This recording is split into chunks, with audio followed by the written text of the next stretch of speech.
As an introduction, was it? Hello everybody, how are we feeling? Good to see you all today as we get ready to go into another day of StarCraft 2 action. We're here with the WardiTV Spring Championship Playoffs.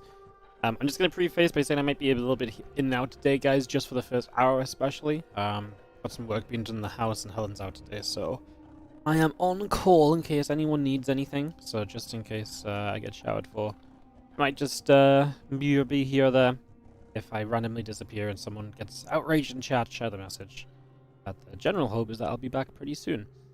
So, yeah, good to see you all. Hello, hello. We're going to be starting the day off with Sound versus Classic, and then we get into what is just the most disgusting section of the bracket with Hero versus Clem, Solo versus Maxpax, a winners and elimination match between those players as well. Kinda sets the stage for some pretty fun games today, so look forward to that. And yeah, we're gonna be getting straight into this as we will cast some games and cast some StarCraft, and then that's just our Spring Championship lineup for the day. After the Spring Championship today, we're going to be doing our official announcement of the WardiTV 2025 series and talking about some of our plans for that, as well as launching our crowdfunding. So that's going to come in after our Spring Championship games, but it won't be the end of the StarCraft, because after that we're going to do the WardiTV Boomer Bash playoffs, which is between Lambo and Hero in a best of 7. Finally getting that tournament wrapped up after what has been an incredible delay. So that was delayed for quite a while, but it will be coming back. We will be wrapping that one up today as well, and we'll get that all sorted. Oh yeah.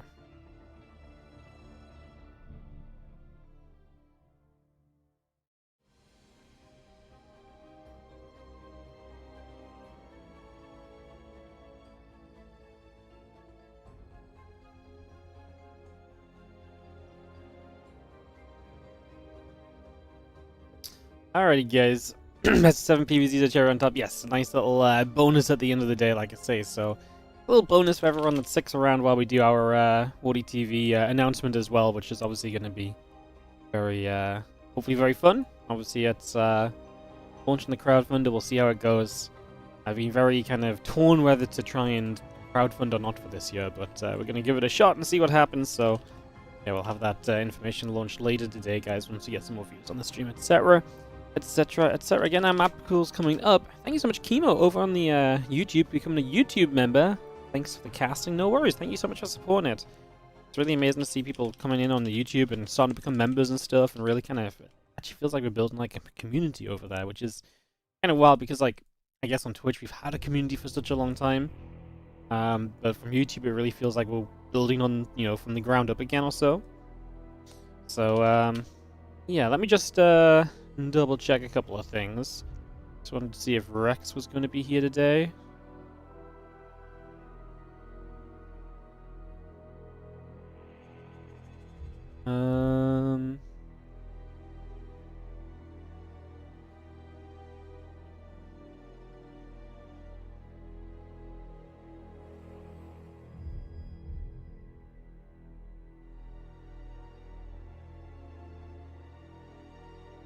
I don't know if Rex is coming. I don't know how to check that one quickly, to be honest. Let me just go to the StarCraft directory and we'll get this PvP hopefully on the way in a second, guys. Sorry, just figuring a couple of things out. Like I say, make sure we've got everybody. Rex not live. Rex isn't live. Alright.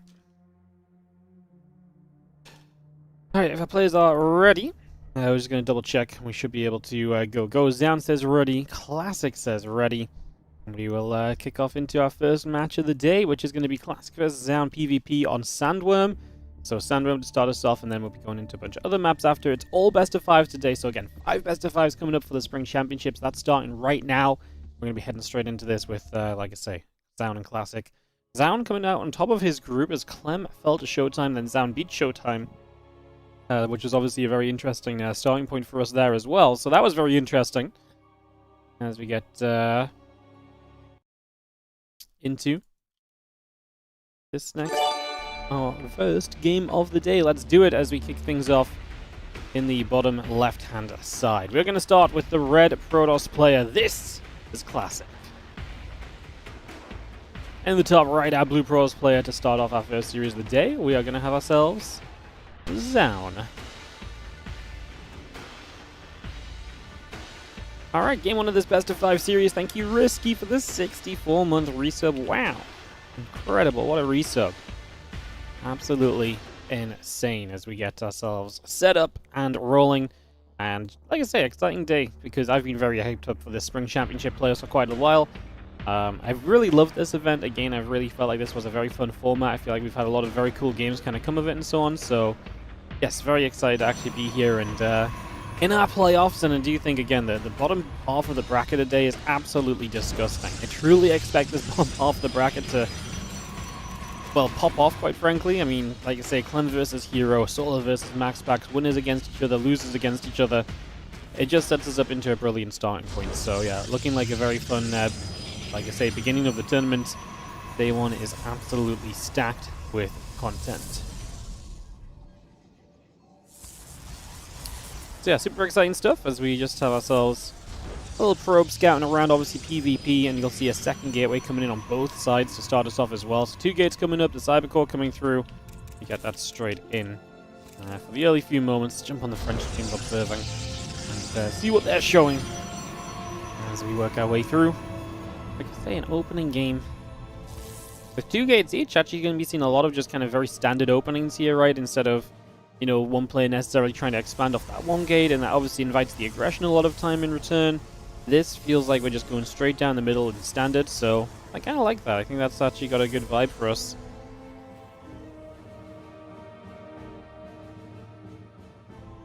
Guess we'll see how we go with these gateways now up and see what we try and build off of them, etc.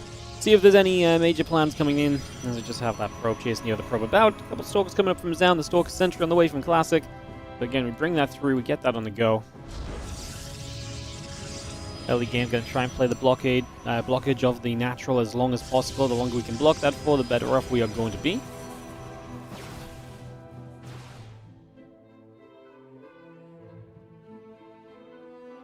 Yeah, the 2 adepts coming about, the Warp Gate coming up, Stalker Sentry on the way, Warp Gate building.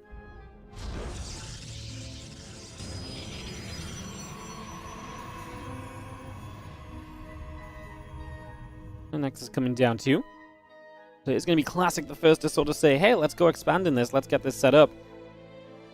So he's going to try and get that expansion down and have a quick peek to see where we are going and what we're going to be doing for the early stages. So yeah, just a little bit of expansion play. You see the expansion from Zound as well, and now Classic goes into the faster Twilight Council. So a little bit of a different ordering of things here overall. Generally, I think the situation right now is pretty similar across the board.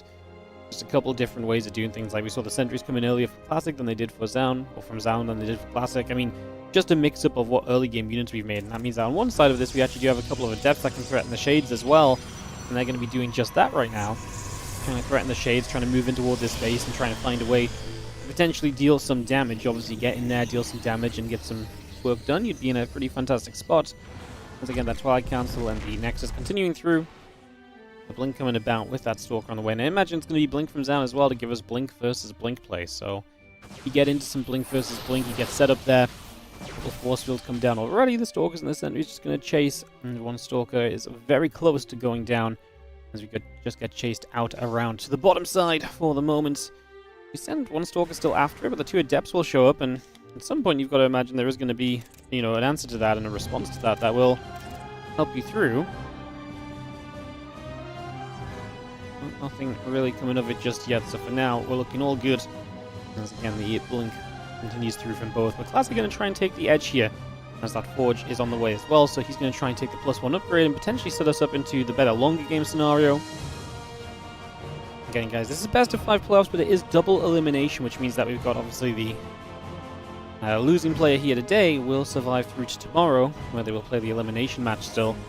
The rest of this top half of the bracket does play tomorrow. This is the only match from the top half, just because of how the player schedules worked out a little bit when we asked when players could partake and so on. So just a little heads up as to what we're going to see just Zound Classic, and then really have a big focus on the bottom portion of the matches after that instead. So just a little bit of info, like I say, if you all help follow the plan for the day.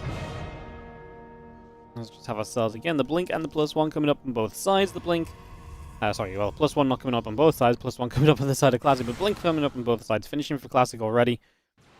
Difference in the third base timings, which is that Down tries to take a much more aggressive kind of expansion here, just getting that third base much sooner. He walks into trouble, walks into this army, and then has to recall, losing 2 Stalkers in the process. That means that you're now down a couple of units while also being the player to try and get into that faster expansion initially as well. So you've got to think in that, you've got to start thinking that this might not be super pretty for Zaun. A couple of hallucinated Stalkers now to try and pretend to buff up his numbers more than anything else. And yeah, hard to say that we're really loving what Zaun has been able to bring so far in these first few minutes. But the Stalkers there going to continue to hit the Adept, and the Adept will end up going down. 3 probes falling.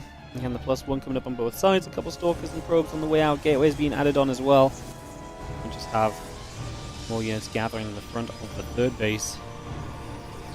But we found it pretty even as well, so I wouldn't even say Zaun has too much of an edge coming out of the faster third, which is unfortunate because, again, I mean, to be fair, it's not like he doesn't have much to show, but something like the fast +1 from Classic is the kind of thing that will be apparent throughout this game still. And as long as that's still apparent in the game, that's really a benefit, whereas I'm not sure that faster third is going to show too much of a benefit for Zaun, I say, as he's opened up like a 5-worker lead just then, but it's going to ping-pong a bit back and forth, so like I say, I don't feel like this is the craziest of scenarios. Let's have ourselves a charge and +2 coming up as well, so we bring all of that about. Like I say, the upgrades will be at multiple different points of this game. That's the power of kind of being ahead on the Forge upgrades, right? It's not like, all other upgrades in this game are usually like, oh, wait for it, and now you've caught up to tough and charge, right? Very few upgrades really have a knock-on effect to other upgrades. Obviously, attack and armor upgrades do have that effect, so if you're late on your first attack upgrade, you're going to be late on your second, or if you're leading on your first, you might very well lead on the second as well if you keep that production going. So being ahead on that Forge is one of the most powerful things you can maybe have as a lead from the early stages here as Classic, because that's a lead you can keep expanding on and keep trying to make more of as this game progresses. There's going to be multiple opportunities where he has an upgrade lead now, and at those opportunities, he will always be able to kind of go into any fight and say, hey, well, this is one way in which I am favored. So yeah, I gotta imagine that is a fairly strong kind of feeling from Classic, who also takes that gold in the center as well, so he is just feeling confident about taking some map control. He is not going to shy away from that, which I think would not have been a completely unreasonable thing to suggest, shying away from the fact that there's a, shying away from the fact that there's, a base in the middle of the map, and that's very easy to be pushed into. But again, with the faster upgrade and so on, and everything else being very similar, I think Classic is in a position to say, you know what, I've got the power to take a gold. And now Zaun's a little bit out of position over here as well, as he ends up not being in place to defend his fourth immediately. Extra Zealots warping in, that is going to provide a front line, and with that front line, you can obviously come through and really start tanking a whole lot. So let's see what we can get as a couple of Force Fields coming down. We do not have the same from Classic. He does not have Zealots in his army yet.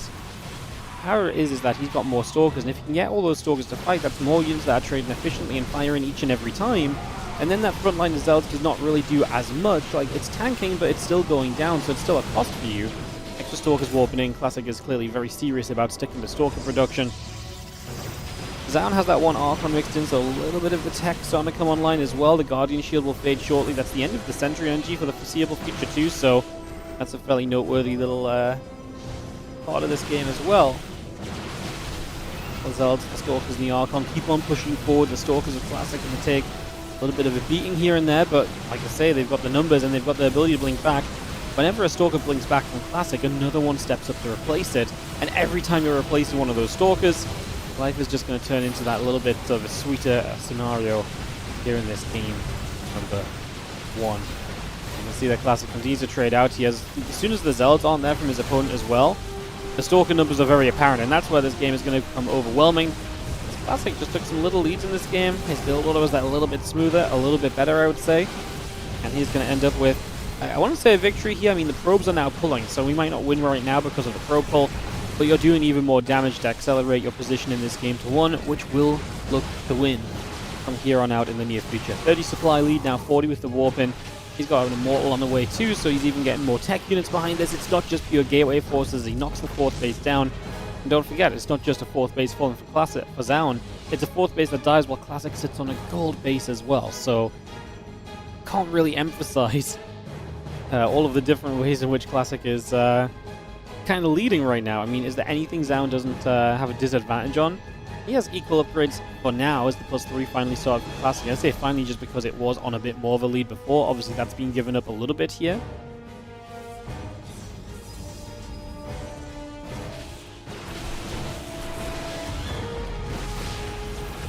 As the army of Classic coming back around and meet this army as down that's threatening to go across the map and is obviously, you know, really kind of say, hey, look, I might be able to get rid of this base or so.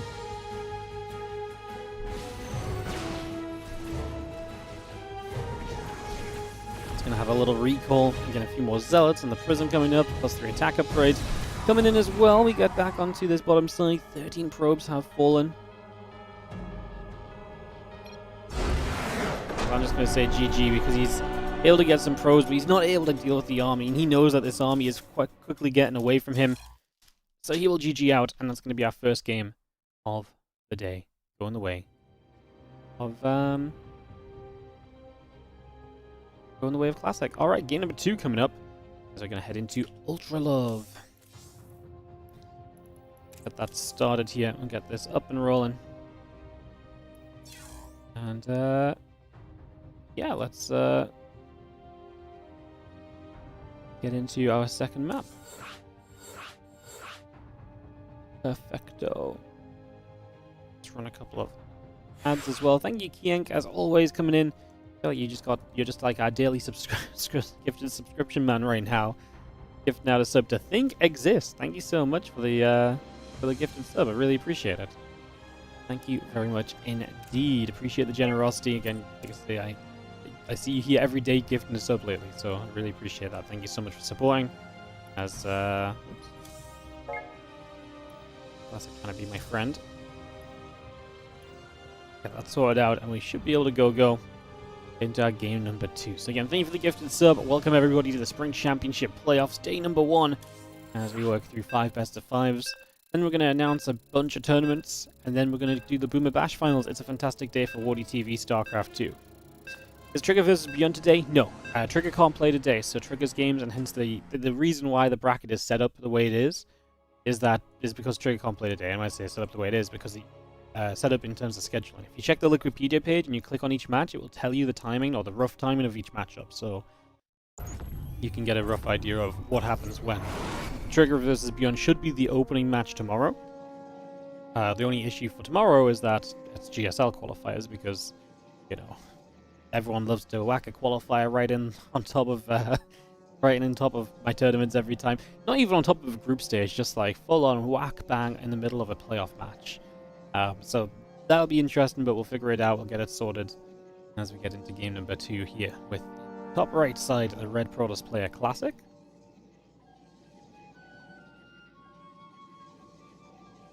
And in the bottom left, our Blue Protoss player Zaun.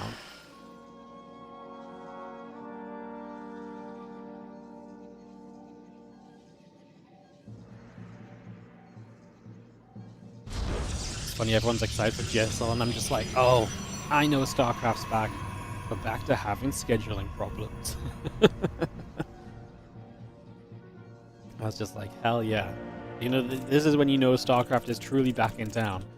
When people are running tournaments over your tournaments.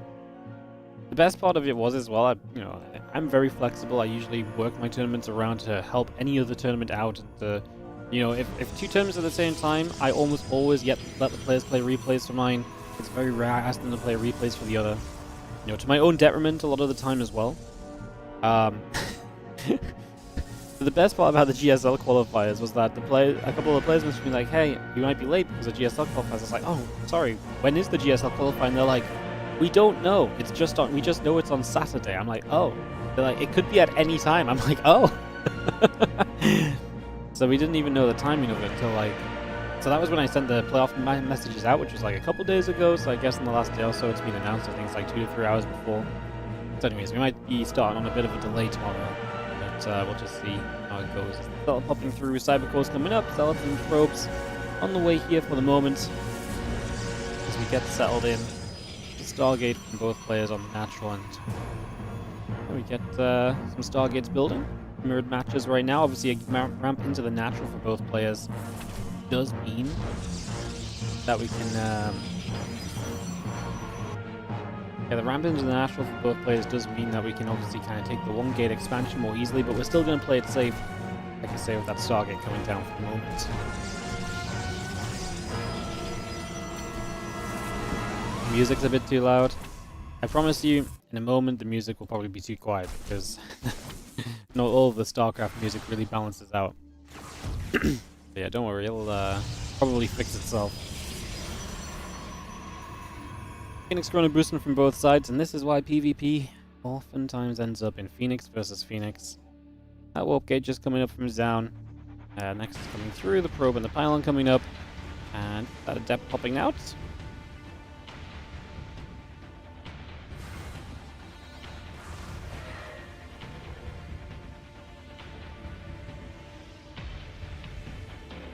And those Phoenix come up, just going to see the warp gate coming through the Nexus. Just getting going, we're just going to see another Phoenix going to pop.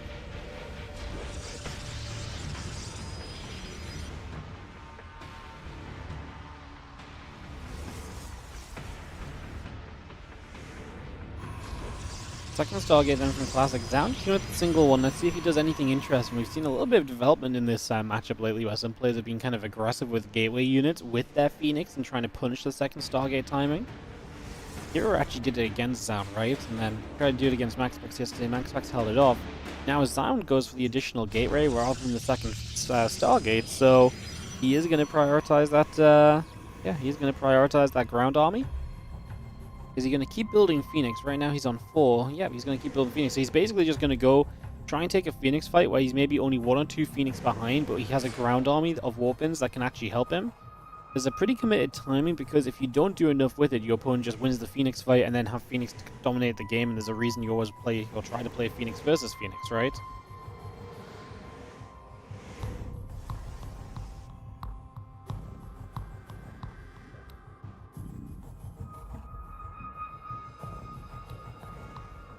Couple gates going through, Stalker's coming online.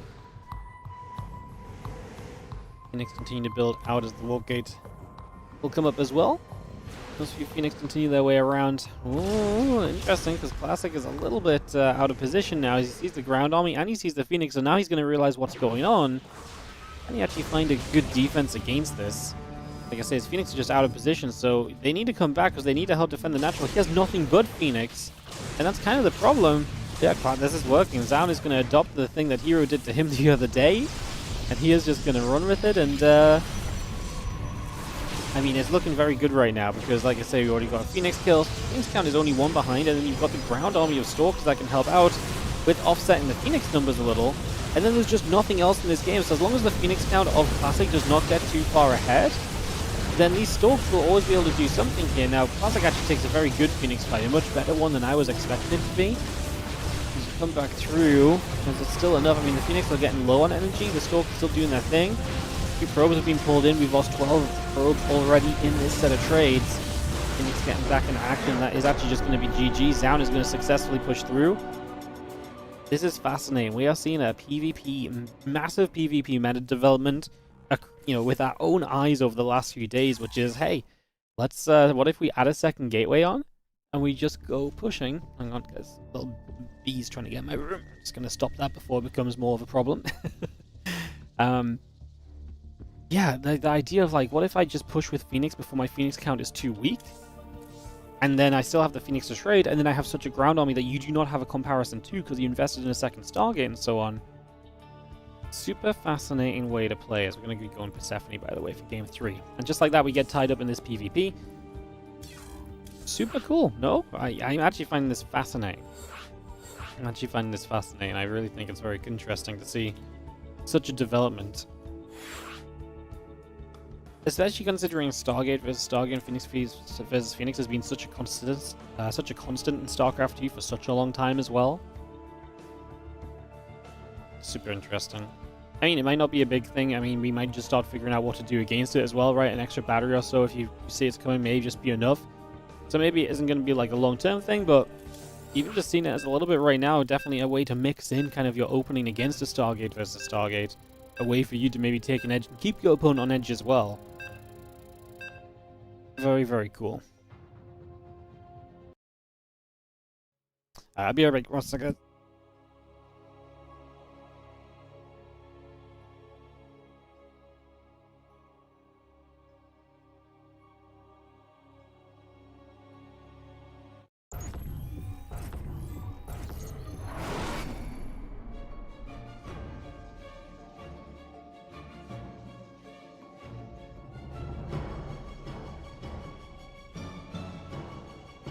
Okay, sorry, I had to, like I said, just see the decorator out for a moment. Let's get into this game 3, as we're tied up 1-1 in this series.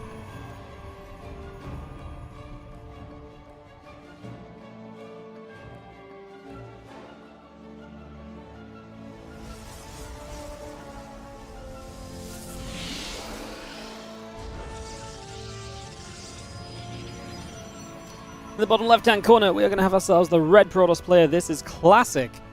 As we're tied up 1-1 in this series, taking on the blue Protoss in the upper left-hand corner. This is Zaun.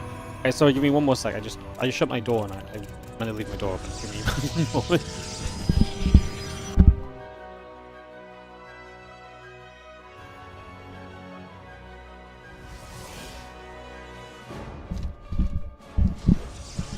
Alrighty, so we have ourselves a couple of gates coming through once again. Definitely being a fun set of games in terms of just builds, because it's definitely not been the same thing twice so far. Go open for Ellie. No, Ellie's not here today. Ellie's on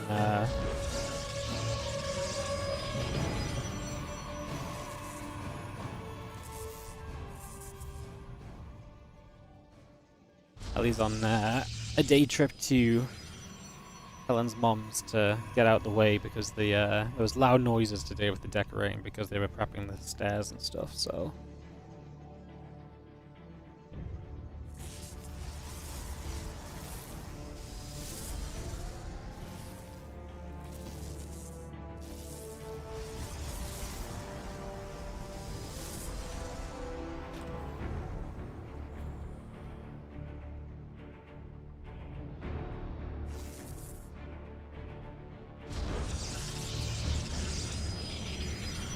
Talking the sentry coming up, coming on both sides, the warp gate coming through as well.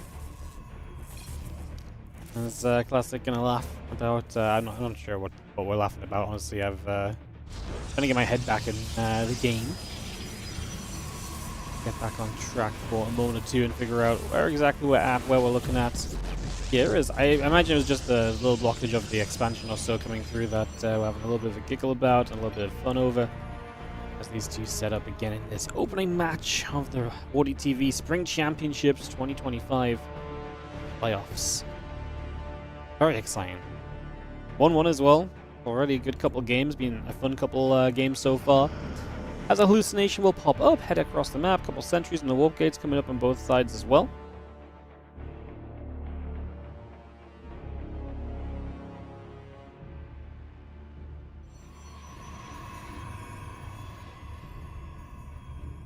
And both players are going to mirror each other by going into that Twilight Council. So that Twilight Council's on the way, the Nexus is coming through, and we have ourselves the hallucination continuing to fly about.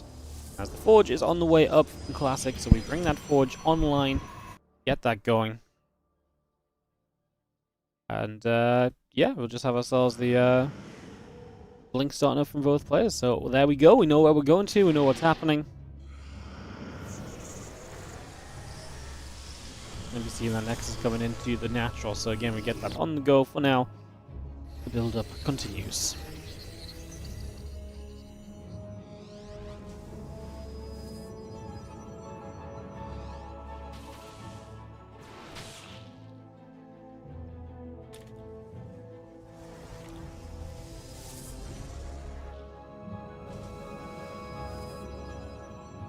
Linking the +1 coming about, a couple of probes coming over. Get ourselves the couple of adepts are going to negotiating forward for the moment, as Stalkers and the Sentries going to hit there. A little bit of damage being dealt for a few moments.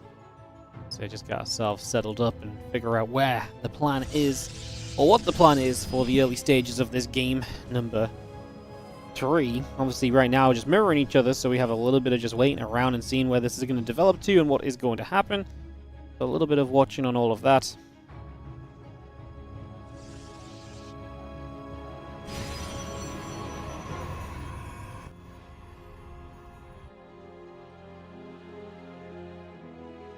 Plus one, the blink coming through, the robotics facility coming around, and there's a nexus on both sides coming up right now as well, so we get that all underway. And robot facilities will build up, nexus coming about, probes on the way up, blink and the plus one upgrades coming online as well. Stalkers and the sentries regathering in the natural, like hallucinated Colossus. Gonna step straight up into the main base to allow for the high ground blink. So Classic gets straight in there and obviously doesn't really have the numbers to do much. The fake Colossus goes down. Not really any drama there, nothing to really sink our teeth too heavily into or anything. Stalker's ready to go again as the plus one and the charge both coming online currently.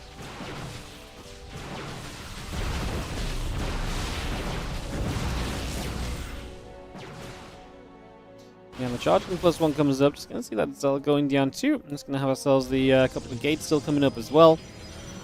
So you see again our plus two attack and that charge both are building for the moment.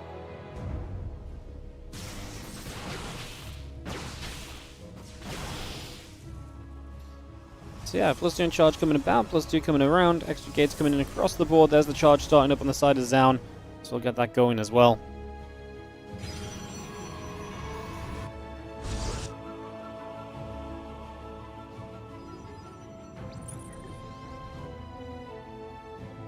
Feels very similar vibes to game one, where I felt like we had some fairly similar ways of setting up with a couple of differences, and overall it was just, to me, better setup for Classic, and maybe this is the same here, a little bit faster on the plus twos. The charge I'm not as bothered about being faster. I mean, unless you're going to hit a timing here in the next 20 seconds as Classic, then I don't think that's going to really do much or go very far anyway, so I don't really care so much that Classic has the charge advantage. There's not a lot of zealots on the map anyway. Yeah, that plus two being a little bit faster, just a couple probes ahead. Just feels like the overall situation is pretty cozy currently for Classic in comparison to Zaun. But it's not like Zaun is super far away and Classic's going to take the gold base. Okay, now it's really giving us game one vibes because obviously he took the gold in game one. Now that's a much more reasonable goal to take, the one in the middle of in the middle of Sandworm. The one to the far right-hand side of Persephone is a little bit more of an out there kind of crazy gold base. But that is one that we're going to try and take right here and now. As Classic is going to be feeling good apparently to take map control. If you don't feel like you're going to get map control, this would not have been a good play to take that gold, because obviously then that will backfire on you and that can go very wrong very quickly. So definitely reasons to be cautious. Stalker's going to come in from the left hand side. The prism overhead, couple Stalkers going to go blinking back.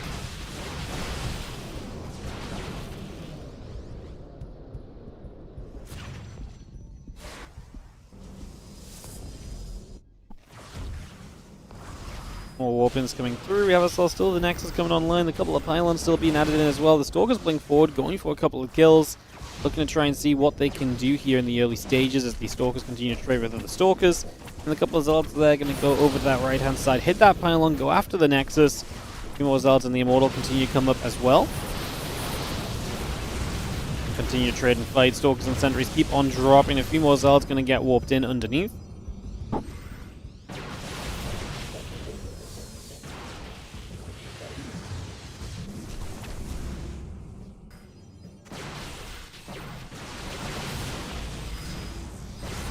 That's really just shoving, but I'm not sure if obviously he can really keep going in. But what he is doing is keeping Zaun back, and he's giving himself time to get that gold base set up, right?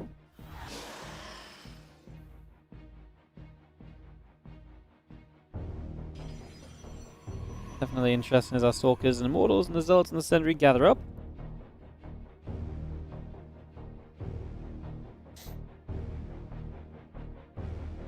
Battery and the cannon still coming through, the pylons coming about, the extra gates and the +3 coming over as well.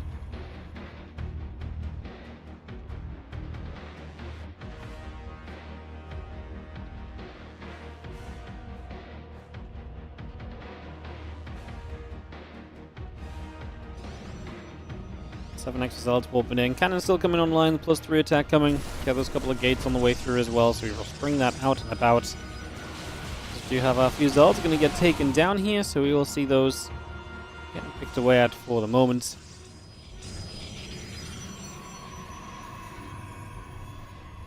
So that +3 just Corona boost, and Classic will be on that lead on that +3 again. It's definitely been able to take the edge on the upgrades at multiple points in this series, so it's definitely one thing I will say has been a solid play from Classic. The 4 Immortals lovely from Zaun though. That's such a good bulkiness to the army and so much kind of health that can survive, and obviously barriers that can obviously help you to tank through as well. Like, you can absorb so much damage with Immortals. And obviously Immortals freaking hurt as well. Like, they're freaking good units.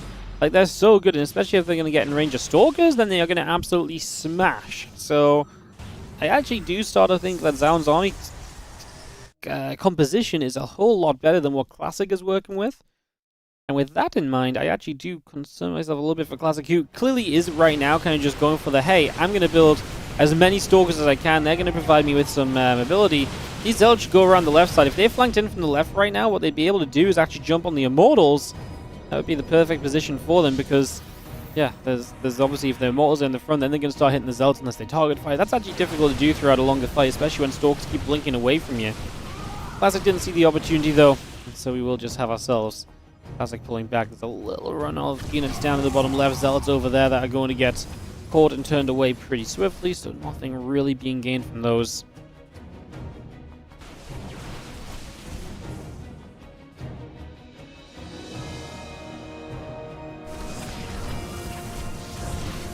Obviously, gold base is being found. This is the problem for Classic. The moment that Zaun finds out about that gold, it's going to be very difficult to keep a hold of. And now we're losing probes there. Classic, I don't know. I mean, his army supply is much higher, but I'm not sure if he's going to really be able to take a fight. And he's definitely not going to keep a gold alive, I don't think. Or if he does, then the damage is already done. It's going to be a continued target for the future, right? So he might keep it alive for now, but does he keep it alive in the long run here? I think that is actually a very good question that might, that the answer of might just be, personally, I actually don't think he can kind of keep a hold of this right now. I think this is very bad for his gold. However, if he wins outright here, it doesn't matter, and he is making some good progress. His army supply was that little bit larger, and he's ended up taking a fight that is going to see him coming through. Now the Immortals are exposed as well at the tail end of this, and that has actually just been good enough for Classic, as he is just going to brute force his way in. Doesn't care if his gold is under fire, doesn't care about any of that. He's just going to overwhelm this army, which, like I say, I was liking from Zaun. I felt like it had the power, it had the strength to it, but it just didn't have the fight and engagement that it needed along with that to take a win, and that is going to be GG. Alright guys, we are going to go to a game 4 with Classic in the lead. Going to play on ley lines for the victory of this series. Let's get ley lines hosted up and let's get this set up to roll. The Lambo Hero played live or replay. It's going to be a replay. It was played yesterday. Easier for me because I didn't know when we were going to finish. Obviously, instead of those guys being on standby for like a 2 to 3 hour window. And also because I'm going to be doing my my announcement thing beforehand, it just means as well that we don't have to worry about if we take some time with that. It's not like the players are sat there just waiting on us and then I feel rushed and so on. I want to give that the time it deserves on the stream. So, yeah. Alright, Zaun and Classic, readied up. Who am I missing? One of the casters.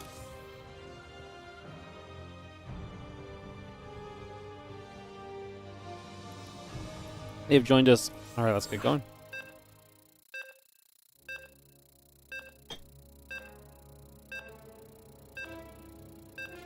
Let's get it going. Ley lines. Zaun must win this to stay in the winner's bracket.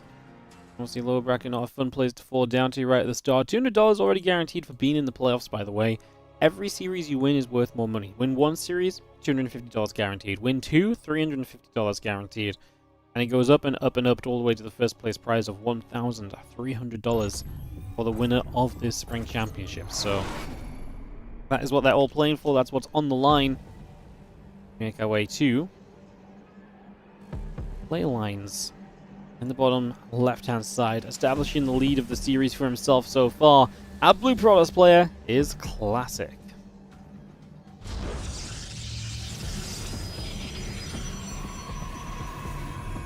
Up against the red Protoss in the upper right side of the map, we're going to have ourselves Zaun.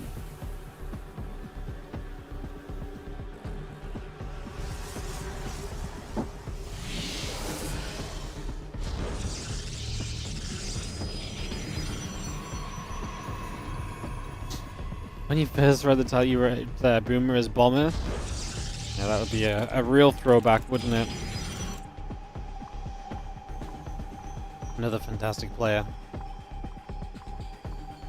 Bomber was so freaking good.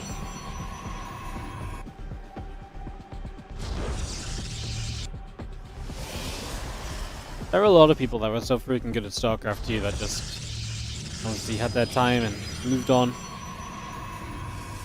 Kind of crazy to think about. Couple gateways coming up on both sides right now, so we get that underway.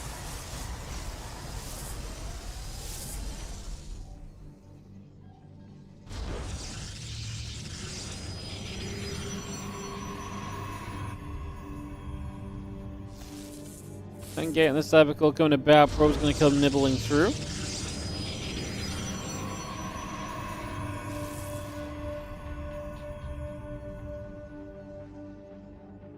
And the Cybercore's coming up, the gate's getting going.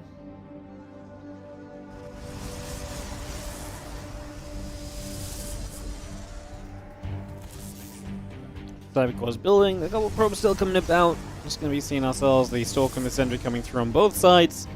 Mirroring for the moment. Getting an idea of where we want to go. Very soon as those probes are going to come nibble back together once again. Drop down the pylon over here. Again, the Stalker Sentry coming up. The Warp Gate coming through. Get that going for now. Probes going to come across and nibble up at each other.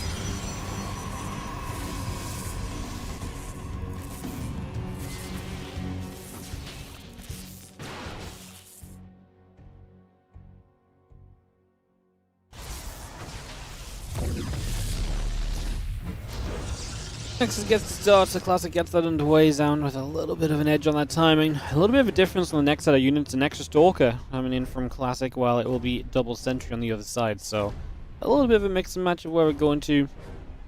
Again, slightly different ordering and way of doing things. Nothing too major though in the grand scheme of things. Pretty standard at the moment. As we have ourselves Twilight coming about.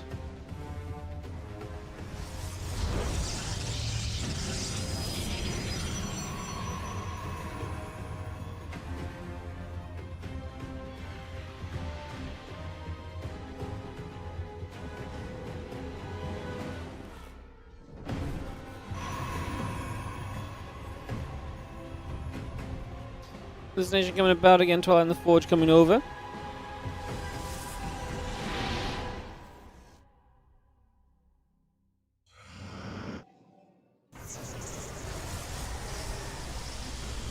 Again, Twilight Council about to finish. Blink coming in. Again, we get that blink setting up as the gateway coming about. Probes continuing through.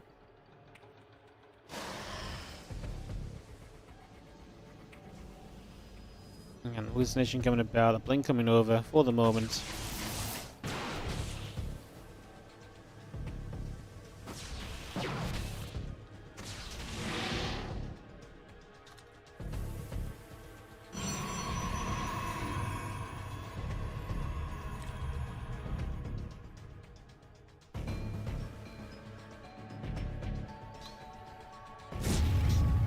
Again, we get that blink and the +1 coming through as well, so these guys really have enjoyed these blink openers.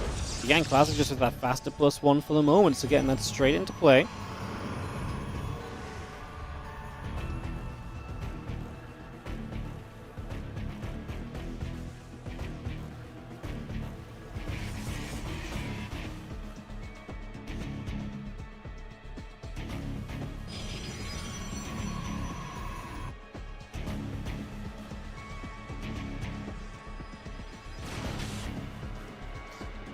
We got the gateway coming down, again the blink coming through. Let's get that all settled in with the blink finishing. It's going to be Classic that actually comes up here and finds this incoming gateway of Zound, so just going to shut that down, but then Zound jumps on this army of Classic, so going to have a little bit of a trade out here. Classic just commits for the pylon and then just, wow, that's kind of wild. So he commits for the pylon and then just kind of loses a bunch of units, tries to recall, loses a lot. I think Classic might just be dead if Zound attacks because he lost a lot of units there just to deny a pylon. Immortal on the way up, that would be a good defensive point, potentially.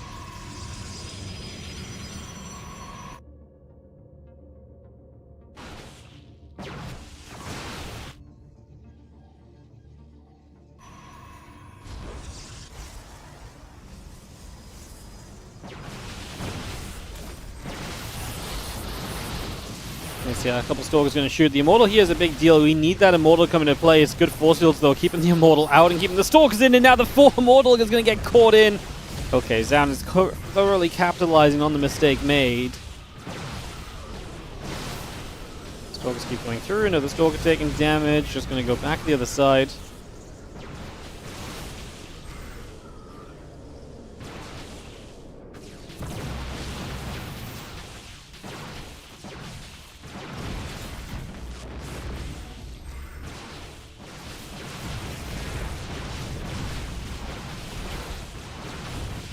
We're just going to get grabbed.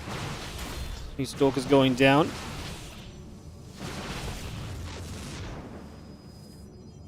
And Stalkers just going to blink forward as you have ourselves down just with a little bit too much. Robo Facility is obviously trying to get another Immortal out here. Classic just trying to survive as he does have the +1. You get an Immortal out, do I believe? I mean, obviously Zaun's warping got delayed a little bit by, you know, being forced to be in from across the map as we got that pylon killed. But he's getting that replaced now, so it's not as much of an issue.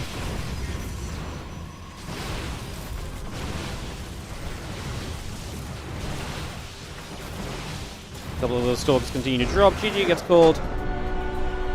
And that is going to be Zaun taking game number 4 of this best of 5. And we go to a 5th game for this opening PvP. Our opening match of the day is delivering a little bit, isn't it? Zaun and Classic giving us some good Protoss versus Protoss. Because Classic really feeling like he could deny that pylon and just getting caught out of position, getting heavily punished for it. Actually made an okay attempt at defending. I actually think if the force fields weren't as good as they were, Classic might have had a defense even still available. Which sounds kind of crazy, but yeah, I actually think there's a world where he might have been able to get at least a little bit of a defense going. But those force fields were so freaking good. Like, actually so good.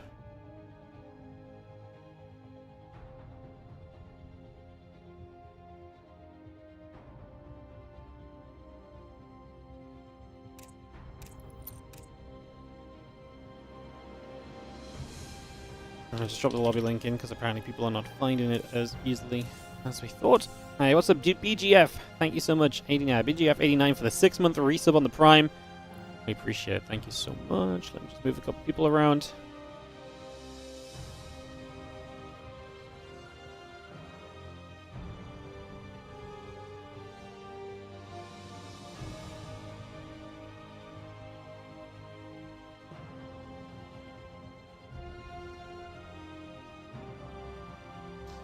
Go goes to the players. Let's go then, guys. Let's get into game number 5. One of these players gets to move into the guaranteed top 6 of the tournament, right? If you win here, you're guaranteed top 6. So yes, one of these guys gets to move guaranteed top 6. The other will have to fight through the lower bracket.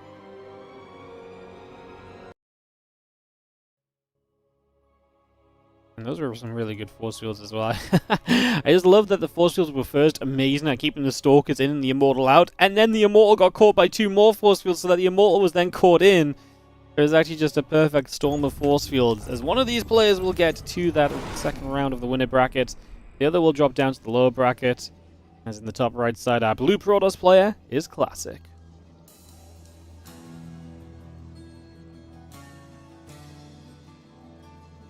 Up against the red Protoss, down in the bottom left corner, it's going to be Zaun.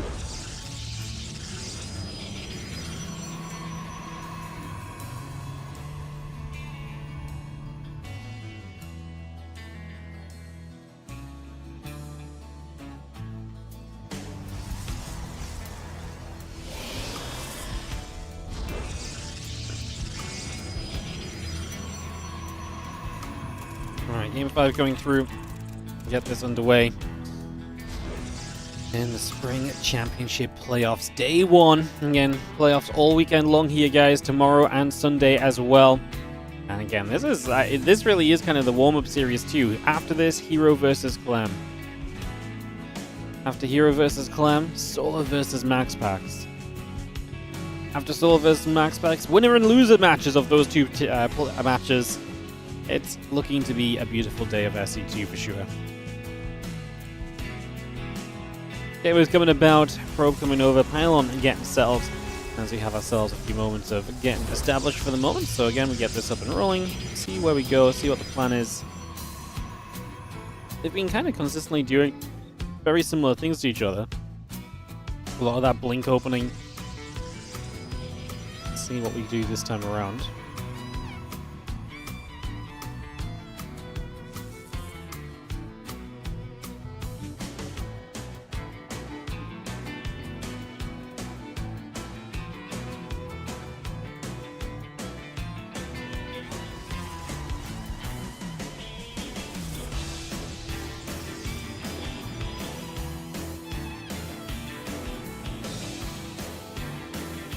Stargate building, need depth on the way, a couple of stalkers coming through.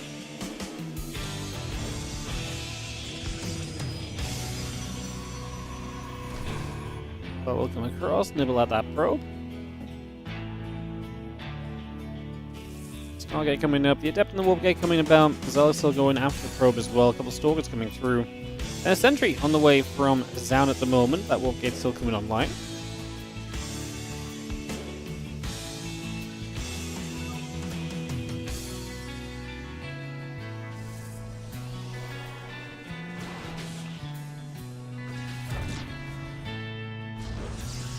Nexus drops in, just gonna get that started. A couple sentries in the Warp Gate coming up.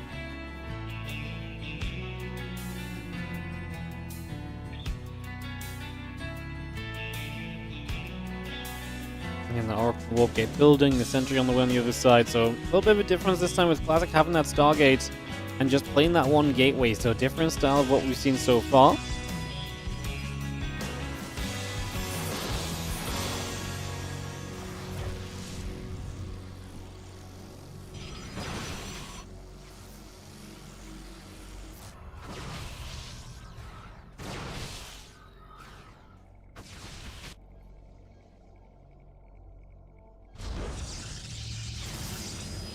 Sentries will be there. The Oracle already taking some nibbles, so we get pushed back the other way. Just going to be seeing the stage board is actually good though. We're getting what, about 5 probes in total, so not bad at all.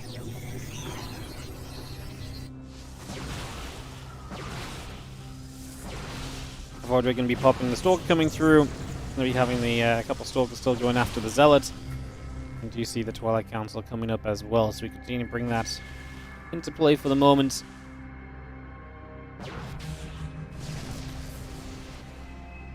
I mean, this is going to be the Voidray actually able to give chase as well. Going to catch one of these Stalkers is good for the kill. Love to see that. Nice little grab. I mean, any Stalker you get rid of right now is going to be improving your position. The next Stalker going down as well.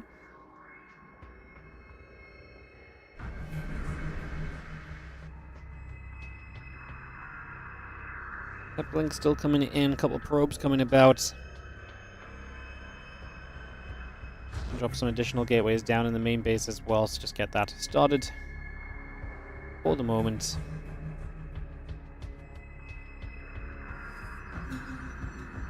Now Oracle's going to think about going in toward the main base. Voidray will activate, pylon to the side, taking some damage. Stalker's going to get there. The Oracle going to get taken down already.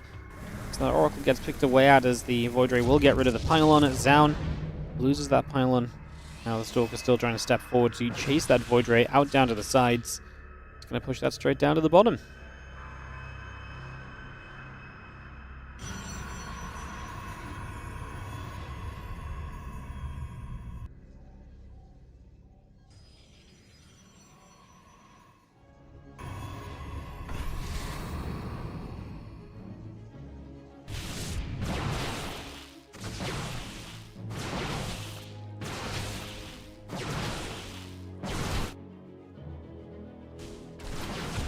Well, this time Classic actually does deny the pylon. He's not going to lose his entire army while killing that pylon off this time, so that's definitely a big progress compared to the previous games, so a big benefit there for sure.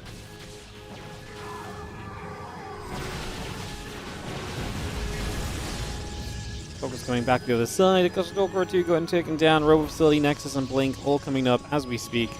Just continue to bring that all online. As, yeah, we continue to push through a little bit. A couple Stalkers taking a few more shots.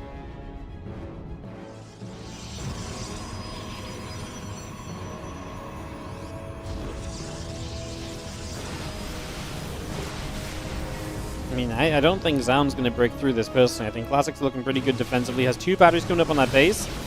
Voidray taking a couple shots, but gets to pull back. Gets to the battery. No, actually gets blinked on and dies. We don't really punish that blink forward either. Classic didn't have a turnaround onto that. Gets rid of the sentry, blinking back again. The blink forward does not get a kill, but it does lose you a Stalker. More Warpins as Classic.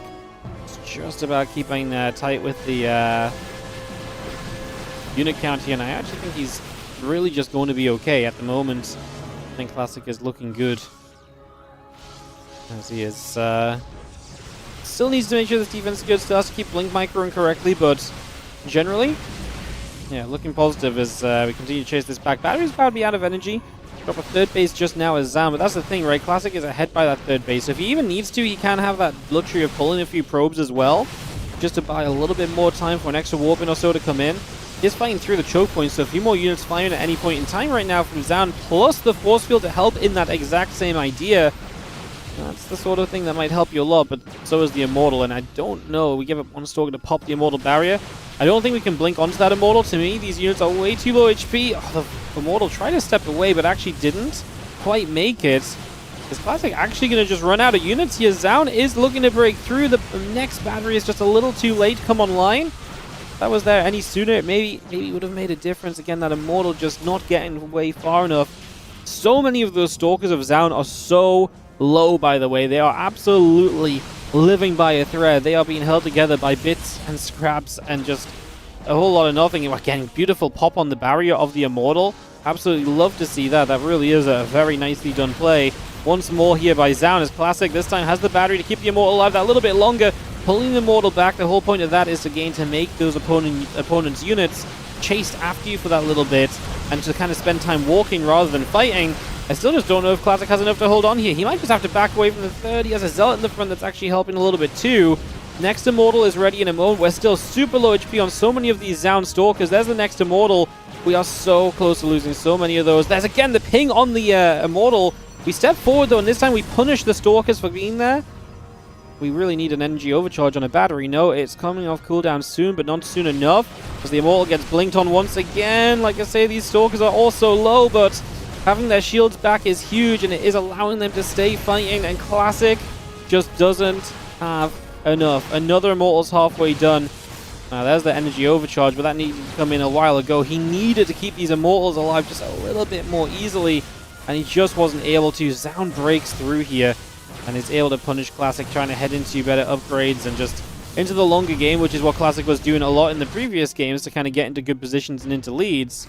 This time around, he gets a little bit punished for doing so, as he is going to end up now losing this series. I believe the Immortal gets jumped on again.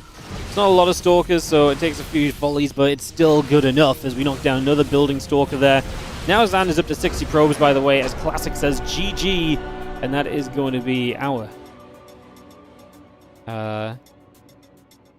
yes, that will be our first series of the day, wrapped up and going in favor of Zaun, as he takes the 3-2 over Classic. Awesome way to start the day. Really fun PvP to begin with. And with that, guys, we are going to be heading into our next matchup, which will be Hero versus Clem. So we get Hero versus Clem coming up in a few moments' time for some Protoss versus Terran. Then we're going to have Solar versus Maxpax. That is what our day has in store for us. So Hero versus Clem, Solar versus Maxpax. A couple more best of 5s after that. Big announcement. And then best of 7 between Lambo and Hero. Full day of SC2 coming up. Let me just swap servers and get everything ready. I'll throw us to the break screen while I do that. And I'll see you guys in just a few.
Welcome back, everybody, as we're going to be heading into Clem versus Hero here for our second matchup of the day.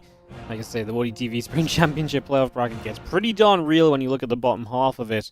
Clem versus Hero, Solo versus Maxpax, and then we're going to have the winners and elimination match from those two kind of matches being played. So the winner of Clem Hero versus the winner of Solo Maxpax, and the loser of each of those matches playing each other too. I don't know what order we'll do winners and losers in. They're going to play at the same time. We will cast one live and we'll cast the other from replays just to make the day a bit more manageable for the players, as per usual. Players are, as always, our priority in StarCraft 2 and in our WardiTV tournaments, so just trying to make their day a little easier instead of, you know, basically the winner of this or the loser of this having to wait 2 full best of 5s before playing. Just try and make it a bit more of an enjoyable experience. Get that match played, we can watch the replays, no one will know the results, they'll be, you know, 30, 45 minutes old, something along those lines, so.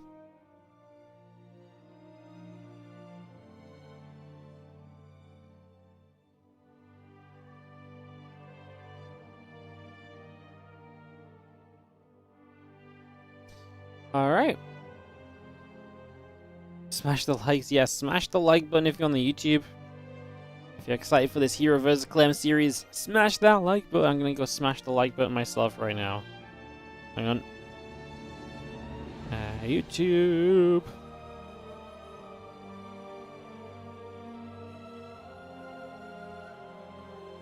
Myself.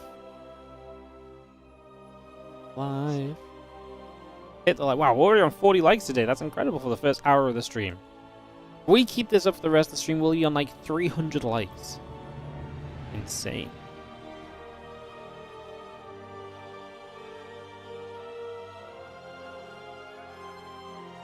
Frostline, our first video, Persephone the second. We'll do a few moments to get that get this underway, guys. Follow and subs, yes, follow and subscribe too. You do all the things, guys. Do all of the things.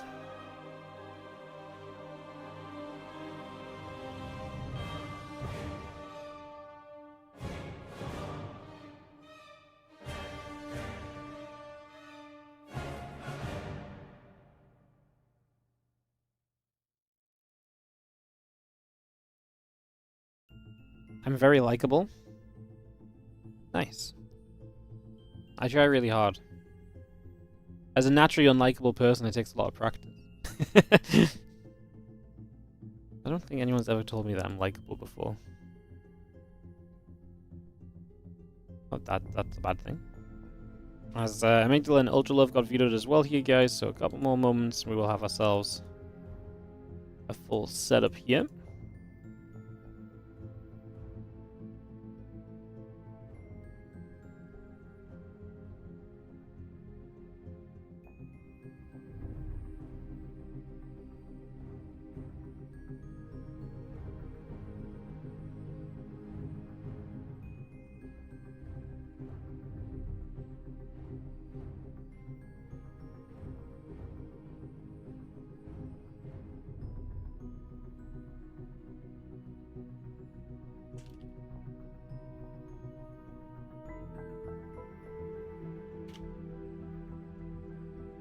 Clem has now vetoed 3 maps out of the 2 he's meant to veto, so we're going to try and figure that out.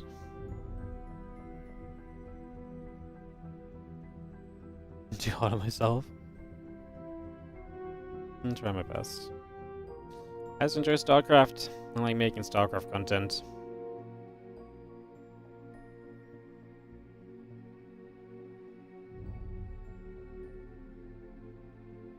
Kind of my vibe. Like, if someone asked me what am I about, like what's you know, what's my life about, like I'm like, oh, I just love doing StarCraft stuff, you know.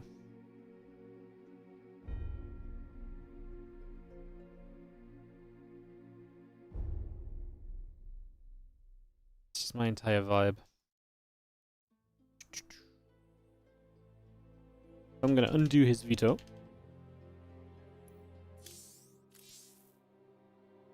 Realizing his error.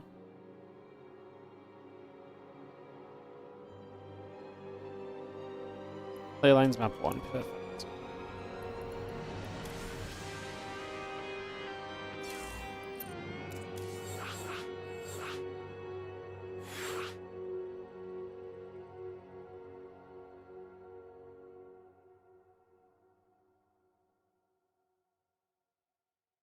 Alright, here's just relogging. Got the game hosted as well, so we got this all set up. Get ready to get this going. I'm a professional caster and an amateur Pokemon player. I'll have you know I'm officially a Pokemon champion. Pokemon champion and retired. Easy. Good thing he packs you for the 6-month resub on the Prime. Hello, thank you for keeping SC2 live. No worries, thank you so much for supporting with your Prime sub. Appreciate it. There's a lot of people putting out good StarCraft 2 at the moment, though. A lot of people doing their thing to help support the StarCraft scene, so shout out to all of them guys as well. Together, we'll make StarCraft 2 continue to feel alive.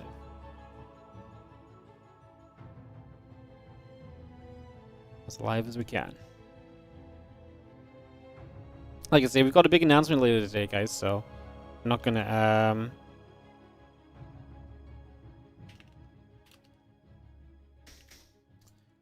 I'm not going to sell out too much today in the build-up to that because we are going to be launching some crowdfunding later for the announcement of the 2025 series, basically, so you can hear what it's about, the tournaments that we're planning, and stuff like that. And yeah,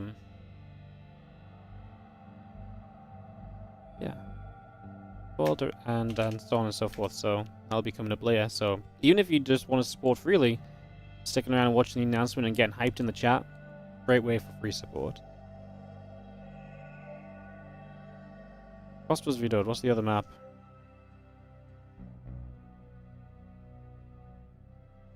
Killers in Mile, I think.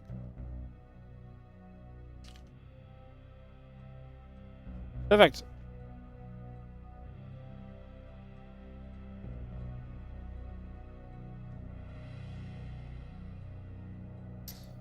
Hero vs. Clem, best of 5 coming up. We're gonna kick this off, guys. Appreciate the little bit of patience we had.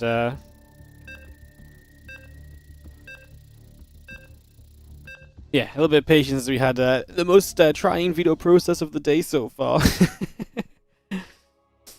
Dropping the teasers. I've been teasing it all week because I'm genuinely just excited about it. I'm excited just to show you guys what it's about and show you guys how it is and everything. So, yeah, I'm just excited to show you guys what we've been working on and planning and stuff. Because I've been planning this stuff for quite a while. It's just obviously I was waiting on an EWC announcement and some other news to figure out what we could actually run this year. I've been trying to figure out what to do to kind of support the scene the best we can, as the scene is likely going to keep on changing a lot over the next year or two. And my conclusion out of everyone I asked and things that I mentioned to people, my conclusion is that the most important thing is that we have tournaments for players to play in. Like, we need to support the players. The players need a reason to play SC2. And we need to try and do things that keep the players playing SC2 and making the most of having maybe not as diverse of a map of a player pool as we've had in the past.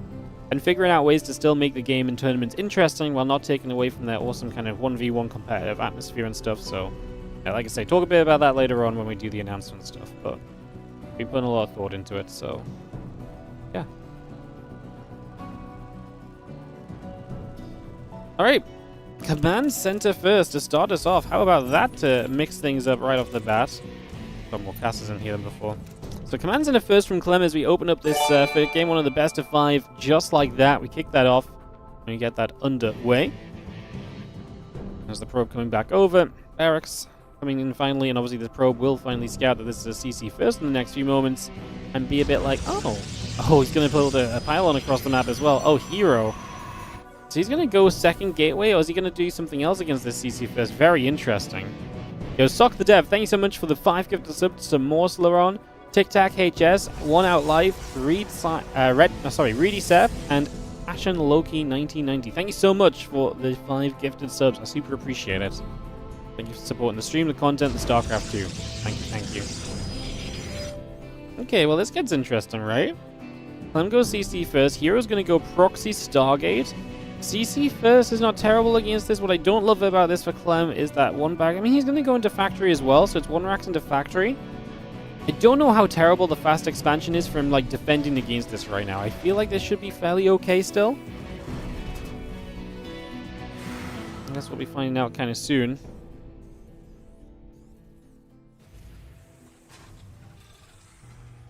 Is that going to show up? The bunker not ready yet, but he will have a full wall off with that bunker shortly. However, the Stargate obviously allows you to go past the bunker. And once you can go past the bunker and hit the main base, that might be where Clem is a little bit weak on units early in the game. The reactor building on the barracks, the factory still coming up currently. Tells us a little bit about where this one is headed to.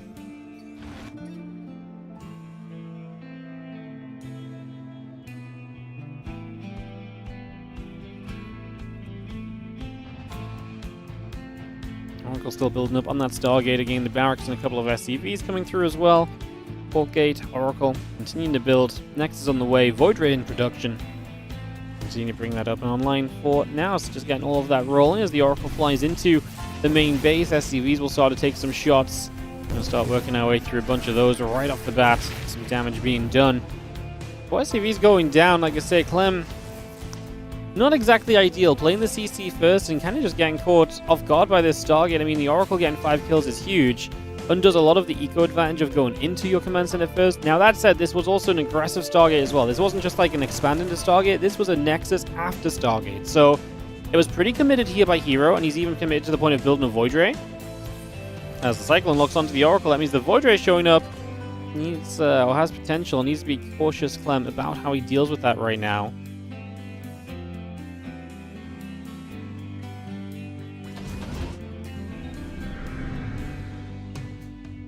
Seeming okay though, and as the second Cyclone pops out, the extra bit of DPS will go a long way. Obviously, Void Ray is still scary for those Cyclones, so you're going to have to be pretty respectful of those.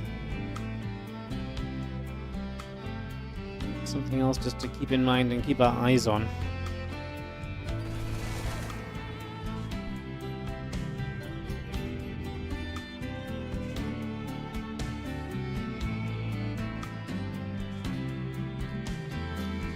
Gates, the probes, the charge, all coming up. It's going to be seeing our Cyclone Marines and that starport coming up as well, so we continue to bring that through.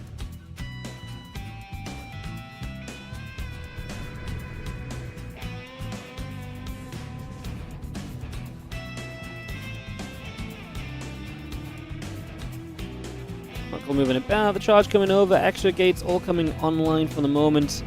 Bring that straight through.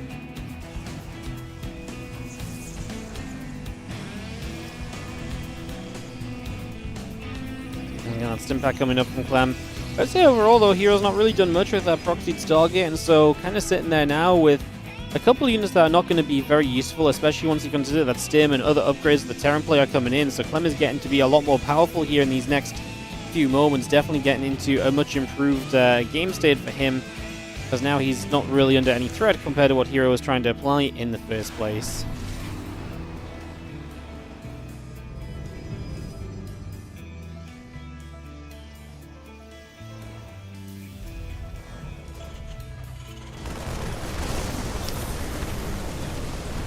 There's a wall behind that bunker, so even as the bunker goes down, we actually have the secondary wall going to hold strong. The Void Rays will try and do their thing. Viking going to be able to hit from afar. Obviously, the Marines do not have their stim pack yet. I mean, this is a must kind of breakthrough position here from Hero. If he doesn't break through this right now, once stim is done, this is just going to get so very bad for you. The Cyclone's having damage, the Marines are doing great. Calls down the depot, which actually heals it nowadays, remember? When you call down that supply, you get a full repair on the depot as well. I think this is a cozy hold for Clem. He's got a bunker in the back. He could put a couple of new Marines into. A Widow Mine gets a shot off. Even micros the Widow Mine back once it's fired to make sure it's not going to get targeted down. And Clem continues to make a defense here for Terrans to be proud of, because it is looking very good right now for our French Terran in this opening game of the quarterfinals in the upper bracket of the WardiTV Spring Championship. Viking going to look out the front. The few Zealots are going to be moving about.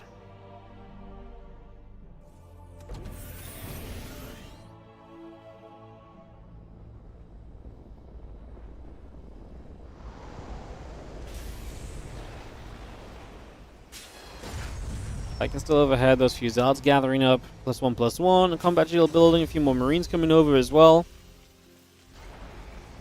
I think it's going to hit the Liberator, which is going to come back over. So just going to see that getting dragged across. The Viking going to be there. Phoenix getting pushed the other direction. Cyclones will be there too. Forge still coming up as our Nexus is also just about halfway done for the moment. Yeah, kind of a weird opening game. Kind of a weird opening game as we get settled down. Hero choosing to be aggressive. Clem opened with that CC first, which felt like maybe there was going to be some hope for Clem for the Hero aggression as well. It didn't really turn out that way, unfortunately for Hero.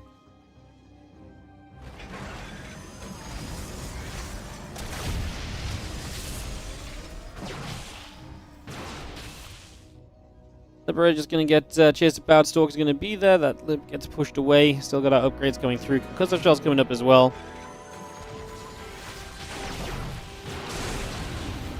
Stalkers and the Phoenix is going to get there again. Big couple of shots going about. Going to see our Marine stepping forward. Zealots going to get hit by that Widow Mine. Nice split the last second from Hero, but his army just is not good enough right now to truly take on an army of Clem.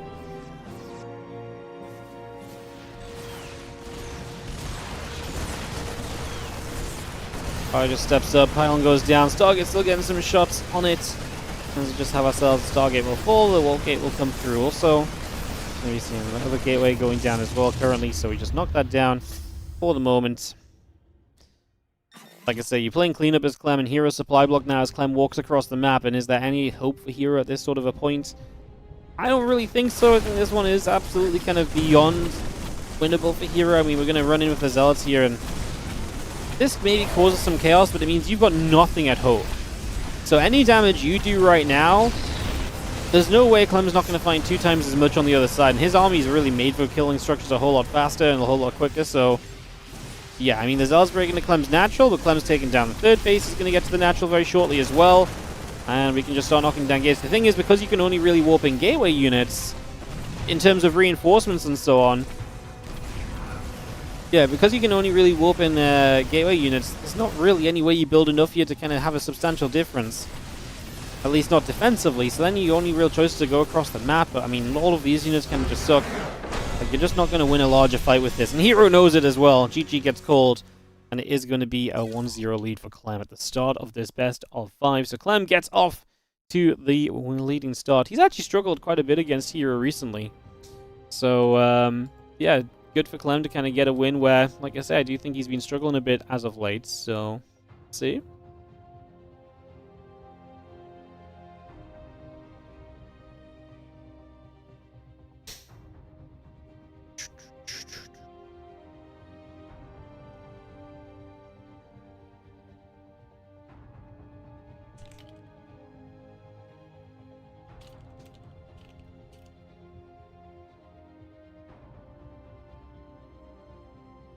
Second map will be Sandworms. Let's get that hosted up. This was also Hero's server preference that now goes down the drain for him as well. So unfortunately, that will be lost as we just have... Can I find it? Oh, it's right at the bottom. I always forget it's right at the bottom, but it's at the bottom every time, so I should really know.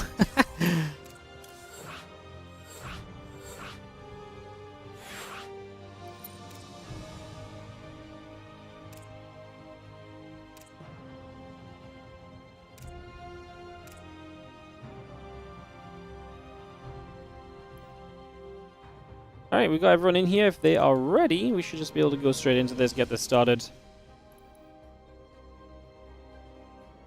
Ready, GLHF.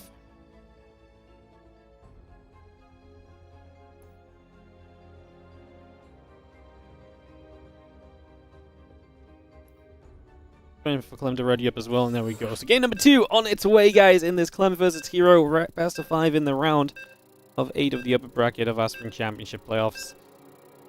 Let's get into Sandworm and see who is going to take the edge, who's going to try and take the lead.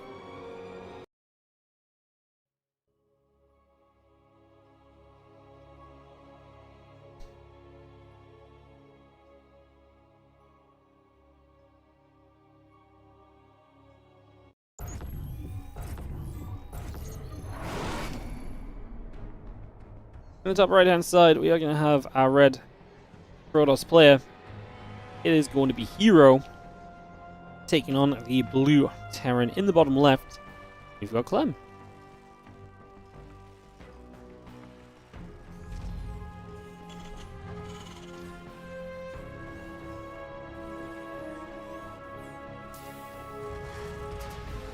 Clem needs 1-0 then in this best of 5. We get this set up, we get this underway, and we look to see what our plan will be. Not 0-0, guys. I was just not quite at the point of updating the score yet.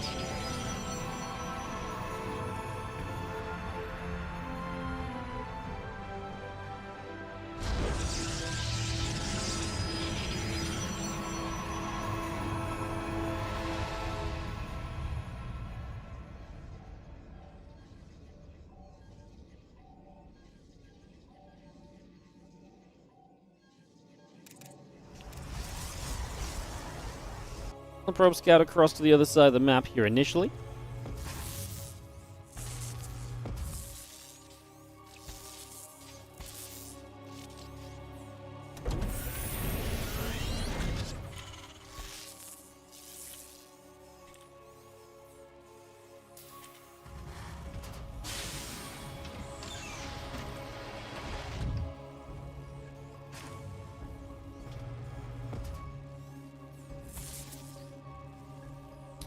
Was that bro just moving around then? Oh, a moment or two, just scouting about, seeing what's up, trying to cause a little bit of trouble in the early stages.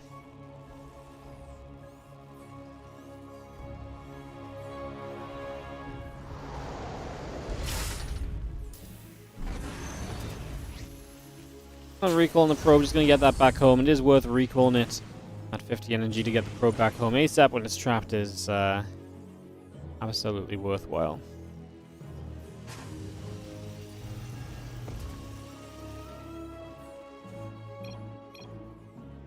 Game pause. You're just going to need to pause for a moment or two. No worries. How's everyone doing in the chat as we have a moment or so?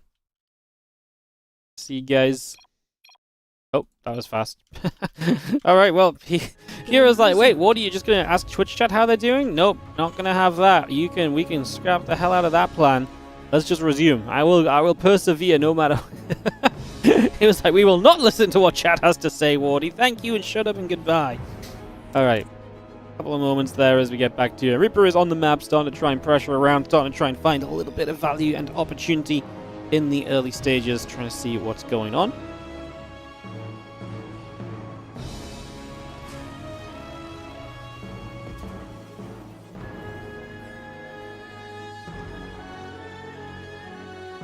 Reaper and the Hellion still coming about. Again, that Twilight Council coming in, the Gateway coming online, Warp Gates finishing up very shortly.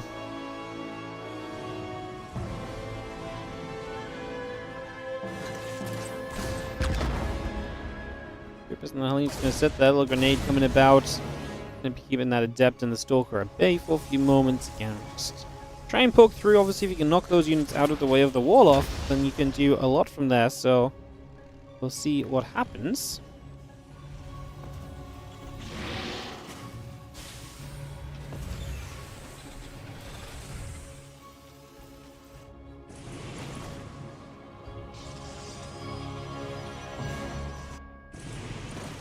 And a charge coming up as well. It's just going to get charge coming through. The couple of gates coming about.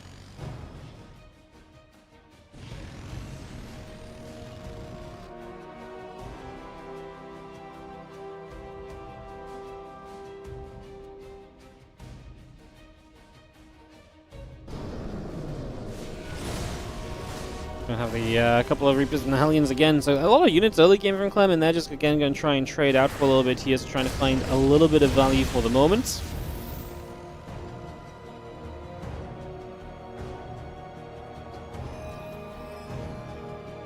Again, Banshee the tank, a few more Marines, all coming about here currently. Just have ourselves the setup continuing on both sides, and even Clem getting that Matrix. Obviously, he's building a Banshee, so that seems like maybe just a fake upgrade. Unless he actually does want to make a Raven here at some point, but like I say, that doesn't currently seem like it's going to be the case. As the Cyclone gets to pick off an hallucination. Still researching Matrix though, with the Banshees in production. At what point do we think that this is actually just a mistake from Clem rather than like a fake out? I mean, he cancels it now, so it was just a fake out. So it just doesn't see the value in the cloak apparently. I would rather just kind of fully commit through to kind of straight up more units instead of investing into the cloak upgrade here for the early minutes. That's come through, the Stalkers are setting up, a couple of Zelds coming around the SCVs. They'll have to be pulled in to defend. I mean, the Banshees showing up, both the Banshees, that's a lot of damage output. And now the Reaper Hellion from the other side too, gonna kind of start to block the kind of the getaway. little bit of a wild circumstance here as we just have a few more Marines, the Cyclone tank, and the Banshees continue to come through. We have ourselves the Forge coming up as well. We have that Blink on into play as top of everything else.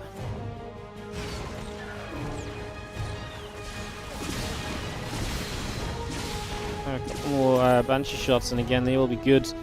Clean up those Stalkers, and now Clem is pushing with a significant army supply lead, 35 to the 19. It's a very serious difference at the moment.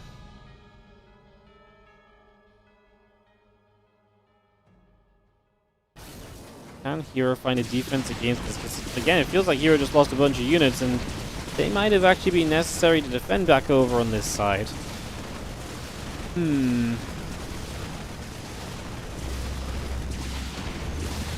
Well, we'll see the tank in a great position as well. Going to have to be difficult for Hero to get around the corner into position for that. Actually, the Mortal can hit it from the high ground. So that is not as bad as I thought it was going to be. Thought it was going to be a lot more difficult to grab. Unfortunately, we've got bigger issues than just the siege tank here.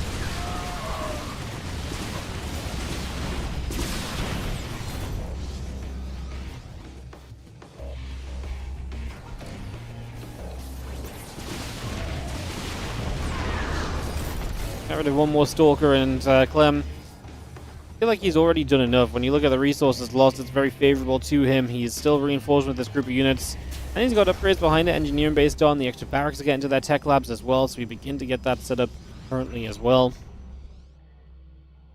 The tank firing away, we'll have that Banshees firing up too, so a couple of those Stalkers continue to go down.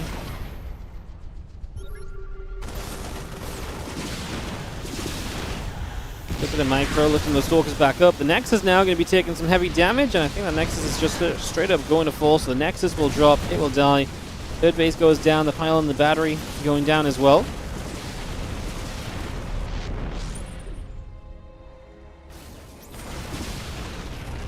Banshee shooting, the Marines are going to be there, those few Stalkers push back the other way. A few more shots again as the Warp Gate takes a little bit more damage. Continue to come back and forth currently as we just see another siege tank coming up the sides for the moment, coming across there, trying to see what we can do. It's another tank stepping up at the moment, just going to get siege. The Zealots are going to charge forward. Stalkers coming about as well. The Zealots and the Stalkers are going to get rid of those siege tanks. These Marines are going to drop down too. Banshees will continue to whack away. A couple extra Stalkers coming up currently. Once again, Stim and 1-1. Continued build for the moment.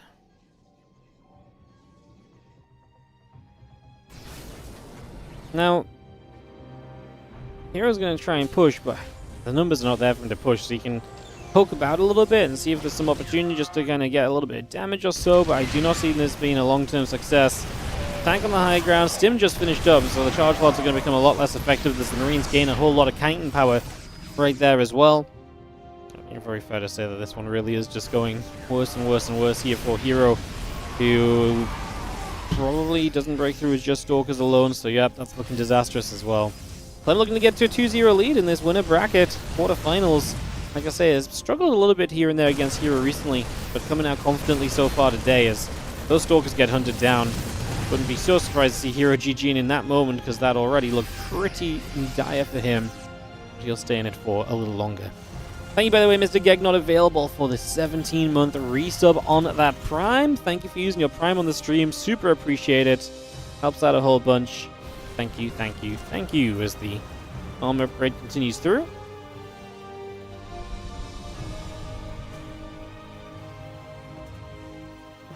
Missile turrets finishing up shortly as well. Got a couple of DTs going to wander into the natural currently as the tank and the Marauders will continue to fight. The DT continues to go after some SCVs at the same time now, and DTs continue to work their way through some other mineral lines. So damage being done across the board.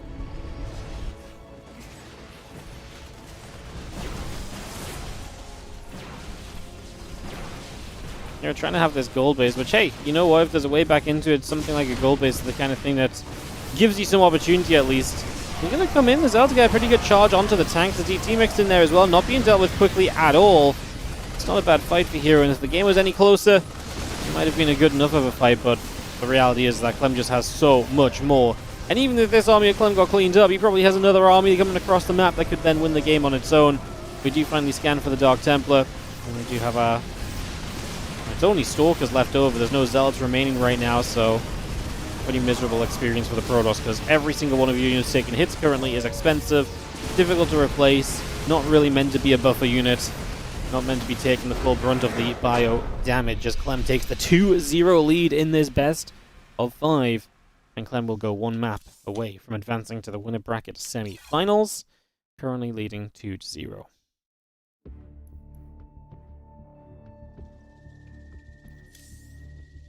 Alright, Game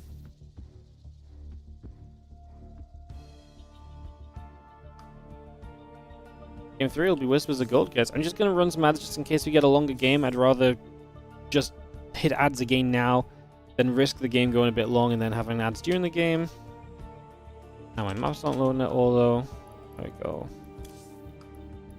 Kinda need the maps to load to be able to host. Add me up. Alright, yes sir, adding you up right now. Boom. All these guys been playing each other a lot lately? Yeah, they do play each other. I mean, the thing is, Clem and Hero are frequently in... They're playing a lot of the online tournaments, right? They're playing pretty much everything. And they're the very best right now, so they naturally meet each other in the finals and so on, because they are the players that survive all the way through to the finals quite frequently. And hence, the other guy standing at the end of the road is usually the other guy. Clem and Hero definitely have been the... Especially the last month or so, as Maxpax has struggled a bit more, Clem and Hero really have become the highlight superstars of the online scene. Where is Cyril? Cyril does not usually play WardiTV tournaments. So no Cyril in the Spring Championship, unfortunately.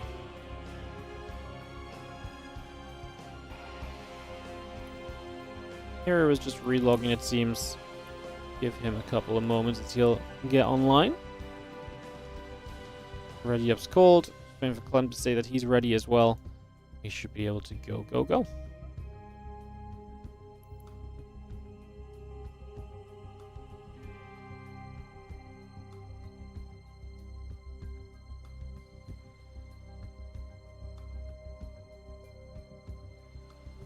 If Clem says that he's ready.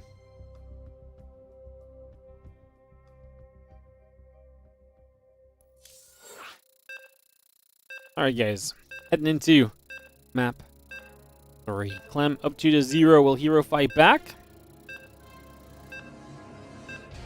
I believe in Hero. Honestly, I think Clem and Hero play the kind of games where, yes, one day it might look very bad, a couple of games for one guy, but then you absolutely can see that kind of turning around and kind of going the other direction as well, and then just looking very bad for the other guy, because these two are good enough to really challenge each other at every step of the way, right? Is what it comes down to. And if you can challenge each other every step of the way, a 2-0 lead can very quickly go the other way. So, yeah, I think, let's see how it goes, but I'm kind of feeling that Hero can bounce back on from this one, just that little bit.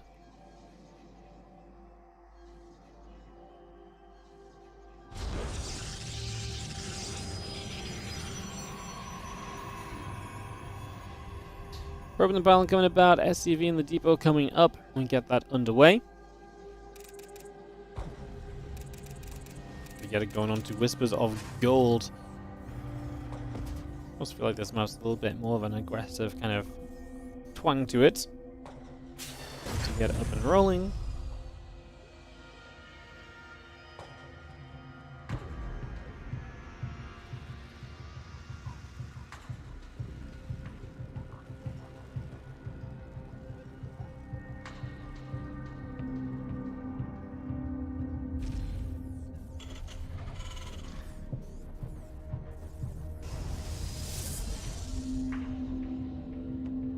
Seeing the gateway coming up, our refinery coming through. Continue to get that online for the moment.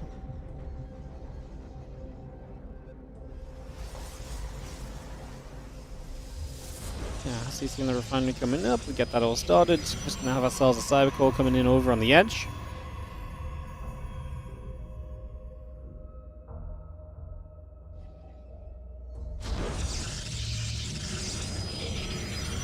Let me drop the Nexus down versus the command center for now.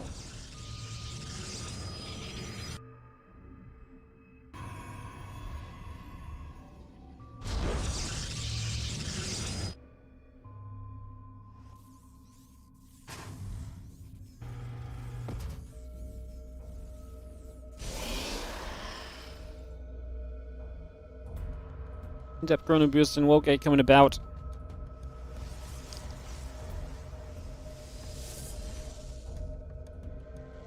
Clem with that CC first opening for a second game now. Is definitely trying something a bit different. You don't see that very often. As the bunker comes through, the factory and a couple of orbitals are coming around, the marine in production.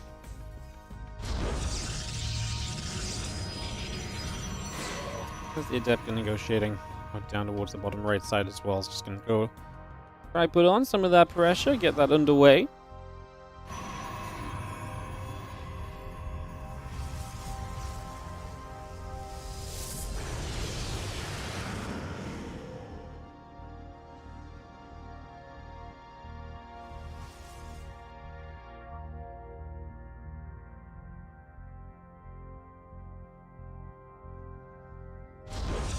And Stalker and the Wolfgate both building out. A couple of SCVs coming through here from Clem as well. The Marine's going to hit the hallucination for a few moments.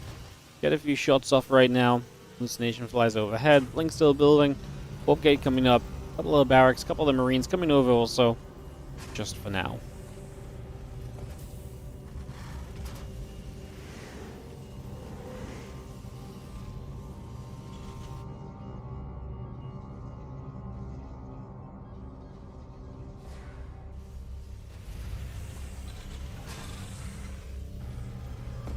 Blink continues through for the moment as we just have Clem heading in toward the Cyclone, Engineering Bay, the barracks. Here really just getting caught being a bit too aggressive last game and unable to really do much, and then getting chased away with the Banshees and the tanks coming across. When you lost all those units, then obviously the follow-up attack and positioning becomes a pretty big deal as well, right? So oftentimes becomes a big factor, and definitely probably that was the case in that one.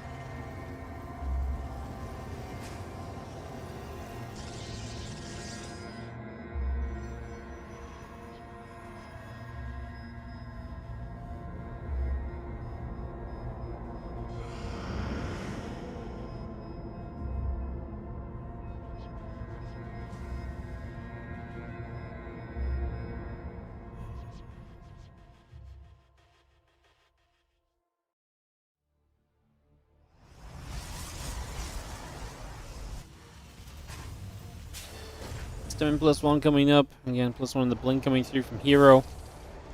Continue to bring that through for the moment as we just have the starport coming in as well.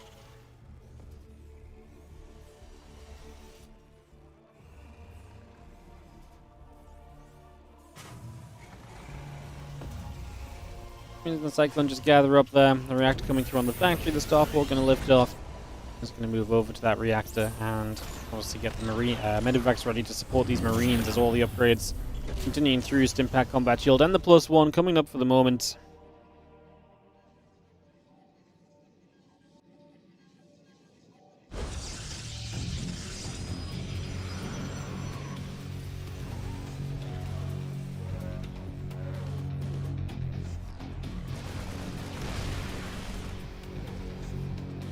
Tank shot and a bunch of those Marines in the bunker. Going to help to defend against and deflect those stalks for the moment.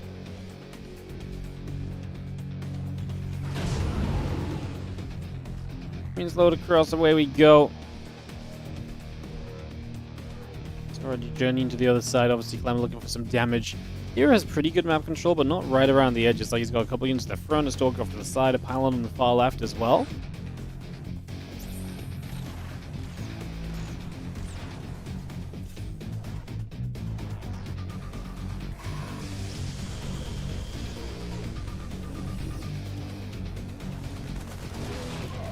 Stalker gets there. The Marine goes down. The rest of the units still coming out to the left. Stalker's still getting punched about a little bit. +1 charge coming through too. Mortal gateways all coming online. The rest of that fire going over to the left here currently. This Marines is going to get through and they're just going to run straight into the natural. Only an immortal there, and even that derped out on those units for at least a little bit, so moments of awkwardness as the Marine and the medivacs get to that top left corner. Kills a few probes. It's just that little bit of potential pressure, right? Having that medivac nearby is going to keep Hero on edge. Hero has to keep on respecting that, thinking about that.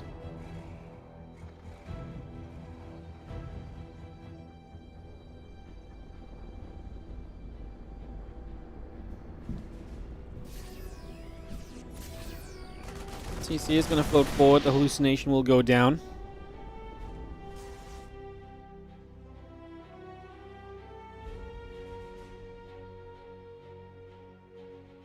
That's the shells and the armor upgrade. Still building up. The extra barracks coming through. Orbital command coming online. Widow Mine's building as we speak.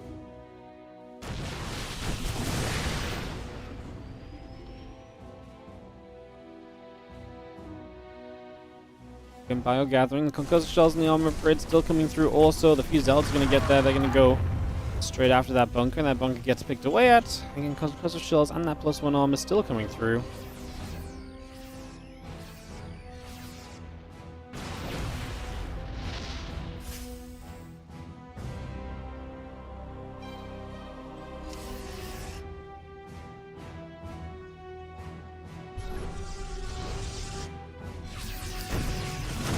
That probe there going to go down. The rest of the bio still coming across as well. It's just going to come straight over. Stalkers have to be careful. Obviously, this is where Hero really needs that Colossus to kick in, get that splash damage up, and really use that to defend. A lot of Widow Mine is going to try and zone those Zealots and get rid of those very quickly. Colossus firing. The Widow Mine is blasting through a lot of those Zealots. And, well, the start of this fight was very good for Clem, but I do think the tail end of it's going to be much better for Heroes. He's got a bit of chasing power in that army.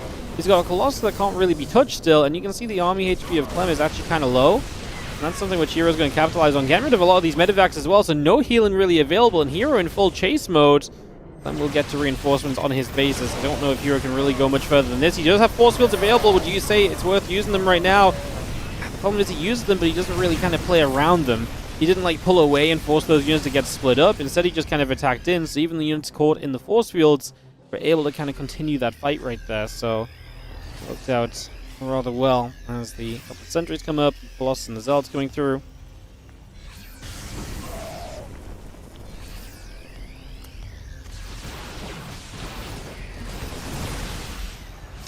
Couple of shots fire coming over for the moment.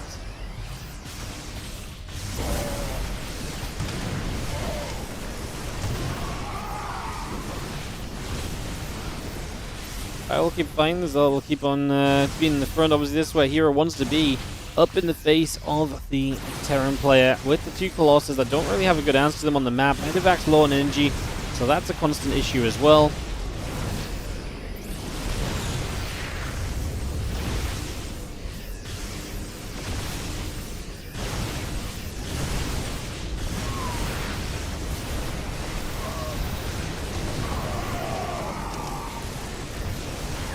Clem actually survive against this. Hero's army still whacking away. A couple of Widow Mines though do get the Zealots.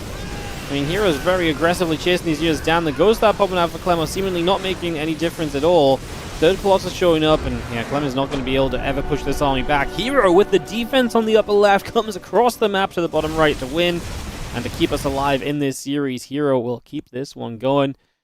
Yeah, those Colossus, once they get into an aggressive position and there's not quite the proper defense against them, they can just find so much value. So, GG's. And that means we get a game 4. Loving it already.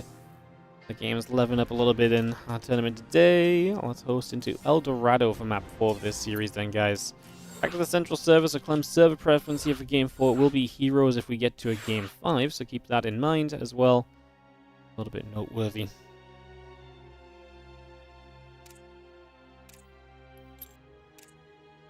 Everyone added in here.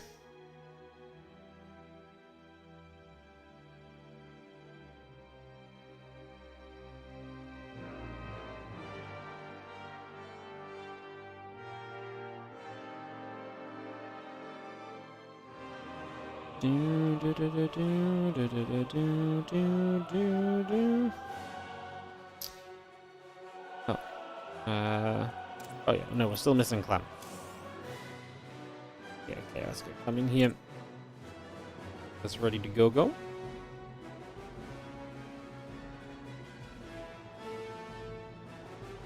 Dorado with so many possibilities.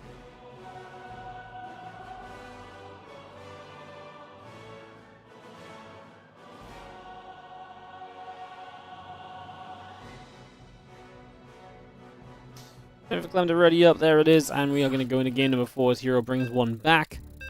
Let's see how we go.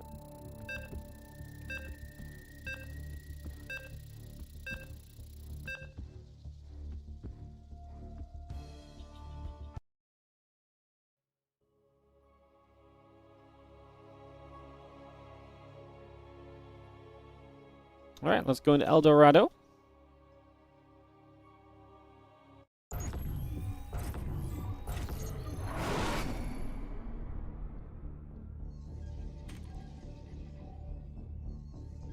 In the bottom right hand side, our red Protoss player here in this best of 5. And fighting back, taking a map onto his side, it is going to be Hero.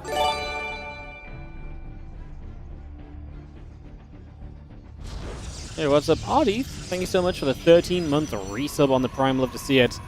Thank you so much for supporting. Thank you, thank you, thank you.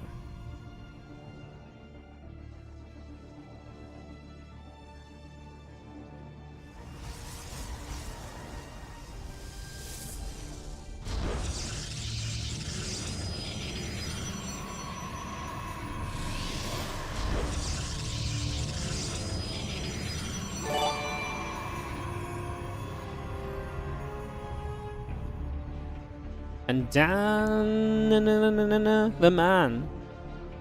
More Dan than man based on the number of ends. Thank you so much for the Prime sub as well. Fresh and new on the channel. Appreciate it. Thank you for using your Prime. Guys, as always, we do take those Prime subs and we turn them into more StarCraft content. Appreciate the Primes. Thank you so very much. Scaffold, thank you so much for gifting some subs once again in the channel. Going for 3 more. Going out to Cynical Death. Sweet. HKJ, thank you for all your generosity today. Appreciate it. Thank you so much.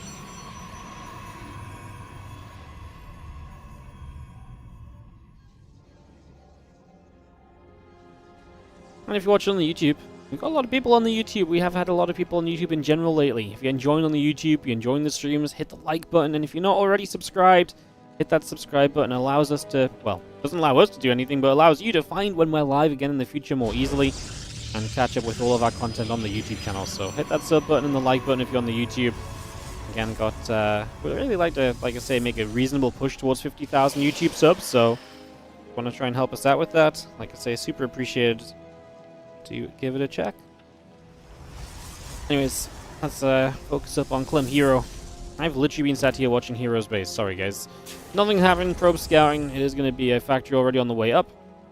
And, yeah.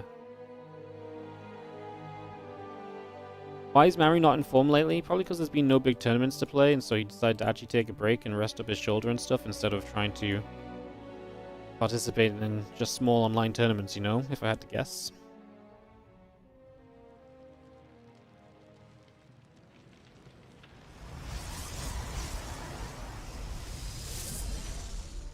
See how Mary does in the upcoming tournaments now that things are going to get a bit more serious again.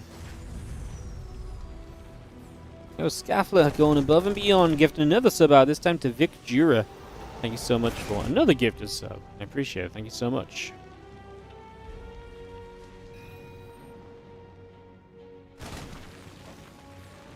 Bit of mine burrows, couple of Marines going about, the hallucination still flying around as the SCVs continue to play the mining game for the moment, so got to continue through with that as we just have ourselves the Warp Gate coming up, the Stargate coming in.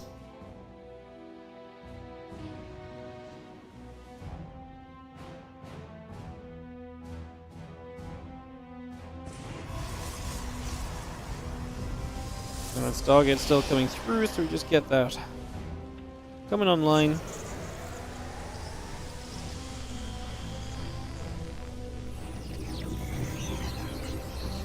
Okay, we'll finish, and we have ourselves a few Marines going to drop off, going in, hitting that hallucination a little bit. Putting in a few Marines gathering up, and get ourselves settled for a little bit. Another gifted sub. Okay, it's just apparently it's gifted sub. Our Scaffler with another gifted sub to Jareth 100. Thank you so much. Appreciate the support. Thank you. Feeling generous today, I see. Like I say, super appreciate it. Thank you so much for helping to make more StarCraft 2 happen. And these WardiTV events have good prize pools and all the rest. Phoenix will chase, medevac will take some shots.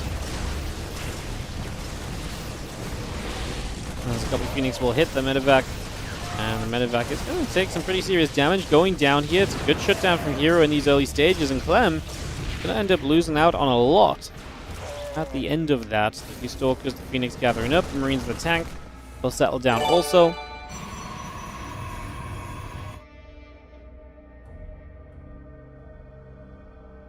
Nexus and the Robo still coming up. Forge as well being added on. Another gifted sub, this time to Lars Ral 93. Thank you so much again. Appreciate it. Do I need to just record a voice line to say thank you, Scaffler? Because I keep coming back to it every 30 seconds right now.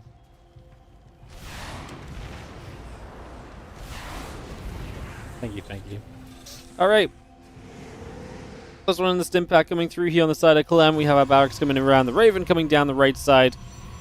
Obviously some opportunity to drop some order turrets in toward the mineral lines. Maybe try and get something done here in that regard.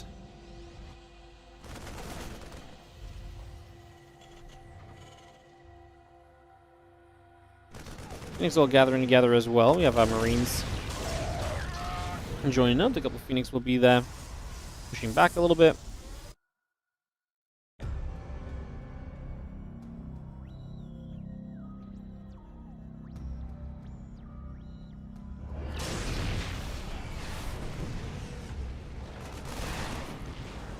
Viking plus the Marines together will actually go and again poke away at those Phoenix. We see the Phoenix still lingering around. Stimpack Combat Shield M+1, very much so, all on the way up currently.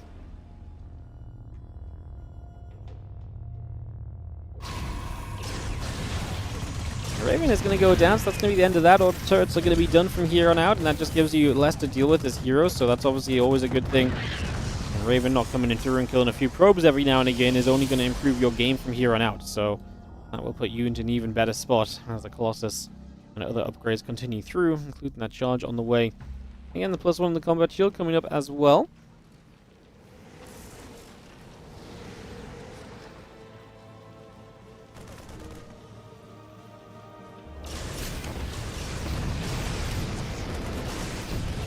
It's going to get a few more of the SCVs right away as well, so again, a few more shots with those Phoenix, finding some value. Just playing around the edges after that initial shutdown has been pretty decent so far.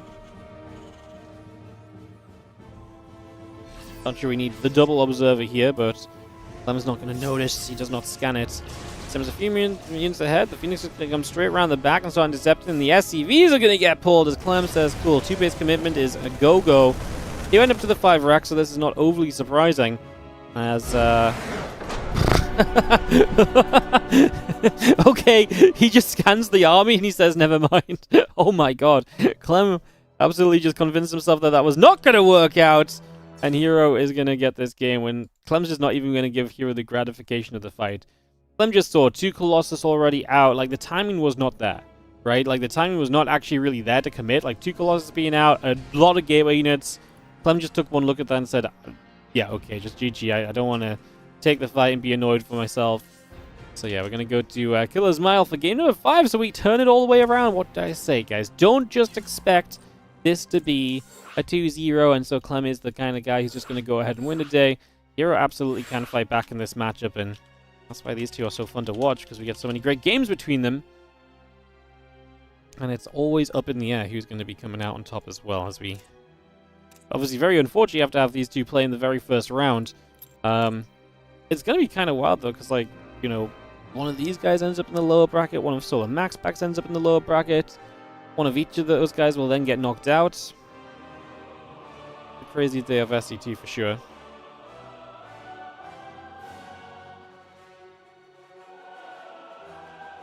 Ready,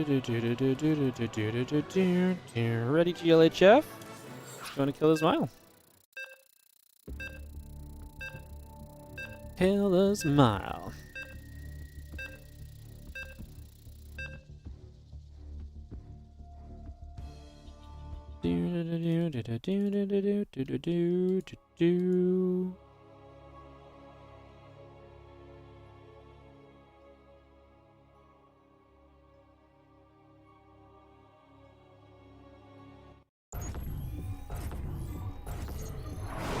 Alright, let's jump in.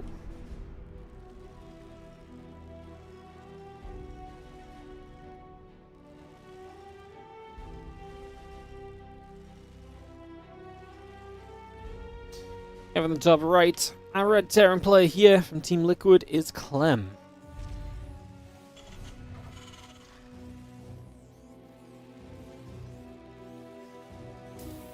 Taking on, in the bottom left, the blue Protoss player Hero, bringing it back and giving us a good old series right now.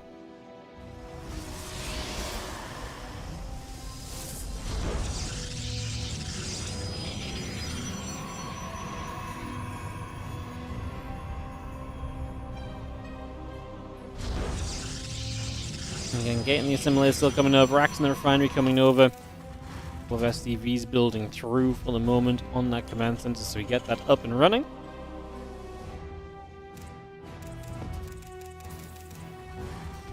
Double gas from Clem, obviously he's mixed up a lot. Double gas after playing a lot of CC first earlier.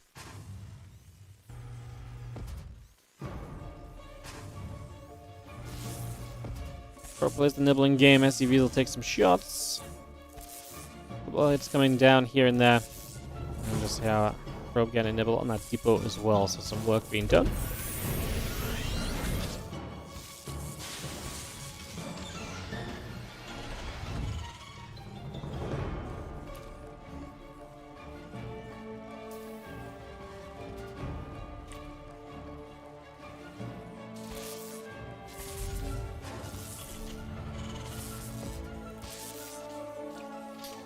And SCV just going to nibble away at that probe, so some work being done once more here, so we get some damage dealt. The factory coming up, the Adept and the Nexus coming along, and the Reaper just going to get there to kill off that probie in the corner. So the probe in the corner will go down, and Nexus and the assimilator coming through.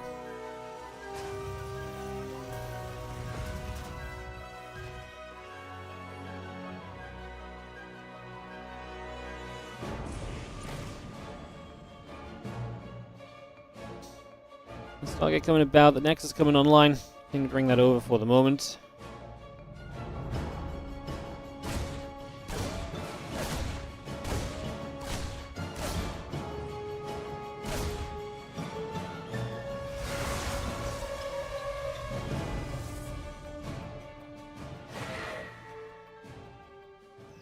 We're moving around again, a couple of Reapers and the Hellion coming about for now. Just going to have ourselves the Hellion setting up.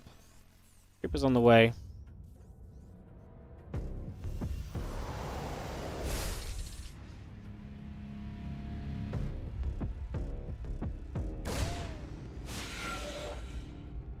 Adept is going to chase again, the Reaper getting pushed back for the moment. Oracle and the Warp Gate continue to produce. And a couple of probes are coming about and online as well.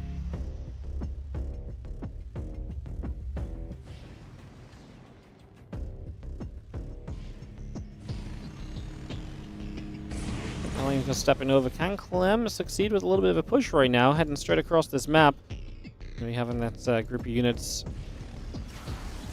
be pretty involved very shortly. Just going to jump straight up here. We actually see that Adept taking a lot of damage, but the Oracle will be nearby, so the Oracle can come back to deal with this.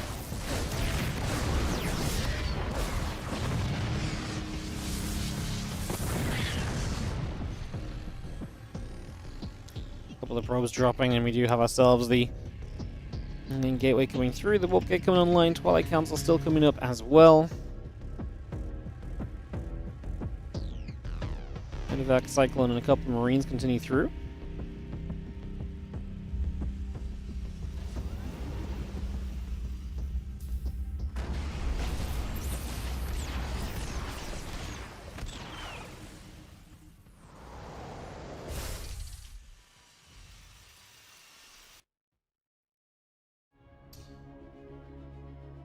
Altogether, that Oracle not going to do too much. Obviously, at least it helps defend against the Reaper Hellion force. That early investment of units from Clem does not necessarily go as far as maybe you would have liked to have gotten out of it.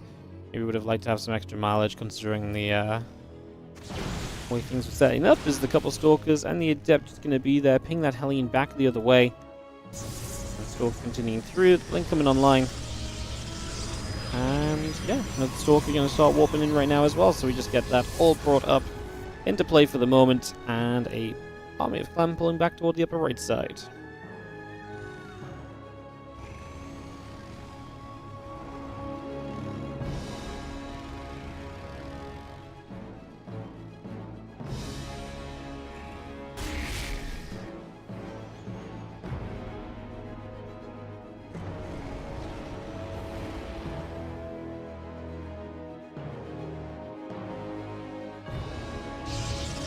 Batteries. Forge coming out, a couple probes going through. That blink still very much so coming online as well, as you'll see the Hellion from the stasis going to be fading away. Couple shots going through. The tank pulls back, and the SCVs will be there to give it a bit more love. So Clem on a full-on push right now, as the Oracle is just going to be picking apart at the natural, which is basically SCV-less currently. Clem needs to succeed with this. He does not have a lot of workers in this game. This is very much so setting up for Clem with a need to kind of push and succeed right here and now. And obviously he's got a lot of power to do it with. First tank siege and liberate against siege as well to help zone at the front. Having to find that liberator range ain't pretty because the tanks are backing it up as well. So a lot of damage being done right off the bat already as well. Just going to be seeing the few Marines and the Viking turn back the other way.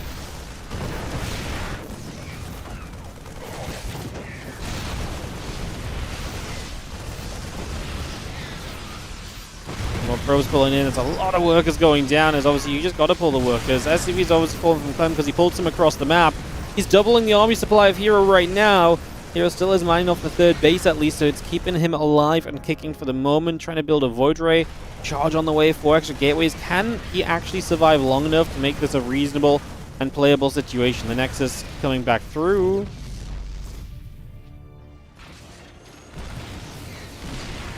More tanks just sieging up. The Stalkers get turned away. The Void Ray very nearly going down. Still got the charge coming in bad. The gateway's coming up as well.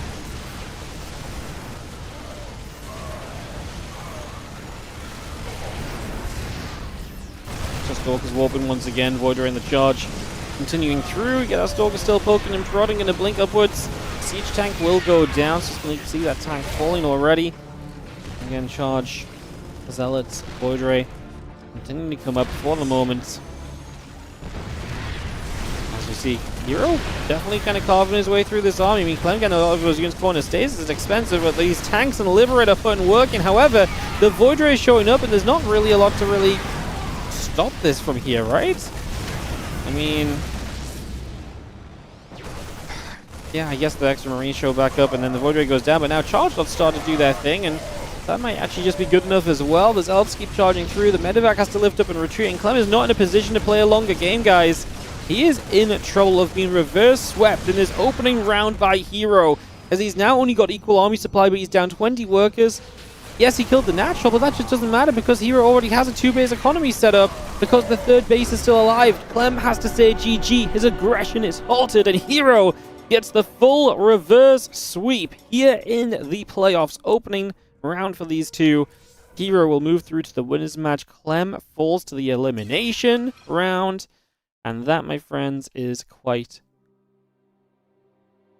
the story. I mean, one of these guys had to go down to the lower bracket, right? Yes, we knew that, but here Clem was up 2-0. He returns it around 3-2. He will move into the upper bracket semifinals as we are going to prep ourselves into Solar versus Maxpax. So we'll get that underway in a moment or two. Are the players here? Not quite yet. Just need to go find Solar for a moment or so, guys. So, try and find Solar.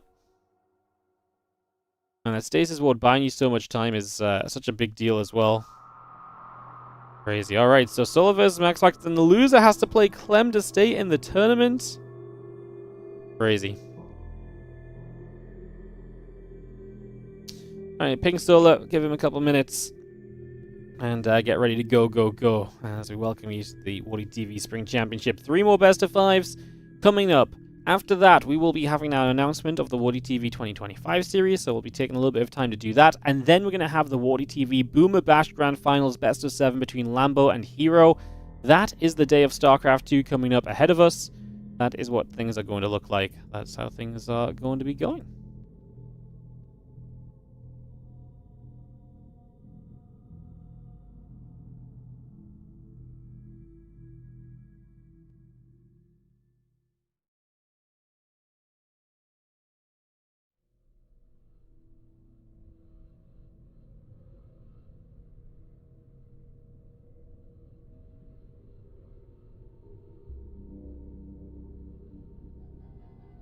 Alright. First comeback, yes. It's not every day you see a reverse sweep. Okay, guys, I've seen solo.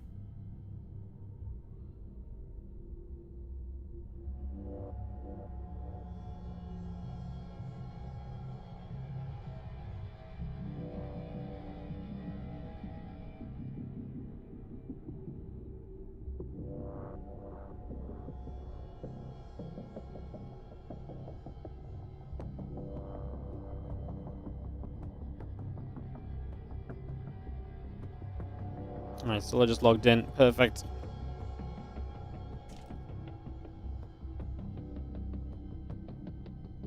We get the copy paste of the maps going again. Perfecto. Alrighty, guys, we'll be in a moment or two. Just got the videos done and get Maxpax versus solo underway. Beautiful. Very exciting as well.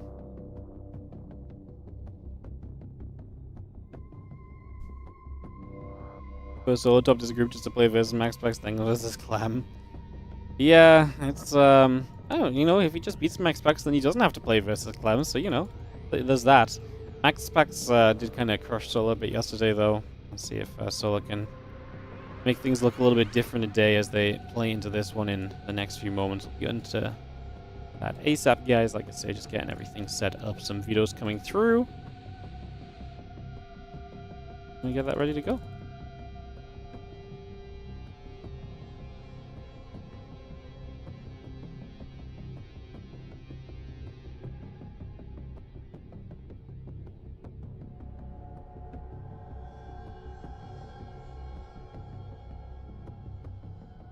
Am I casting a 2v2 tournament Sunday?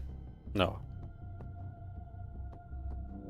I didn't even know there was a 2v2 tournament Sunday. No, this weekend it's WardiTV Spring Championship playoffs. Friday, Saturday, and Sunday. All weekend.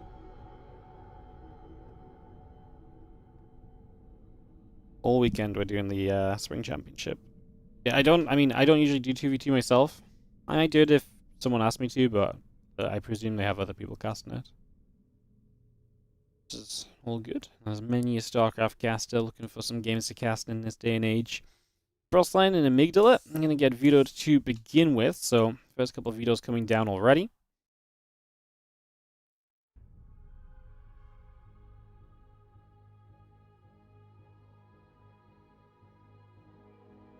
Awesome.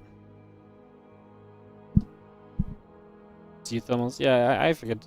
I think Steadfast usually streams it though. I'm not 100% sure who. I just have a feeling that I remember Steadfast doing it.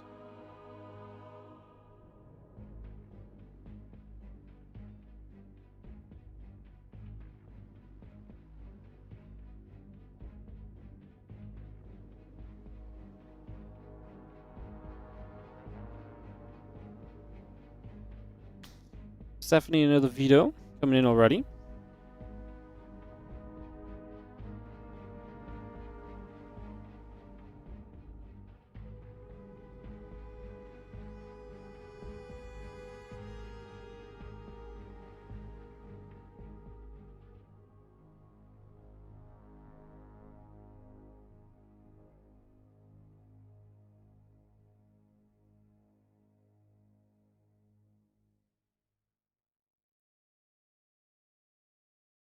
Frostline, Amygdala, Persephone, and Leylines all getting vetoed.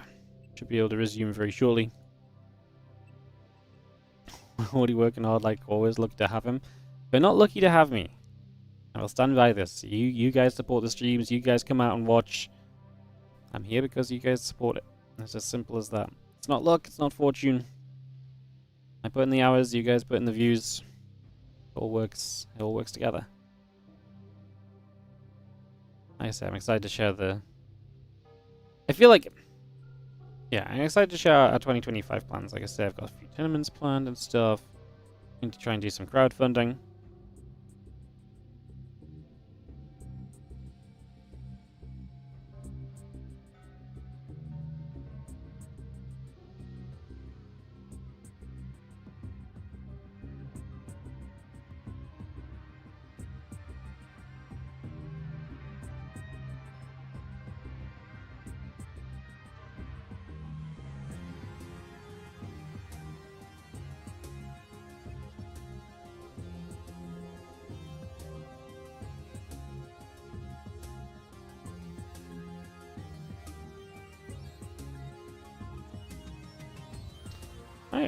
Whispers of Gold, give me our first map.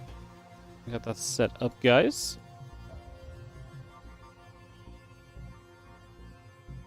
Just got distracted by something for a second. Okay, Whispers of Gold, gonna be our first map. We'll get this sorted, and into game we go. Perfect. We're grateful for Wardy. Hell yeah. I'm glad. You guys have been very nice lately. Twitch and YouTube chats lately just being like, Wardy, you're awesome. I'm like, stop feeding my ego. What if it gets to my head, you know? What if it all goes to my head? I'm just like, you know what? I am the best. Screw you and poop on that. And I don't know what else, but I don't know how I might act, you know?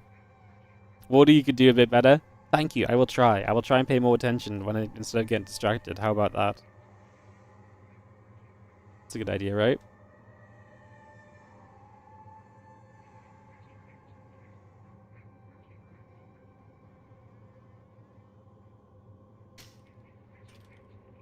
What was our fifth map?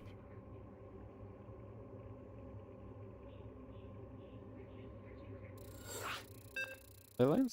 No. Not El Dorado.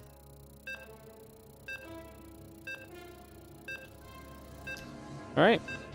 We're gonna get this going, guys. Whispers of Gold coming up. PvZ between Maxpax and Solar. Thanks for a little bit of patience.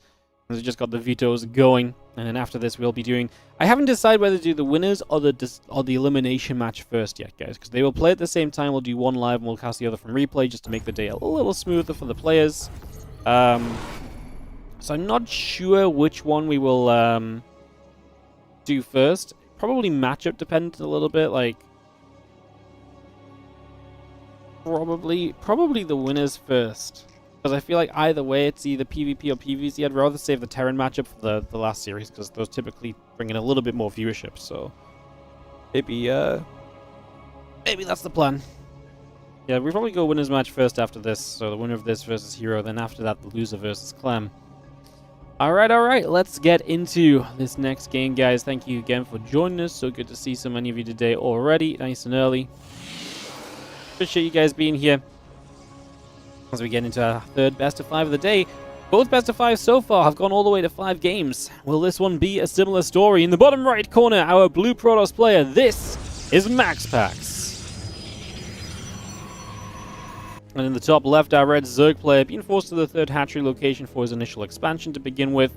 It is going to be Solar here in this top left-hand corner.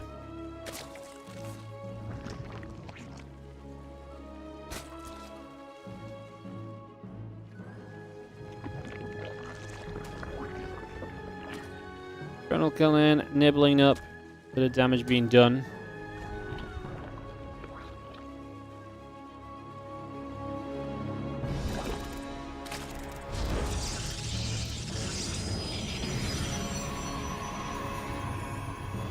Yeah, what's up, Camux? Thank you so much for the 55-month resub on the Prime. Appreciate it. Thank you so much. Thank you.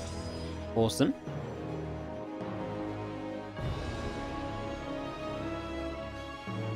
Been a lot of subs today, actually. There's been a lot of primes coming in and everything. Great to see. Thank you again so much for supporting.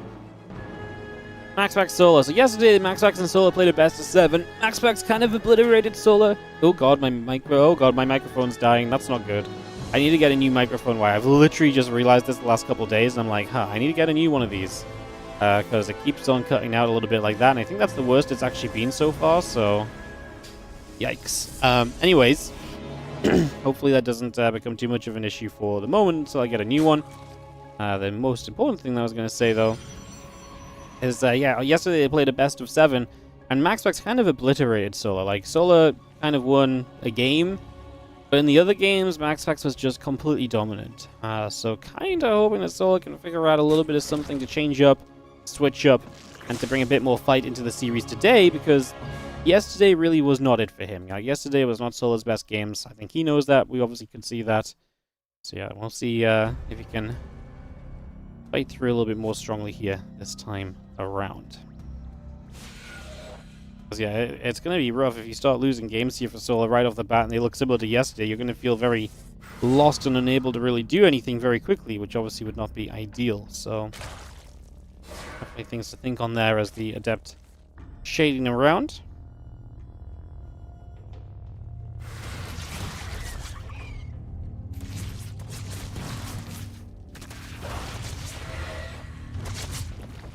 Couple of depths will continue to shade. The Queen going to come back around as well. Just going to be seeing the Oracle and the Warp Gate coming through. The Link Speed finishing shortly. Continue to bring this up and online.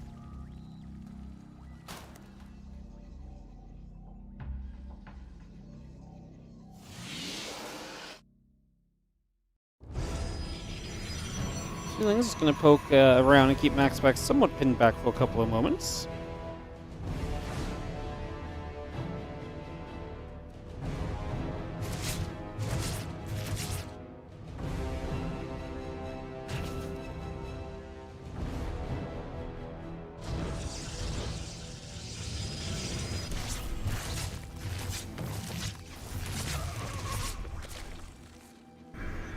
Have that Nexus coming about, so we get that set up for the moment. We get underway.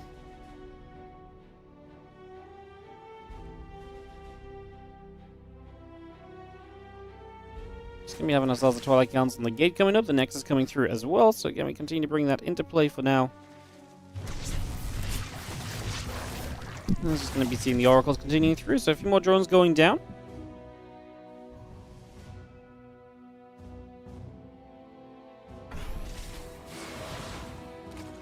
That's going to shade. 3 drones going down already, so some damage being done.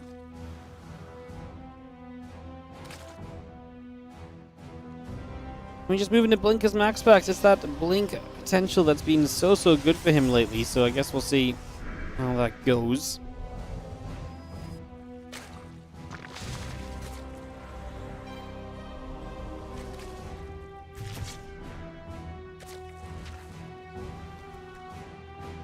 Evo Chamber going to come down the front. The last still on the way up here from Solo. He gets a couple of Evo Chambers going as well. Seems to be a lot of his plan initially.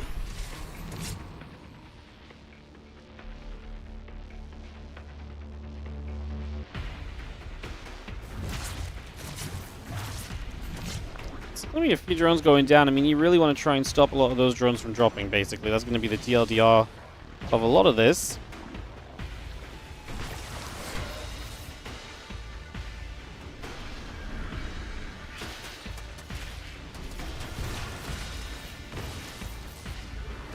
Oracle activate, and a few more drones continue to go down. We just have ourselves the Blink and the +1 continue to come about.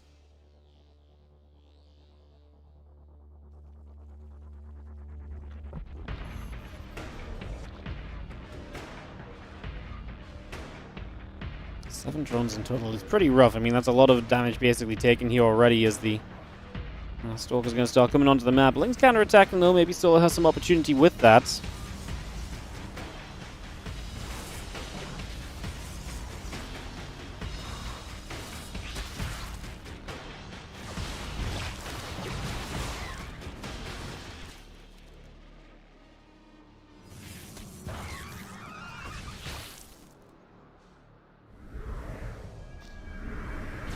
Stalker's going to ping, a couple of Lings going down for the moment. So again, a few shots coming about right now. And we just have ourselves the Lings just sitting tight at the front here. And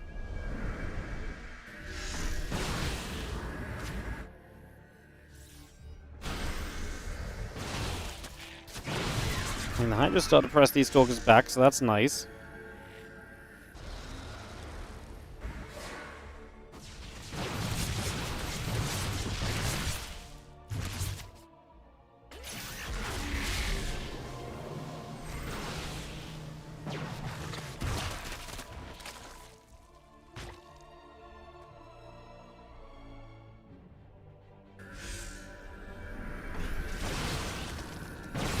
Stalker's still trying to press Job. Obviously, with the Lings and Hydras, I feel like Maxpax is not super safe right now with this army. I feel like this army is got to tread carefully for the moment.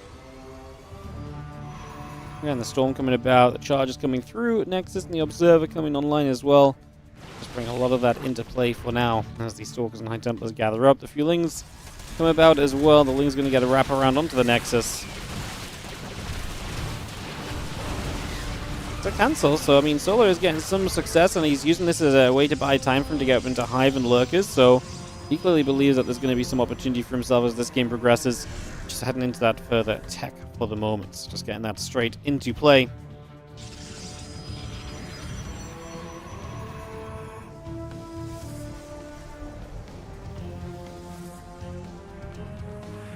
few High Templars in the middle, Stalkers gathering up. We have got ourselves a few of the Lings just from Solar heading down to the south, so they're going to go straight across the map. Stasis Ward is going to catch a few of those Lings as well, cannon or two. Just getting some shots off again, just threatening the run by, seeing what we can find. A probe here, a probe there. Even just making Maxpax kind of look back at home for a moment or two might be useful as you try and buy yourself time to set up defensively.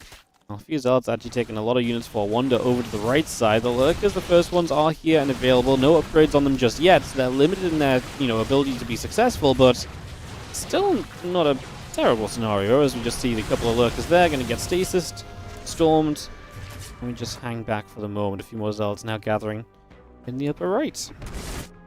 Oh, Stalkers moving up at the front, not exactly ideal either. And again, just got to be careful attacking into those Lurkers for now. Got to be super cautious about that. Fleet Beacon coming online. Results in production. Immortal and +2 attack upgrade coming about as well. All of that continue to come through.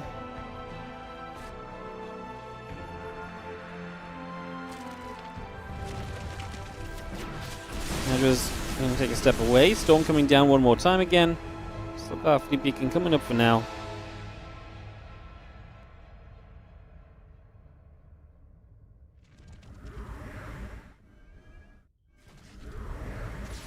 This army's still setting up. A couple of crew teamers getting moved about.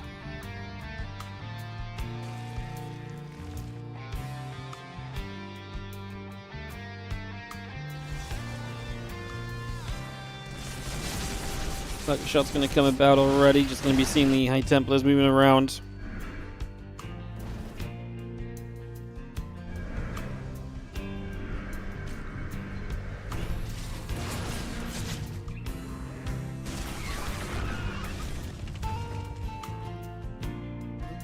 +3 attack, +1 air weapons coming through. As we settle for a couple of moments here, just going to be seeing the drones going down. Big push from Maxpax. Solar just doesn't have the supply to really stay in this, unfortunately. This is not looking pretty at all. As we just have ourselves the storm continuing through. The Ling Hydra taking some damage. And that Archon is going to get picked off as well as the Ling Hydra coming back through. Going to go grab that straight away. Another storm coming down. I mean, can Solar find some magic? He needs to conjure up some supply, I think, unfortunately, is what this more or less comes down to right now. Is the High Templars trying to drop some more storms. One of those High Templar going down already. The Hydra's just going to back away. Another nice storm onto the Hydras once again. So army's still gathering up. We got the Hydras killed. Tempests, Zealots. Another ship coming through. +1 air weapons, +3 attack. With a storm coming down. A couple of Lurkers getting grabbed once more.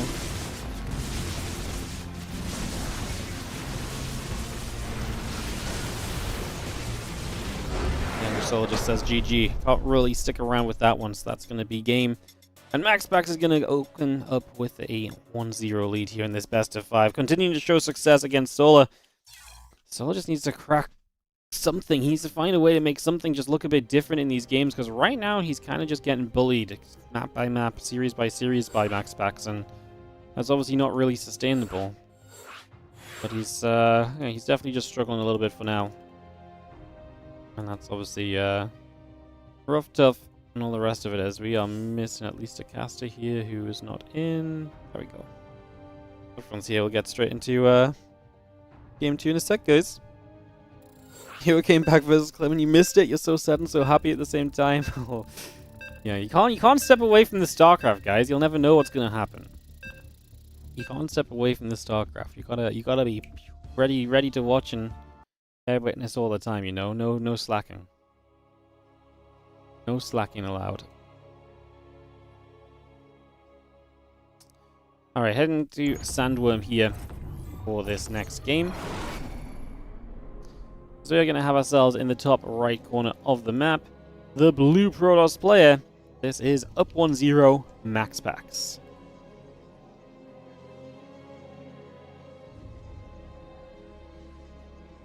His opponent in the bottom right is going, bottom left is going to be Solar.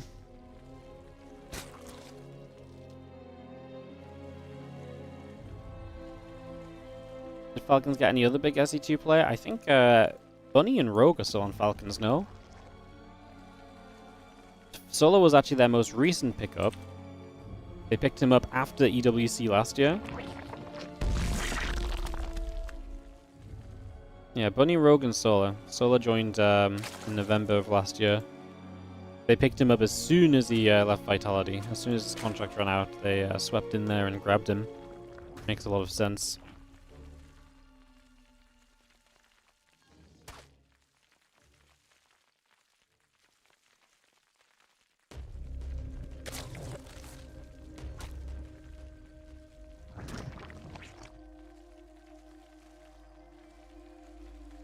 Oh, let's have that probe wandering around a little bit here. Hatch, gas, and pool all coming online.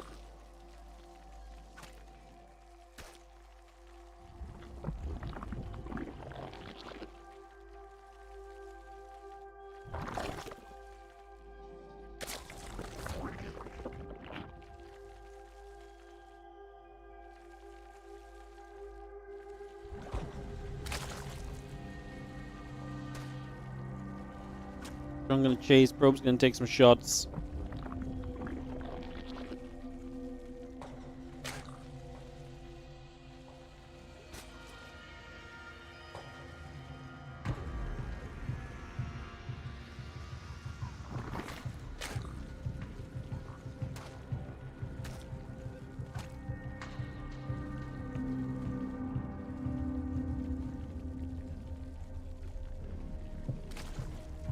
Next coming about, the adept coming through, Queenslings and drones continue to come up as well. Still gonna be Stargate on the way from Maxpax, no real surprises super early, just watch that probe nibble around for a little bit. It's gonna start heading home. Obviously Solar got his natural on location this time, which is a nice little bonus for him. So that's nice, as we otherwise continue forward, as the Nexus will finish up here in a few moments time. Queens and a couple of drones, just coming through, the link speed already getting started.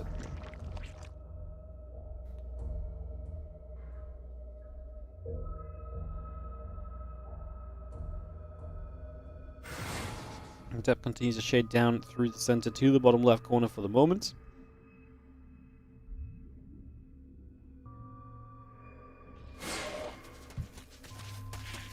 And that depth will continue to threaten across here as we're going to start working our way in toward the mineral line, so get straight in.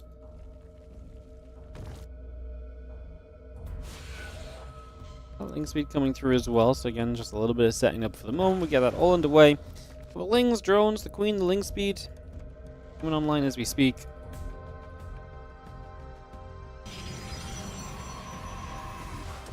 Early game PvZ looking like early game PvZ. Peaceful, slow, waiting for the setup, waiting for the tech to come online. Not much else to be done until all of that other stuff really kind of gets figured out here early.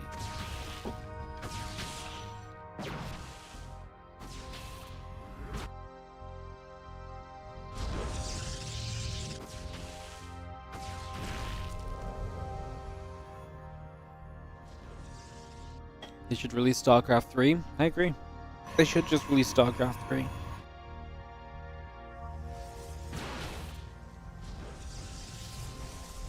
But I think StarCraft 3 should just be StarCraft 2 with a few slight improvements, you know? Do you guys actually think the StarCraft 3 could ever be actually as good as StarCraft 2 and 1 have been? I think the beauty of StarCraft 2 is that it was different enough from Brood War and still became an amazing game, right? That's not easy to replicate, that's not easy to pull off. I honestly feel like StarCraft 3 would just not... is it possible to make a game like that again? I think I'd rather see a StarCraft 2 expansion with new units and stuff, and multiplayer and so on. Oh, that's maybe not as exciting, but... Both Queens will fly away at the Oracle that gets pushed away to the side.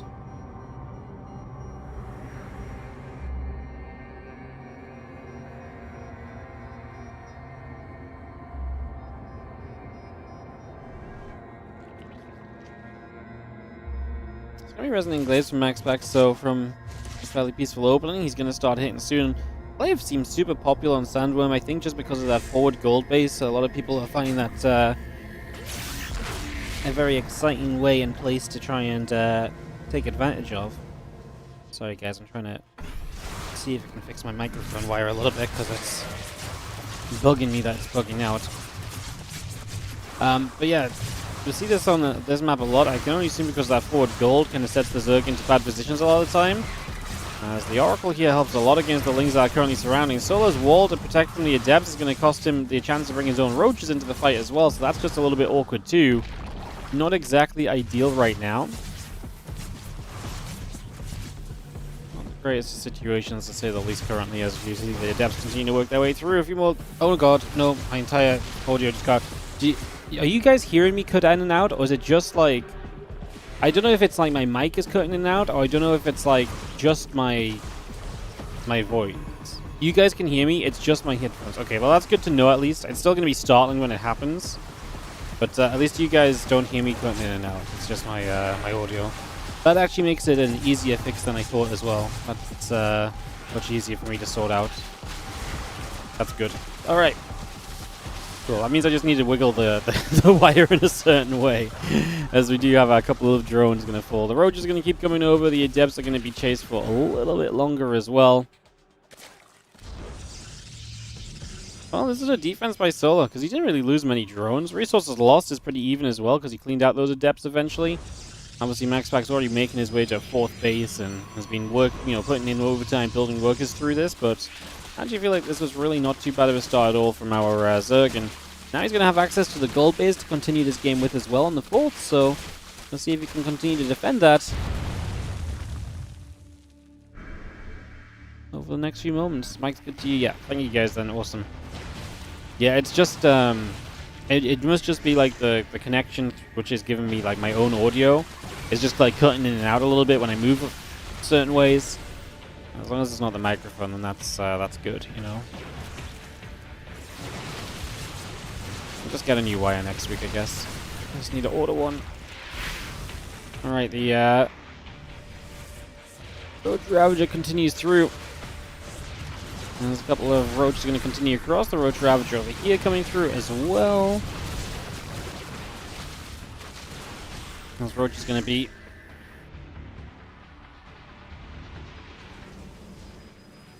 continue to come about. The drone's going down. It's going to be having ourselves the charge upgrade coming through as well. This Roach Ravager going to continue to poke on forward. The few Stalkers going to have to step away for a moment or two.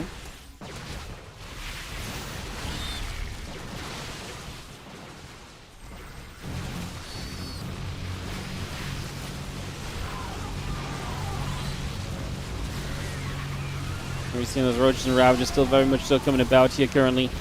Continue to press on in. Just going to be seeing the Roaches and Ravagers still getting chased.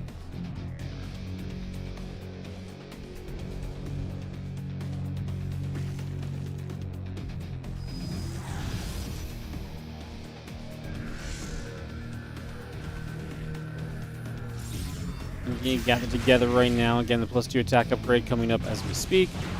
So bringing that online as well. Now, can we actually kind of push through here as Solo? Obviously committing a lot to this Roach Ravager link timing. Wants to get work done now rather than letting this game go on any longer. Understandable. The longer these games go, the better Maxpax typically seems to look. Solo wants to capitalize on his advantage right now. Closing the gap. Immortal and the Stalker start to kite back out of there. Starting to get away for just a little. Escaping for now.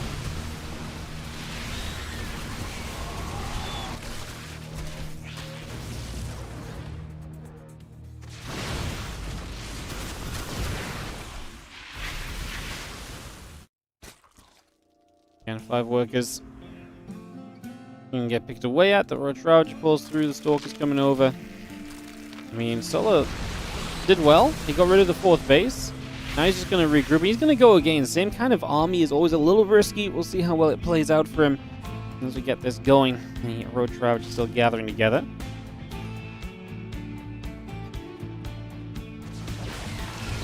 Bowling is in the center. Coming through too. Straight about with that. Stalkers blinking up. 1 Ravager going down. I mean, this is just a surround on those Stalkers. Maxpax will say a GG, and we are going to get a fight here in this best of 5. Now Solar bounces back strongly on Sandworm, following up from the Adept attack. He is capable of taking a game 2, and that gives us a very fun situation now. as we get ourselves ready for a game 3. Maxpax's been hosting these games up quickly as well, so I'll let him continue to do that. We'll jump in with him in just a second.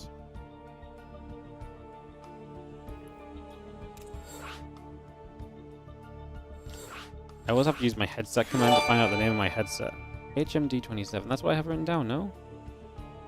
It is.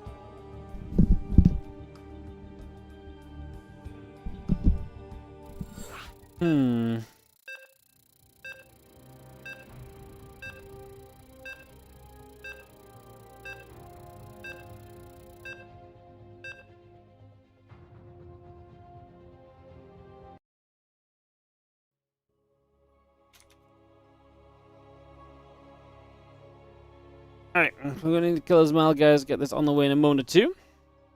And kick this off into our next little bit of action here. So, let's get into it. We are going to have ourselves, in the bottom left-hand side, the Blue Protoss, who loses game number 2 to end this tied up 1-1 right now. This is Maxpax.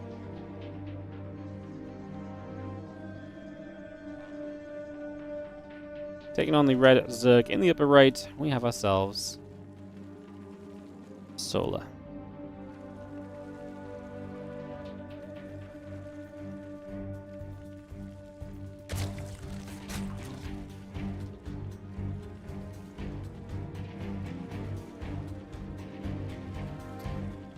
Well, game 3 coming in here on Killer's Mile. Some of the newer maps being utilized.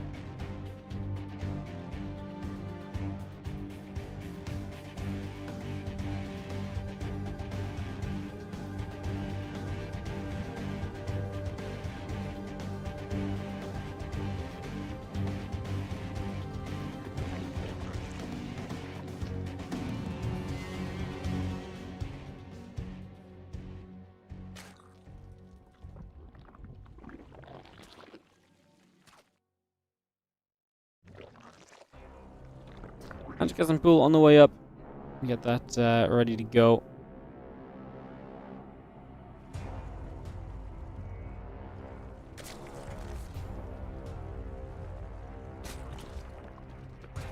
For the moment.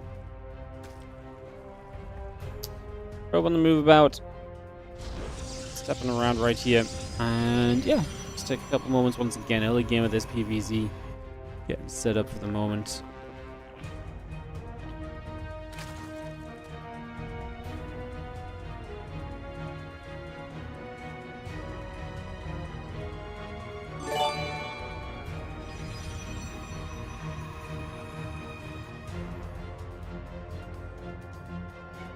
Hey, what's up, Fileman? Thank you so much for the Prime sub. Appreciate it.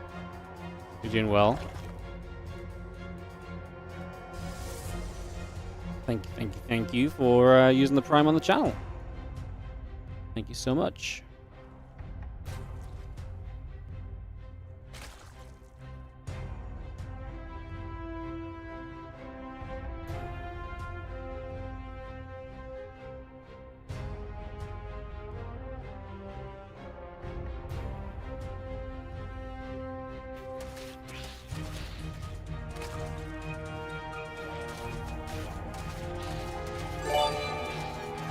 And quote, when it's map hack. Thank you also for the Prime sub. Appreciate that as well. Thank you so much.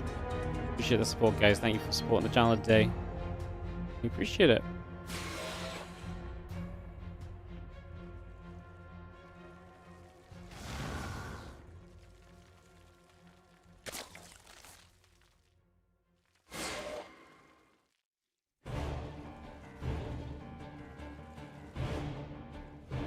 There's inlings be coming up, a few drones coming in as well. Continue to get that going for the moment here.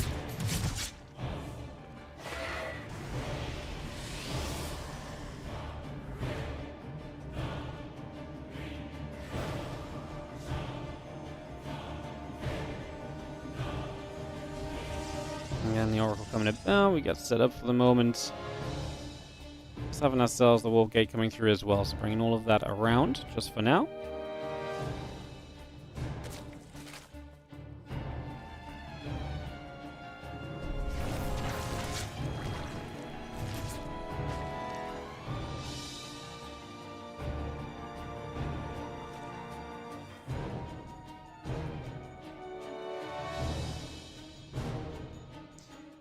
And a couple of queens coming about. The Nexus and the Twilight Council coming through.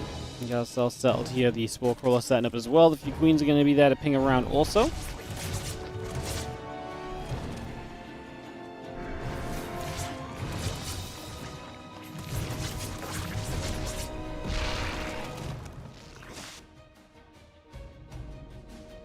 Still moving. A couple of drones coming around.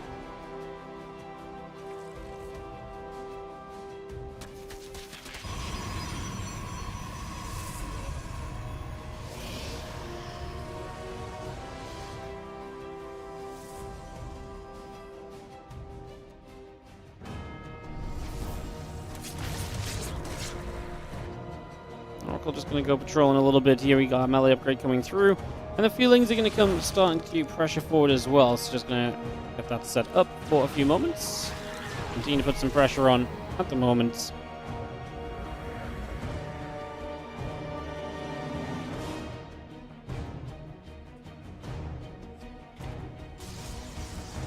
Five minutes in, and obviously that melee upgrade is going to be designed to try and help you a lot against the Stalker play. If you can get the Lings to get on top of Stalkers, you can typically do very well. So expecting that to be kind of the plan from Solo. He's getting a Drop Lord as well, so some opportunity to actually just be quite aggressive from him too.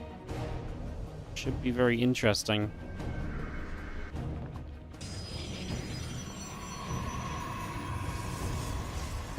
Drop Lord sets up. The Lings are getting ready to jump into that Drop Lord as well.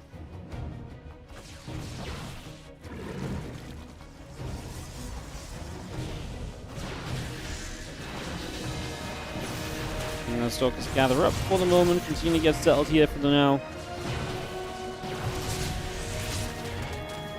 It's going to be seeing a few Stalkers stepping away. The Lings are going to be there too, trying to get set up.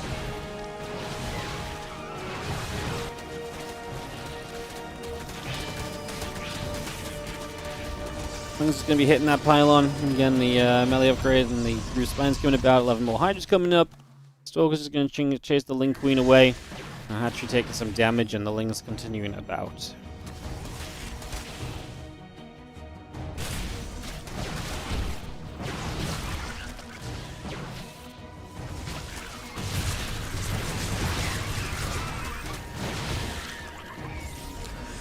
Yeah, Stalker's still trying to fight. A couple of probes haven't gone down already, but I mean, Solo now, can you continue to push these Stalkers back on the front line? If you can, then you can go from there.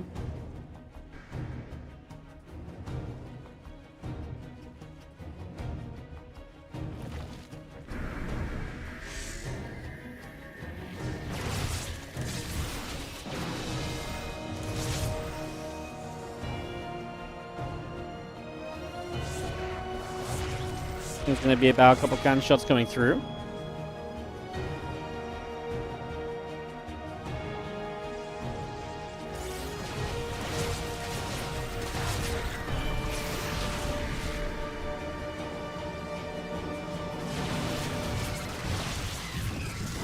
Well, Solas will shoot a couple Lings going down. Hydra's going to get chased back over. The army from Solas still hanging on nicely, but obviously Maxpax is making the tech up the Storm to go into the next stage of this.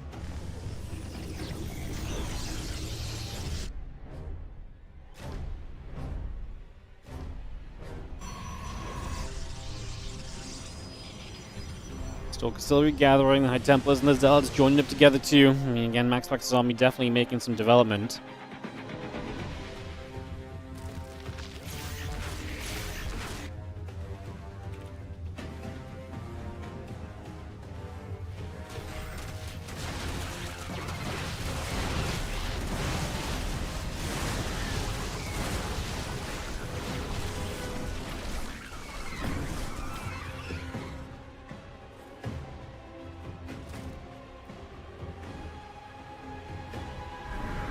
Now just getting back to the center. The Ling's coming through. A few more Banes coming up as well.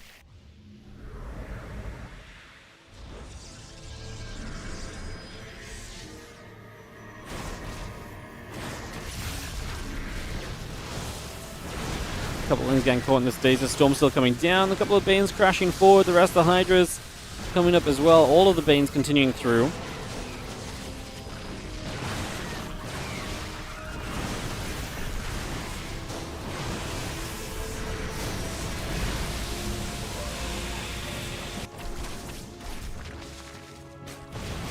I'm just going to keep pressing forward. The couple of Stalkers still taking damage.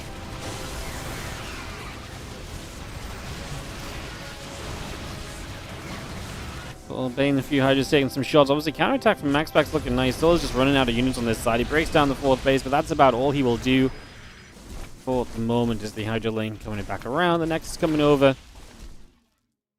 As the Stalker Archon gets back to the center.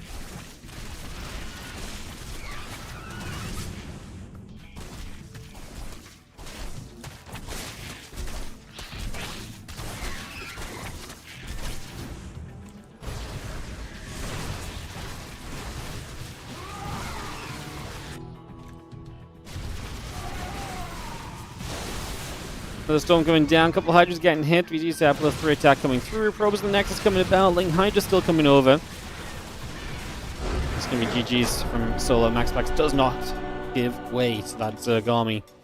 And Solar is not going to be able to break through. Man, Maxpax is just so good at finding that defense, getting a bit of counterattack going. Solar just struggles to keep enough army into play as Maxpax is looking to set himself up against Hero in the winner bracket semi-finals. Again, you lose this as Soul, you've got to play Clem in that lower bracket. Honestly, I think that promises to be a bit of a banger, as Ultra Love will come in here for map 4.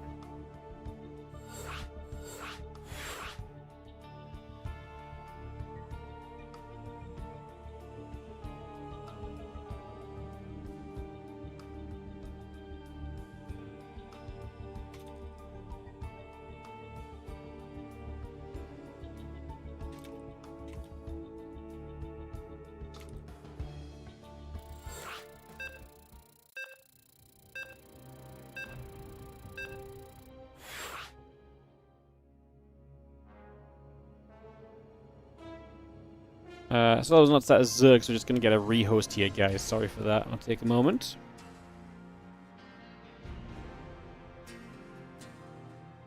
Alrighties.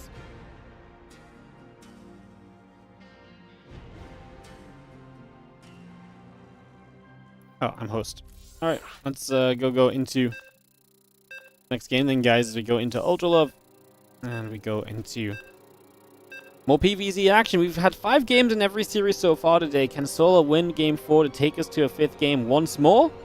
That's what we're going to be finding out shortly as we get into the loading screen. Let's get this going.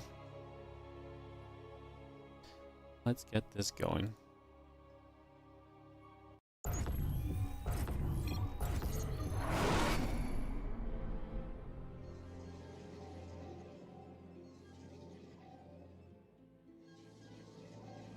Bottom left-hand side is going to be our blue Protoss player, currently leading 2-1. It is Maxpax.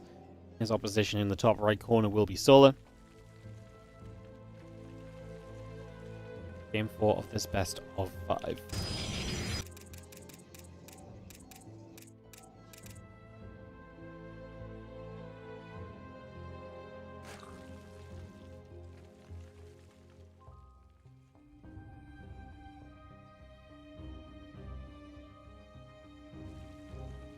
Probe steps into that natural. The gate and the probe continue to come around here. Once the gas cell settled for a few moments, get built up.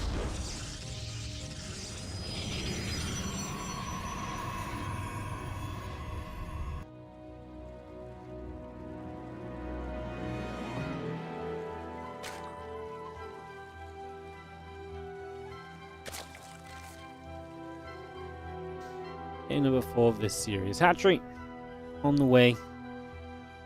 Looking to see where we can go.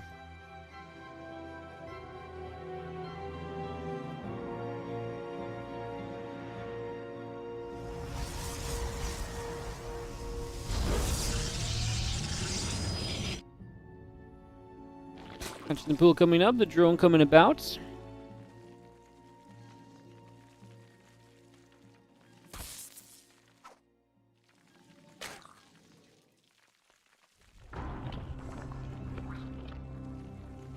The Slavico coming through for the moment here, so again we get that on the go.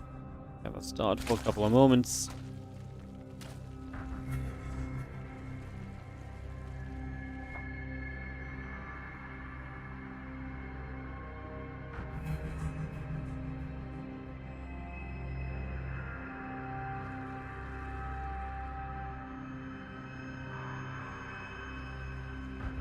Wondering a little bit what the game plan becomes for Solar, right?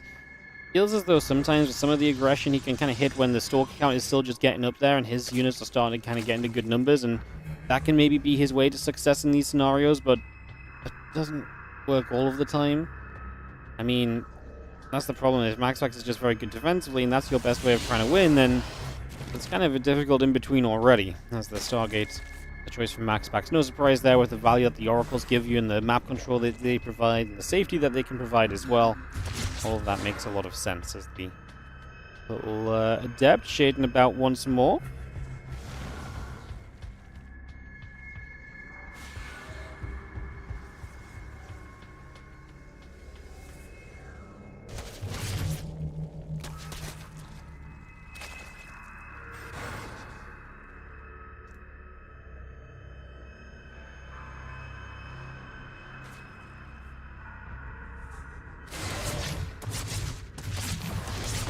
That's going to fire the feelings coming about too. I'm just going to be seeing the Adepts continue to put some work in right now. Let's see the Oracle and the Warp Gate coming up as well. Link speed is about to finish. Again, the Queen and the Overlord come through. The Hatchery coming about. Spore Crawler on the way.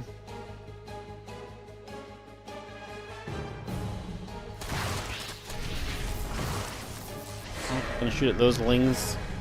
And again, the Oracle and the Warp Gate coming up as well.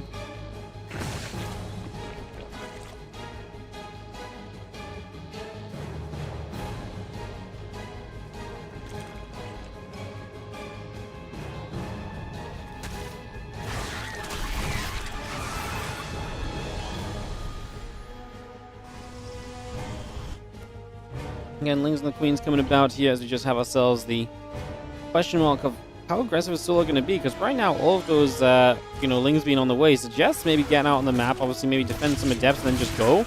The more of these Lings we make, the more I believe that Solar is fully sending some kind of commitment here in the next few moments. He's going to start droning now. So what he can do with these Lings as he goes across the other side. Oracle up to the top side, out of position, so that's one Oracle at least that's not going to be there to help defend just yet.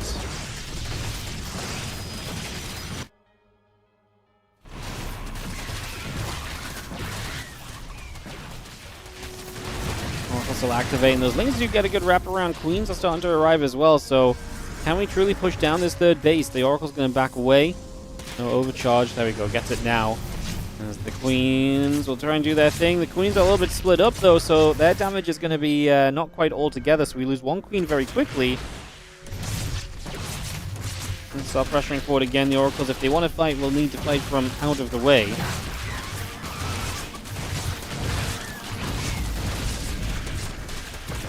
Do get rid. I mean, at the end of the day, Soul's going to get rid of this third base. I think this is a success story for him in that regard. The question from here is, was it worth it? Because he cut drones for this. His tech is not as good as it could have been. How quickly does Maxpax recover? How quickly does Maxpax get back onto a third base?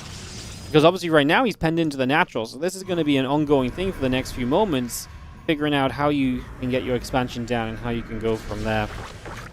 As the Blink and the Forge will continue up, so we bring that straight through. The Lings are going to go running over. They're going to get a wrap around these Stalkers also. Oracle's activating to try and fight those Lings away. Let's take quite a lot of damage for now. And again, Blink finishing up shortly. The Nexus coming through on that third base. We get that set up as well for the moment.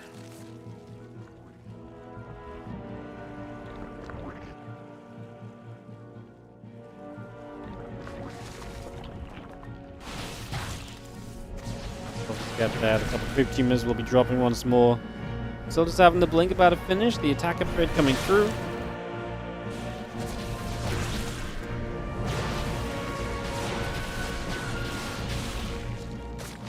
Just trying to push up again. The +1, the charge coming online. Just have ourselves a couple of creep teamers being picked away out. Roach speed, roaches, and Lings coming about as well.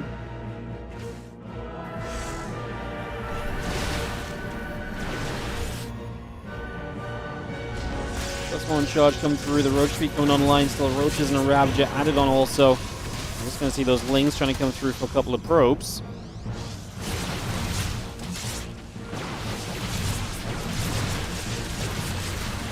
All those Queens getting shot at.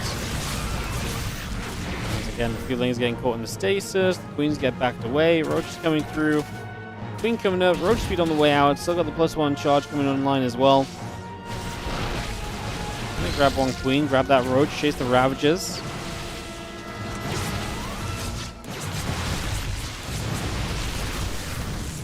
Stalkers blink back once again. Still got that corrosive vitality just helping to fade those stalkers away. Again, this is the kind of stage now where Solar about to hit Roach at least should have a bit of a better time against those stalkers, and this is just holding on. My big question right now is what are we holding on for with Solar? Like, he doesn't have anything on the way that makes this situation so much better versus just...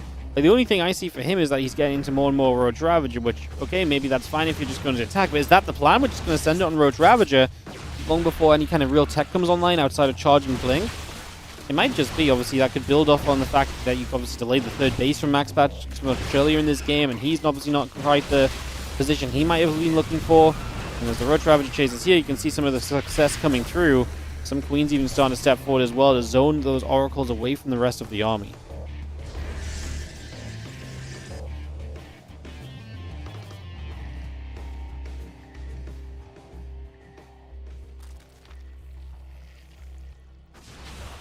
Plus 2 attack coming up. We got ourselves the Roach Ravager going to get there for a couple stalkers as well.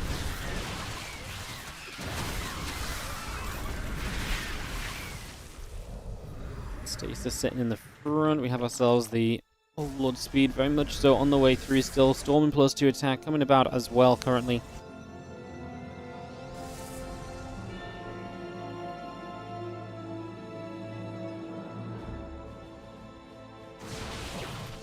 The Stalkers already hitting the queens. The Roach Ravager Ling gonna get back around as well. A couple of those Stalkers already taking hits. The Ravager's gonna go diving down the left side. One Ling sets off a stasis ward. The rest of these Lings continue to chase on through. Roach Ravager still trying to chase forward as well. Trying to jump in on top of this. Corrosive Bars knock down the cannon. Storm is almost halfway done. The thing is with Storm is, you've got one High Templar building up energy right now. Do you really find a way to warp in more High Templar during this attack as Maxpax, or do you just need to warp in purely Stalkers to deal with the wave of this? So, I don't know how much of a time a Storm really is. Obviously, the +2 helps. Great denial of the Stasis wards by Solar. That's the kind of thing that's going to send him a long way in this game. The Archon on the bottom side is going to be separated, so that just goes down without really doing much of anything. I like this a lot for Solar, but we're never done until the first GGs, because there's always going to be that chance that these Blink Stalkers find an incredible way to trade. But Maxpax evacuating the mineral line suggests that he does not believe his third base is staying alive. And the problem is he's evacuating to a fourth base that's kind of out of position compared to the rest of his bases.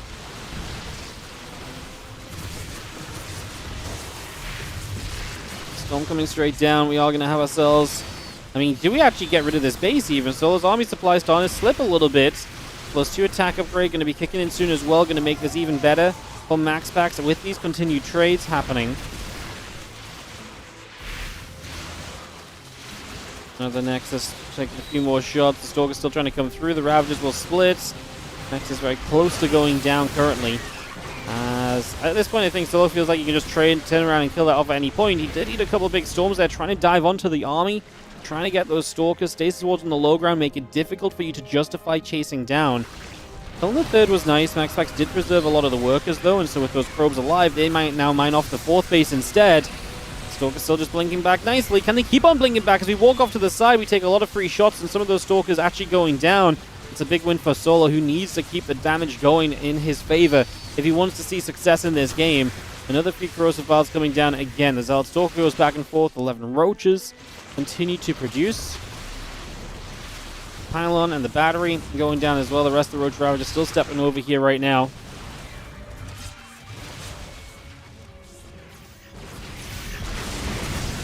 A nice stasis. Just going to see the Roach Ravager getting caught. The Stalker still trying to step through. We move up that right-hand side instead.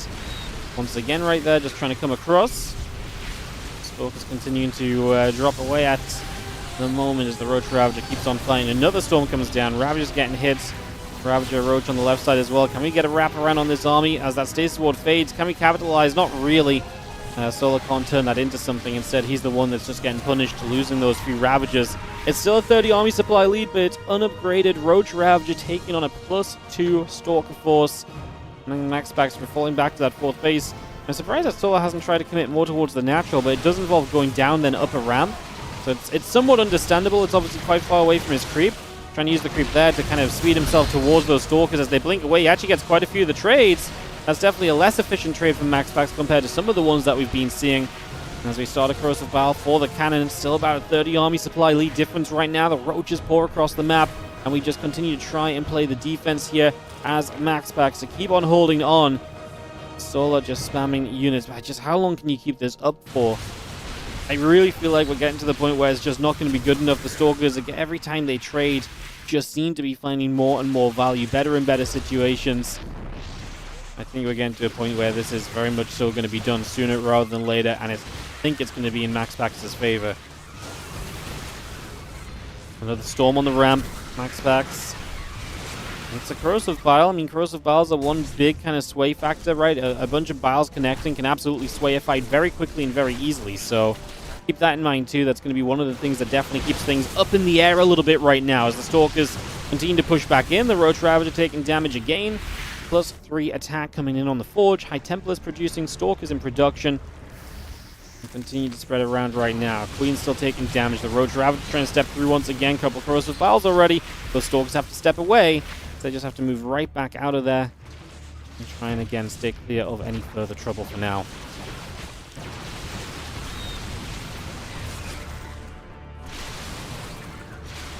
Army supplies just getting closer and closer and closer. Solar is going to make a much more committed effort in toward the Stalkers. And Archon down here as well, though. And I don't think this attack forward is going to really see the success that Solar needs it to. Storm going to zone him backwards. He's going to try and zone himself with the Biles, which get a single Stalker. But again, the numbers just do not come through for Solar. Maxpax becoming such a master of these defensive plays. Pulling back, using the stasis wards to develop space and to buy yourself time. Slowly getting towards some of the tech units. Let the Stalkers keep trading over an elongated period. Really let their value sink in deep into these kind of games. That's exactly the sort of plays that that Maxpax has been making and making very well to pull off this kind of a defense. And at this point, Solar, I don't think he can do much else. He was fully all in on this army composition. It was Roach Ravager, no drones, no upgrades, no future plan. This had to be a win right here and now, and it's not going to be the case. Maxpax is going to advance through to play hero in the winner bracket semi-finals. Two more corrosive vials going to clash through a couple of those Stalkers. Oracle's still lingering overhead, they're low HP. It's not really going to matter. It gives you maybe a bit of reprise as Solar because you don't have your Ravagers just being targeted throughout this, but the reality is, as now we have multiple Storms available, it's not even close. And the fact that Maxpax has a base over here is kind of ridiculous in itself. Like, this is a 5th base location that he's taken as a 4th in retaliation to having lost that 3rd base initially. And he's just playing in 2 different areas. I really wonder if Solar could have maybe just sent a bit more toward this natural. And maybe, I mean, obviously there's a warp in to block it. The ramp makes it difficult. I wonder if that just could have maybe pulled Maxpax around that little bit extra compared to what we needed to see. GG's, and that is going to set us up for the next couple of matches so we know exactly where we are going.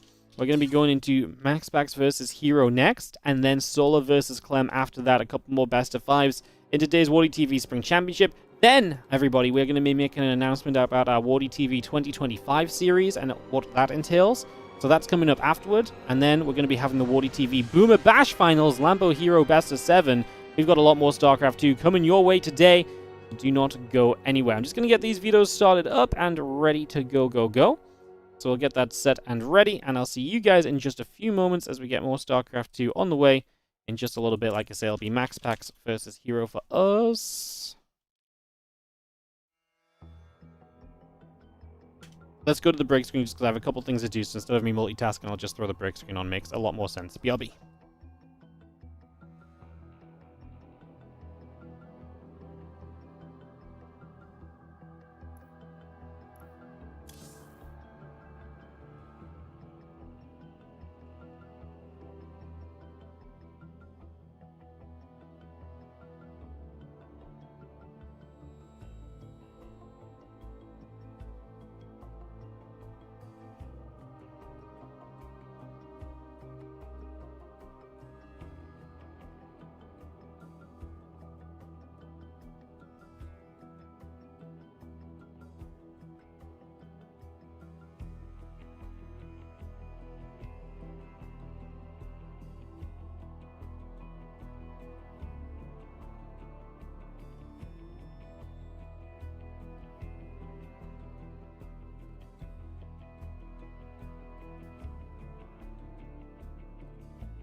Welcome back, everybody.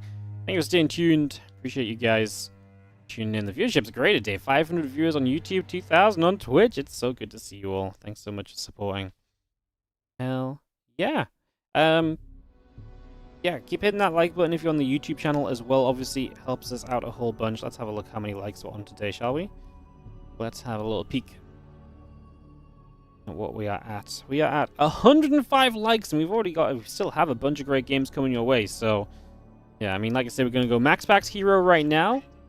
Always a fun PvP. I was like, what the hell's that noise? It's me on my phone. Maxpax Hero right now, and then Clem versus Solar will come in afterward, guys. So that will be the way of things. That's going to be our ordering. We can get that ready to rumble in just a few moments. So we'll get this all set up, ready to go. Kick off into some more StarCraft 2. Again, appreciate you all being here. Thank you for joining us. It is going to be Maxpax Hero first, guys. Liquipedia might not be up to date with that because when I sent Liquipedia the order, I just sent them an order. I didn't actually have an order picked myself because these two matches will play at the same time. Just to help the players out a little bit, you know, it's already 11 p.m. in Korea.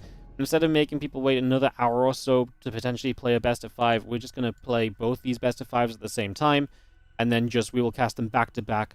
No one will be in-game on the other ones. Only the players will know the results. It's going to make no difference apart from the fact it makes it a little bit more convenient for the players, which is always, we put the players first here at WardiTV. So, well, we try to put the players first as best we can. And I think that's a very fair thing to do. One series a day from replays seems very reasonable.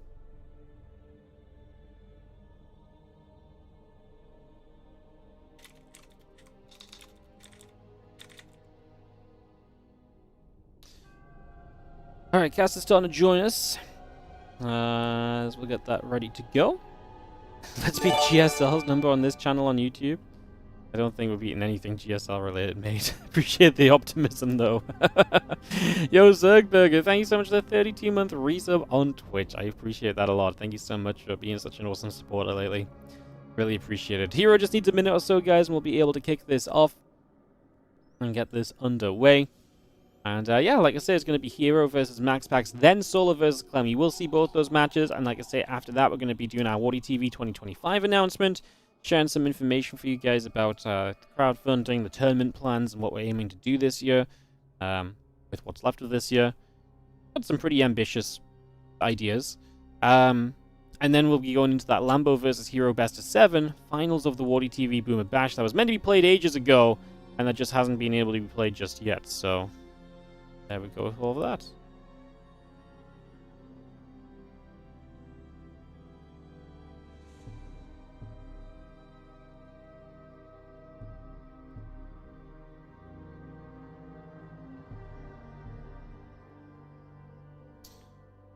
Alright, guys.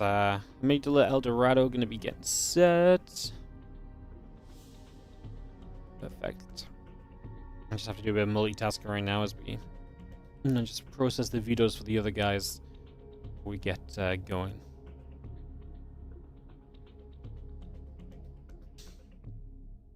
"32 years, Pog. Hell yeah.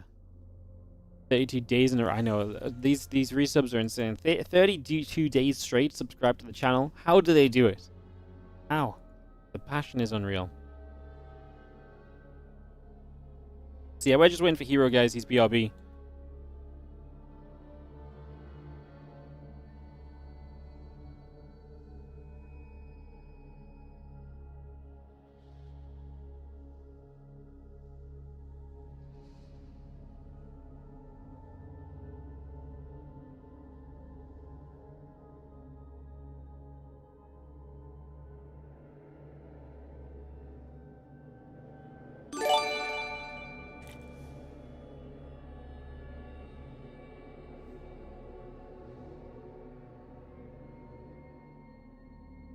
Yo, thank you so much, Zergberg, over on the YouTube. Gonna gift out 5 memberships.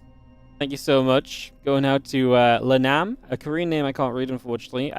Eza, Michael Moyes, and Cliff Vutur. I probably murdered all of your names, but thank you so much.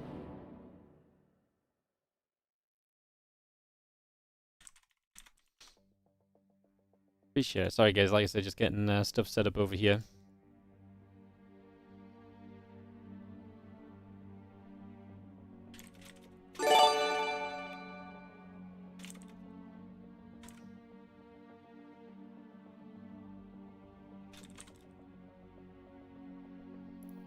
So thank you so much, Zerglyph, for some gifted memberships on the YouTube. That's really cool to see the YouTube membership system getting some momentum lately. That's very nice.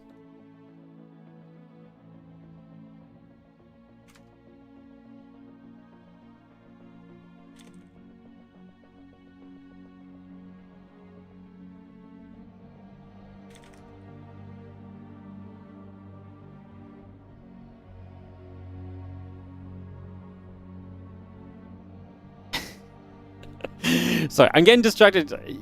First of all, Bobo Bagavano, thank you so much for the 25-month resub on the Prime. I ate some bad bologna last night. I had a vision from the illness. In my vision, I saw a clear sight. EWC 2025 winner Wardy. I'm calling it now.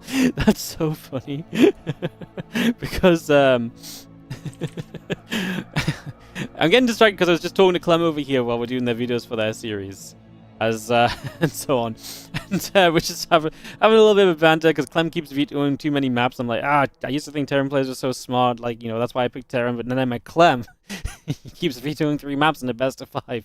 And Clem comes out and he just says, I think this might be the biggest burn Clem's ever given. He's just like, hey, Wardy, I really enjoyed your ladder stream the other day.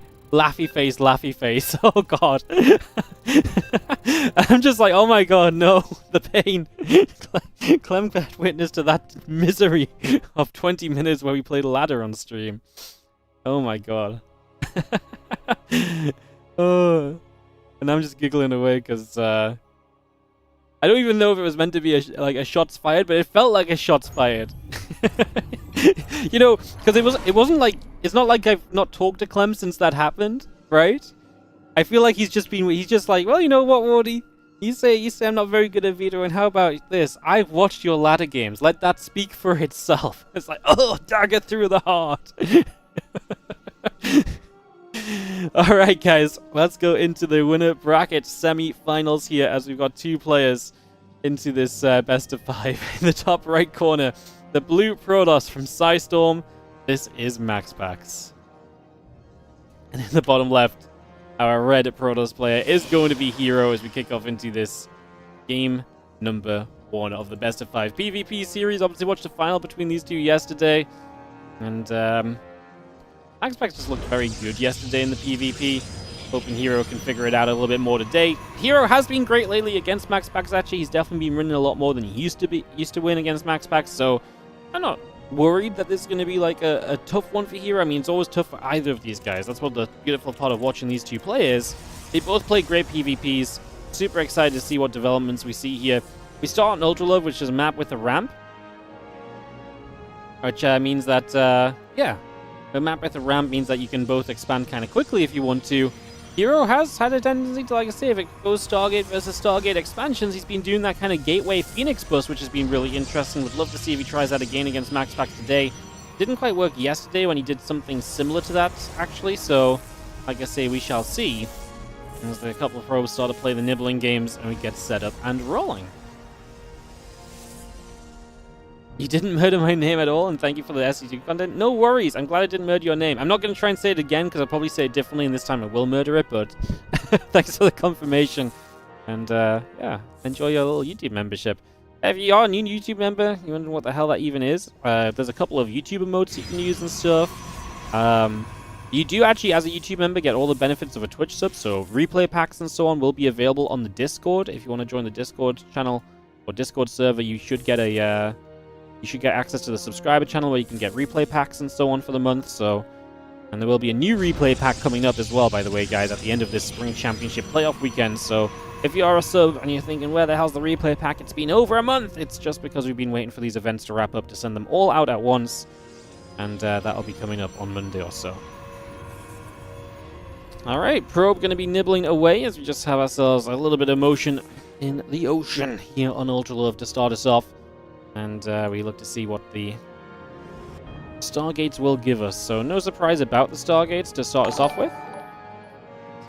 Like I say, the Stargates are kind of expected. The faster expansions are typically expected here too. And now just a case of how do you play this out? Does anyone kind of throw a curveball in there? Or are we just going to see who becomes the better Phoenix versus Phoenix player for this one? That's obviously happens a fair amount of time as well. As yo, Noogie13, thank you so much for the $5 donation on the YouTube using that super chat function. Thank you so much. Super appreciate it. Thank you so much for using the super chat. That's awesome. Thank you, thank you. Hell yeah, thank you so much for supporting.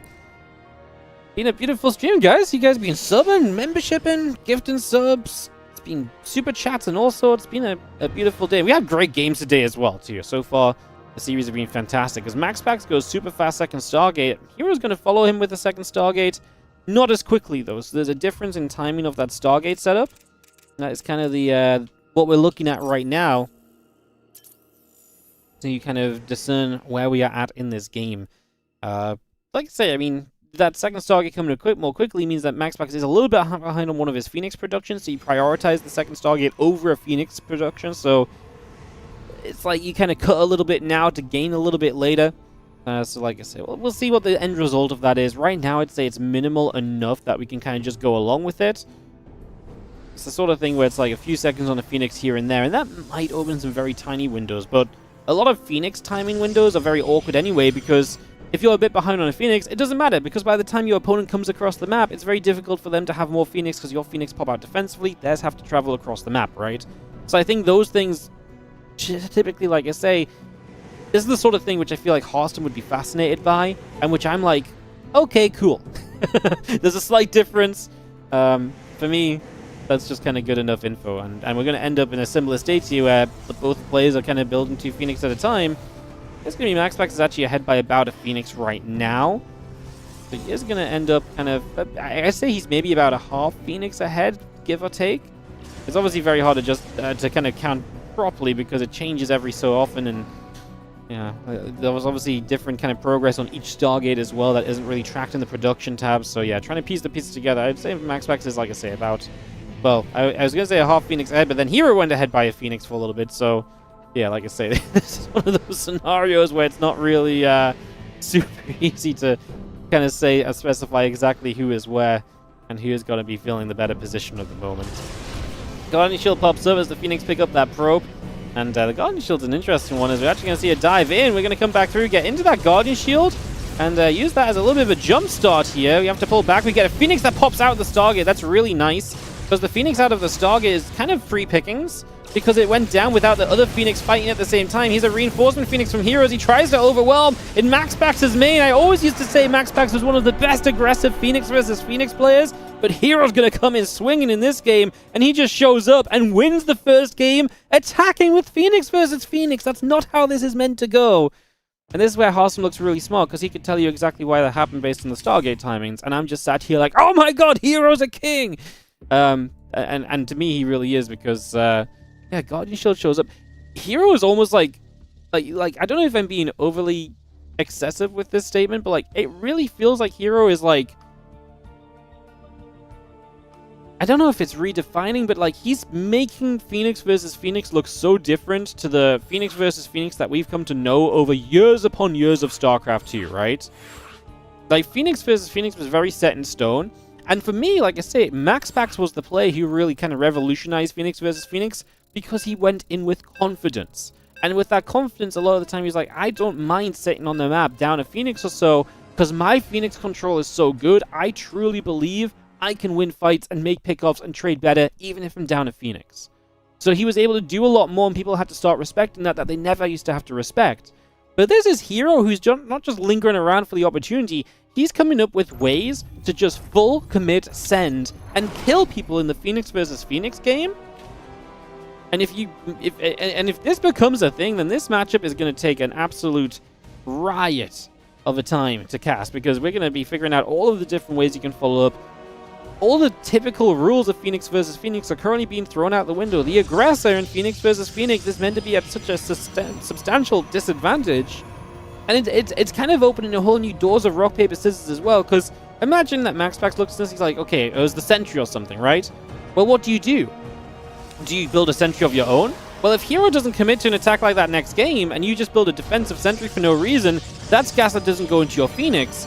And so now you're kind of adding in a whole new layer of kind of scouting necessity and having to kind of deal with things. It makes this matchup much deeper, or this kind of typical kind of matchup of compositional matchups of Phoenix versus Phoenix, much deeper than what it had been. If these things continue to work, and there is not necessarily just one easy solution to it all. Like I say, I mean, very interesting little scenario fascinating to see Hero finding so much success in these games. As the gateways start up, our pylons are coming through, and we get ourselves ready here for game number 2 of this best of 5. Like I say, super exciting to see the Phoenix versus Phoenix be so interesting lately. I'm gonna keep saying it because if you guys go back and watch the last time I cast Phoenix like a week or 2 ago, obviously not recently because this is what I'm getting excited about, you could probably tell I do not talk about Phoenix versus Phoenix with this excited voice. So, yeah, sorry guys, scoreboard is 1-0 to Hero. Yes, this is genuinely very exciting to me. Very exciting. But isn't that fun? Like, to me, Phoenix vs. Phoenix was like the most dull. I know that nothing's going to happen for a while here, or if one person gets behind a couple of Phoenix, the game kind of ends a lot of the time. And now I'm excited to watch it. Amazing. Alright, so Stargate vs. Stargate coming up. So we're going to see more Phoenix versus Phoenix, more than likely, in this one. As we have the Nexus coming through from Hero, the couple of Adepts are on the way on either side as well.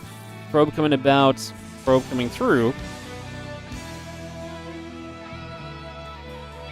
Just wall off the front and then the sentry can't move in and the Guardian Shield ends. Yeah, I think, so that's the interesting part of this as well. These builds from Hero may only really be successful because people don't know what to do against them. And it might be as simple as something like that, right? You just wall and it's like, oh, that's it.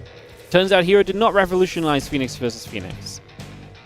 But it's going to be a skill check on all the other guys to kind of keep a track of those things, and it's going to make this match. It's still going to make this matchup a little bit more skillful when Hero is the one that has those options and opportunities to try and take advantage. And like I say, what he did the other day against Zaun has already picked up, and he used it earlier on against Classic as well. That kind of Stargate into like gateways to try and punish someone who is then going to go double Stargate to get ahead on the Phoenix Wars.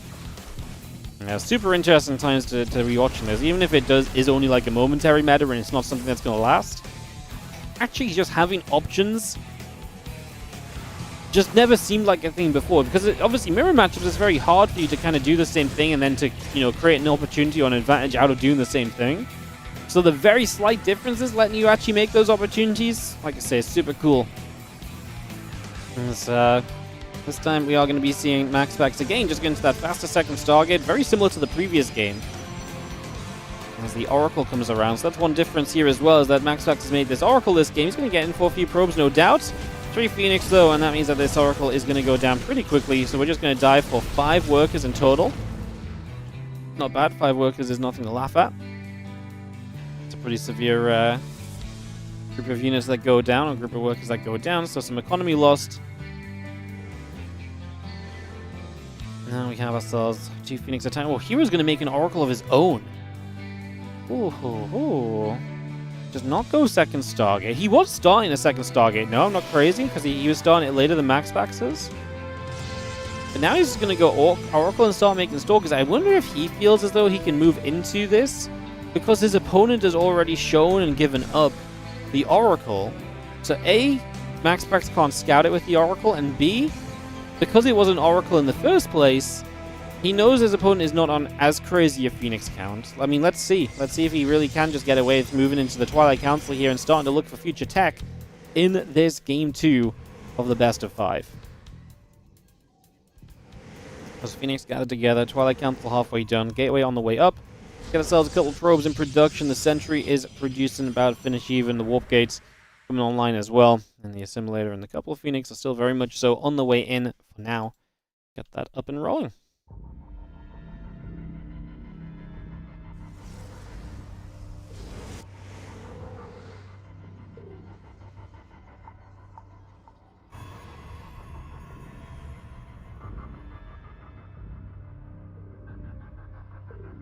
Maxpax is just building Phoenix, and Hero really is making just good progress toward the, very good progress towards the Blink. Blink already starting up, Maxpax just massing Phoenix. Like, there's genuinely a world of trouble kind of ahead of us here. If you're not careful, and if you don't figure out what's going on a little bit as Maxpax, you can 100% end up in a weird situation. Phoenix and Stalkers gather up, it's going to go after that pylon. The Phoenix of Maxpax is going to head toward the upper right-hand side. And, yeah, forging a couple of gates coming through. The Blink is going to start. And just get that settled for a few moments as we Continue to have those Phoenix moving about. Oracle will activate and a few more probes going down again. The Phoenix will come across. Oracle going to get hit.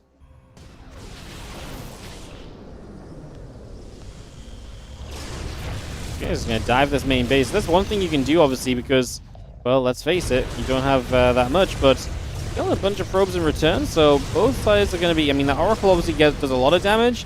The Phoenix here are going to return for even more damage, though. We have other Phoenix showing up, so they're going to try and get a few more probes, too. Anyway, we're just going to trade out and try and get a couple of Phoenix, which I actually don't even hate that much, because I guess right now you've got to look at every single Phoenix as just an opportunity to... to kind of have your opponent have even less available on the map, and the less that they have available on the map, the better off you should typically be ending up here, right? Because then you have more chance of making your Blink Stalker follow-up work out and not get overwhelmed. The problem is that Maxpax is already building into the next stage of this. 2 more Phoenix are on the way, the Immortal is coming up as well, and the Immortal especially, I think, is the big thing, because it means you're really going to start getting a ground army that's very, very potent in this game. You can't just go blinking in with those Stalkers and fighting anymore.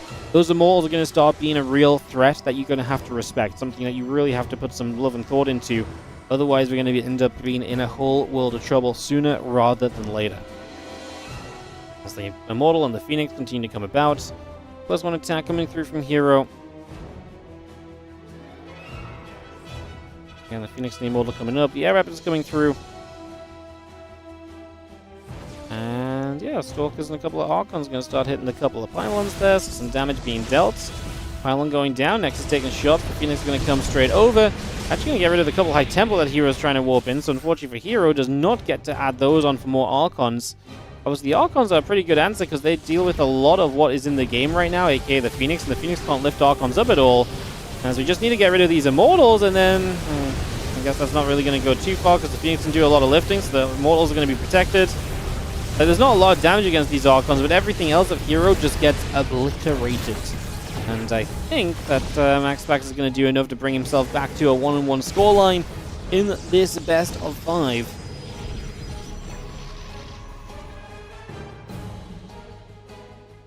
Air Weapon still coming through. Again, the couple of Voids and the Immortal coming up. A few probes coming over.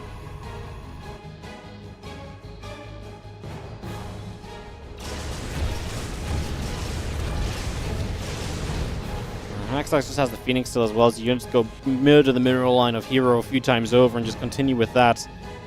We have ourselves the +1 air weapons coming about, the cannons and the High Templars coming through. It's a lot more probes. I mean, there's just not really much else to do. Like I say, the army just isn't there for Hero anymore. At the end of the day, that's the main thing. We just lost out on all of those Stalkers. And this one definitely is going to swing into Maxpax's favor, and that's why switching out of the Phoenix versus Phoenix war is very difficult. Obviously, Hero did it very quickly, but it just didn't work out for him. More Phoenix, very good. It's very difficult to kind of hit the time where you can punish someone for building Phoenix while you're doing something else yourself. And the Archons are funny because they're kind of very difficult to kill. We're actually going to kill the third base with those Archons by Hero. They're very difficult to kill because obviously Phoenix can't lift them. They do shoot back against Void Warriors. The Immortal don't do much against them either. The problem is Archons are horrifically slow. They're bulky. They're clunky. They are not the sort of units that are going to be able to successfully chase Phoenix around. So what Hero's trying to do is he's trying to chase them around with the Stalkers and use the Archons as kind of like a holding point. Maxpax is, I think, going to clean up the rocks on the other side of the map, by the way, and just take the gold base in the center here of Amygdala. No, he had his army kind of stepping over there, so I thought he was attacking them, but apparently he's just going to re-expand down to where he was before. Couple of probes getting picked up in the natural. Nexus and the Orb still coming through. A few more probes and a couple of HTs coming up. Stalker's still on the way. High Templar's still warping in on that natural as well. Just for the moment.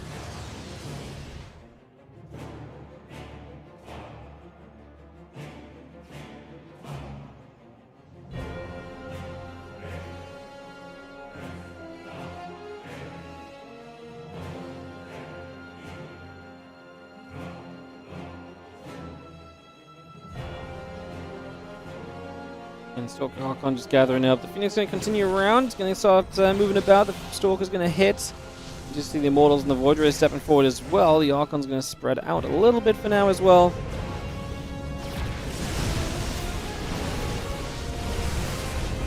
I mean, the Phoenix just taking all the Stalkers out of the equation kind of just suggests everything, though. Like, these Archons don't do enough damage to truly carry this, and that's kind of what you're asking them to do, because all the Stalkers just died at the Phoenix. And so, like I say, it's just not really adding up in any way, shape, or form here as those Archons escape up the left-hand side. Void Rays and a few probes continue through.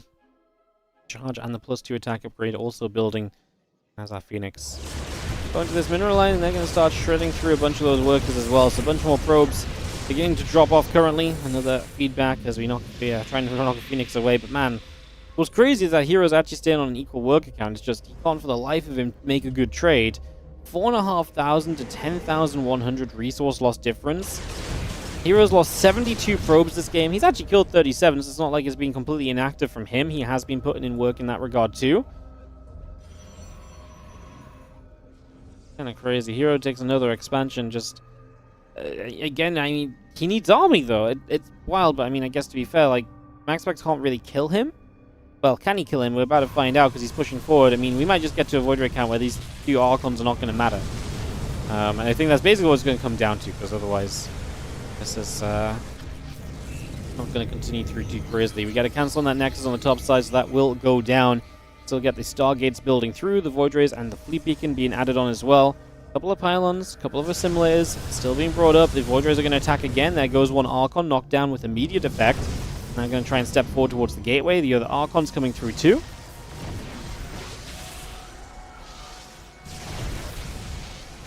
The Voids will fight once again. Has hitting that assimilator, hitting those couple of probes.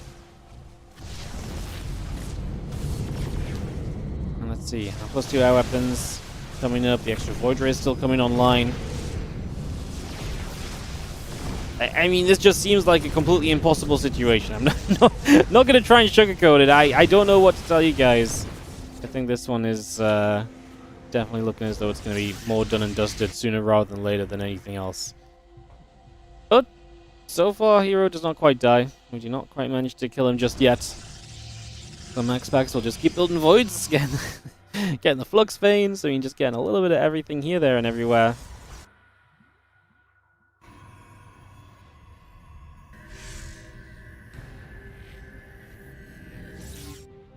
I mean, again, Maxpax just continues to build mass Void Rays. And he's even getting a mothership to come in and accompany that too, so get that all brought up.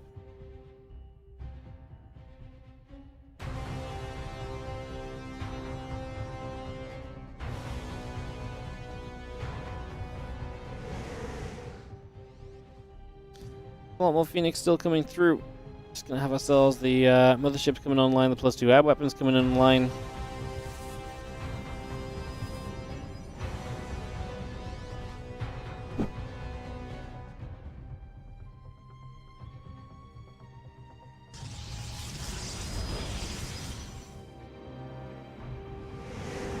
Hero's now building 4 Phoenix at a time. It's up to 16.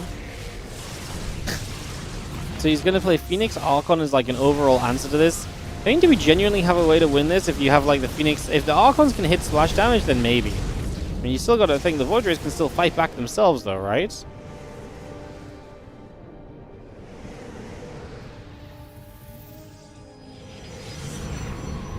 The ship's still cloaking up. It's going to be seen attempt to step forward there, but yeah, cloaking's pretty good. You have no detection, right? No way to see anything. Cloaking fades away, we're just going to try and send it. The Archons are melting, the Phoenix are melting. Hero's army is disappearing. And that, my friends, is pretty much going to do it for game number 2. This was wild. I mean, this was one I think Maxpax won a long time ago, and we absolutely had to play out the every little last bit of it because it was just not that simple. As our third map will be El Dorado. Maxpax has been hosting, so we'll let him host again. As yeah, Hero really made sure that this game went as long as it possibly could have done. Crazy. El Dorado coming up for game 3, so we'll get that straight underway, guys, and keep this series going for y'all as we continue our way through the Spring Championship playoffs. So this is the winner bracket round of 4. Winner of this is top 3 of the tournament guaranteed. No surprise to see one of those guys that are going to make it there. They will either play against Zaun, Bjorn, or Trigger, depending on how that top side of the bracket plays out tomorrow in day 2 of our Spring Championship playoffs. So, see how that goes.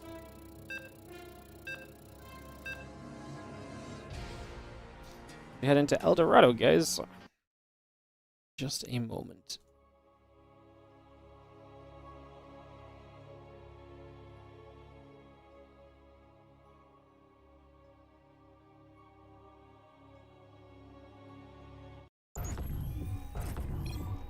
Alright, let's head into the bottom left-hand corner with the blue Protoss player. This is going to be taking the 1-1 scoreline. Now to bring it back, it is going to be Maxpax.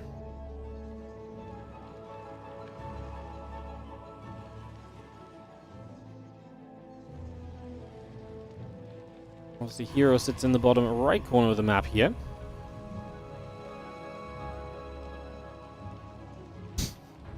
Oh, wild game. This is the second time we've had a ridiculous number of Void Rays recently, you know? Which is pretty crazy, but yeah, it's the second time we've had a ridiculous number of Void Rays as of late, so PvPs lately have just been kind of off the charts, to say the least. Just to keep getting themselves into some weird positions. I mean, it makes sense, right? They play Phoenix versus Phoenix against each other a lot. They get into some weirder positions, and then you just have Stargates, so of course you're going to try and utilize the Stargates in some way, shape, or form. That just makes sense. For the most part, at least. Makes sense to me.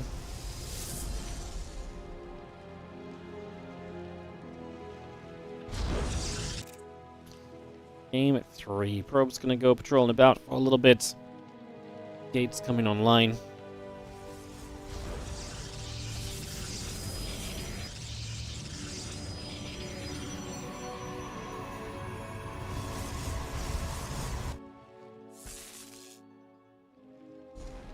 And next is going through, the Cyber Core coming up as well.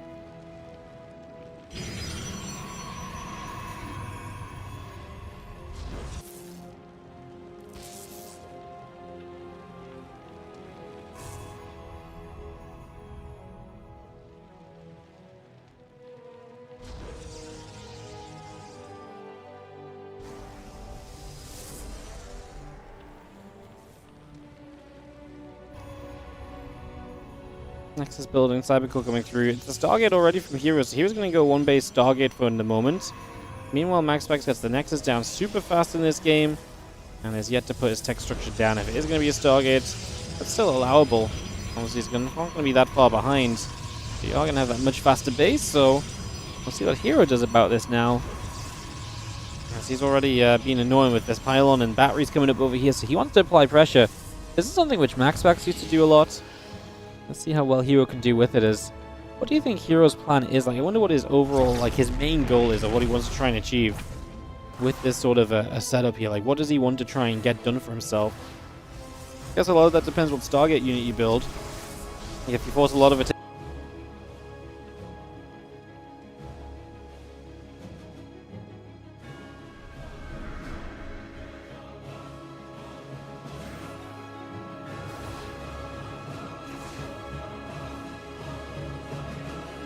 Stepping straight over, that Oracle on the move.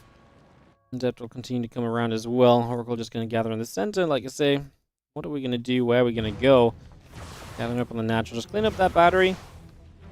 It's a lot of investment from Hero that has not really done much of anything just yet.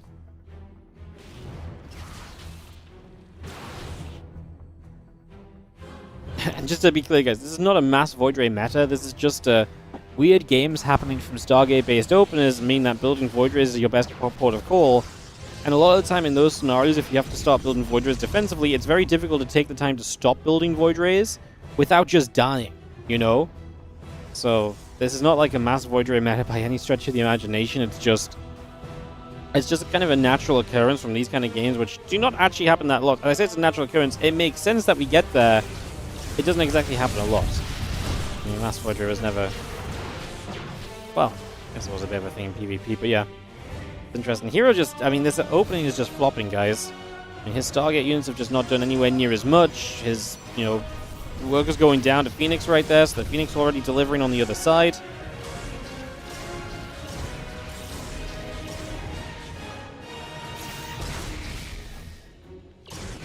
Phoenix will chase around, chase that Oracle. A couple more probes dropping, a couple Stalkers will be there.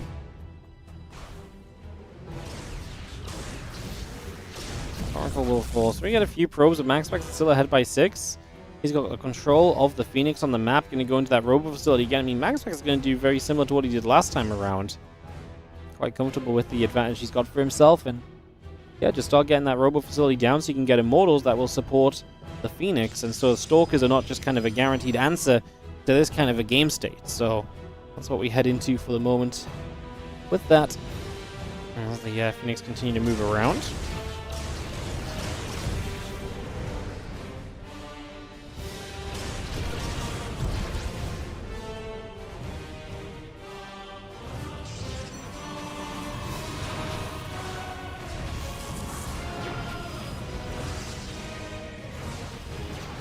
Stalkers coming through, piling shots coming around, taking some hits just for the moment as we continue by. The couple of Stalkers coming about, the Colossus still stepping about as well.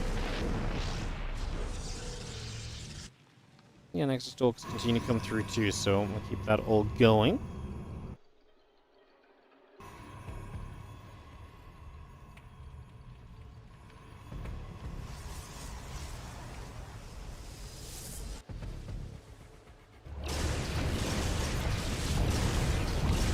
Phoenix shots still coming about. Just going to be seeing the hallucination moving around a little bit. The Stalkers in the center step forward. A couple of force fields go down, trying to cut those Stalkers in half.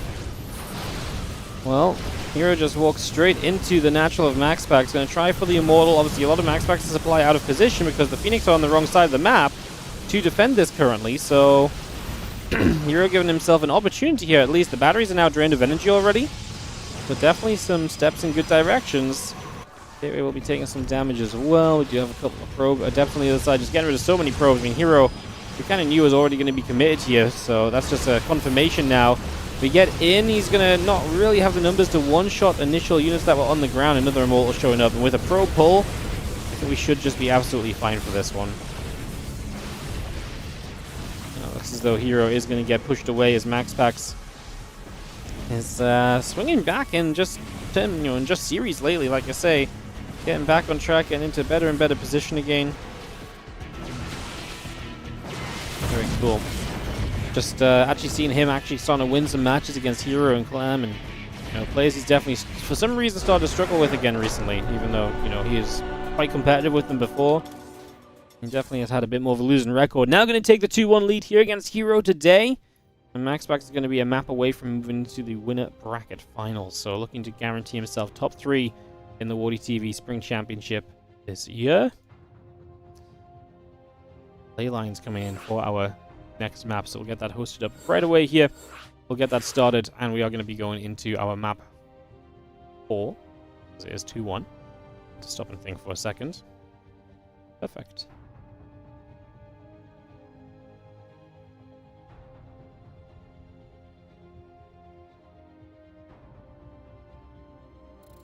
Alright, as soon as the players are in, Maxpax is going to start up this lobby, so we are going to do no waiting around, straight to the action. Get this started up. Countdown will wrap up and get this going. And you dig into your bag of tricks and pull out an old sock. I feel like, yeah, this was a bit of a flop from Hero. I feel like Maxpax used to do this kind of like battery at the front thing a lot. The problem is, if Maxpax used to do this, to me this is a build that, or a thing that kind of works very well when you just don't really know what's coming your way or what's going on. But if Maxpax was known for doing this, I feel like Maxpax is the play you don't really do it against, right? Because then, if anyone has a good solid response to it and is not going to just panic in the situation, probably Maxpax, right?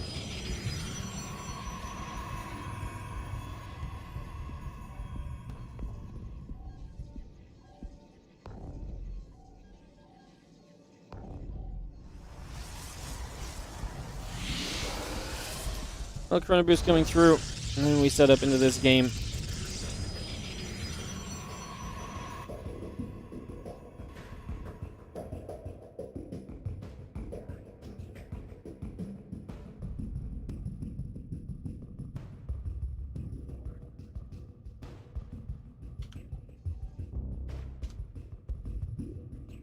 Okay, coming up on both sides. Take a few moments.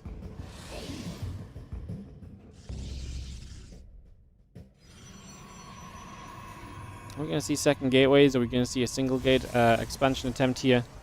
Definitely a couple of options slash possibilities right now.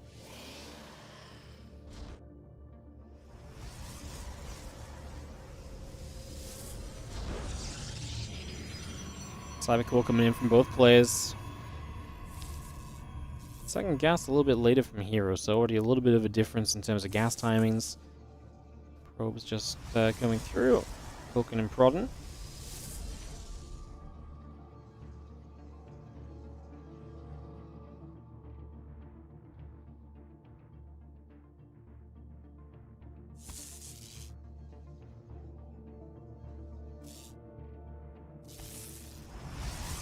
Probe chasing probe. Cybercore is about to finish. The Zelda pops out, going to pull back over this direction as well. And join up over there as we have... Surprise, surprise! Stargate versus Stargate. We're just going to go back into more regular just attempts to be Phoenix versus Phoenix here. Obviously, I don't think we're going to see as many twists and turns as they've stopped working for Hero.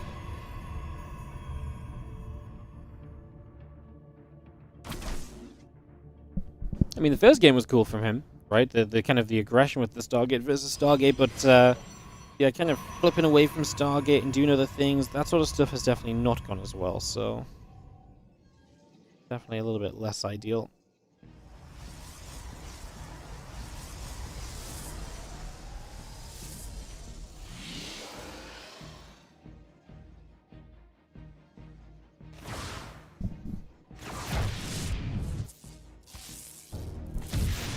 Steps getting some probes.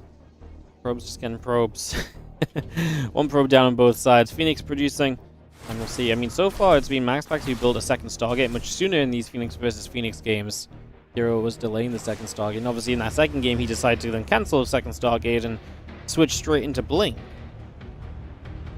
But this is straight up Phoenix being built from both as well. Not an Oracle first or anything. So I think that probably comes into play a little bit too in terms of the decision making here. The choices that come around.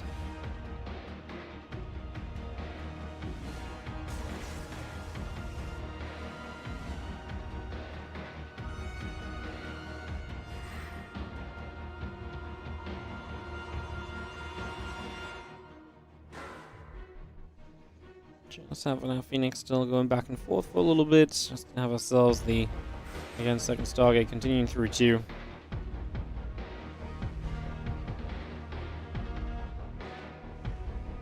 And it's just the sentry from Hero. Just a single Stargate. Obviously that sentry is a gas investment, so if you build a sentry you can't really afford the additional gas to add the Stargate on as quickly, so that's kind of part of the idea of this, I imagine. He's obviously getting Warp Gate too, which is also a gas investment that, you know, Maxpax will not make himself, so that sets you apart a little bit gas-wise at the moment as well.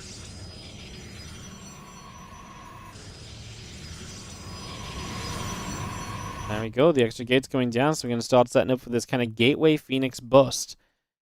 Again, we've been doing this a little bit lately. It's the sort of thing that you don't really think is going to work, and then, like I say, Heroes kind of made it work recently, so then you do have to kind of accept that it's been kind of working.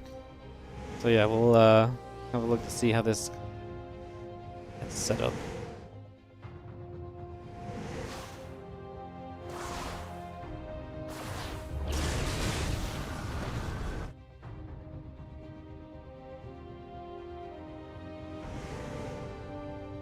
And Phoenix gather together. Just gonna see a couple of, well, definitely Zelda going down already.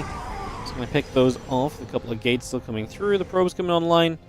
Like I say, this is where you don't want to fight too soon as Hero, because if you fight too soon as Hero, you don't really have the gateway units there, which is part of your investment that you're trying to set up toward.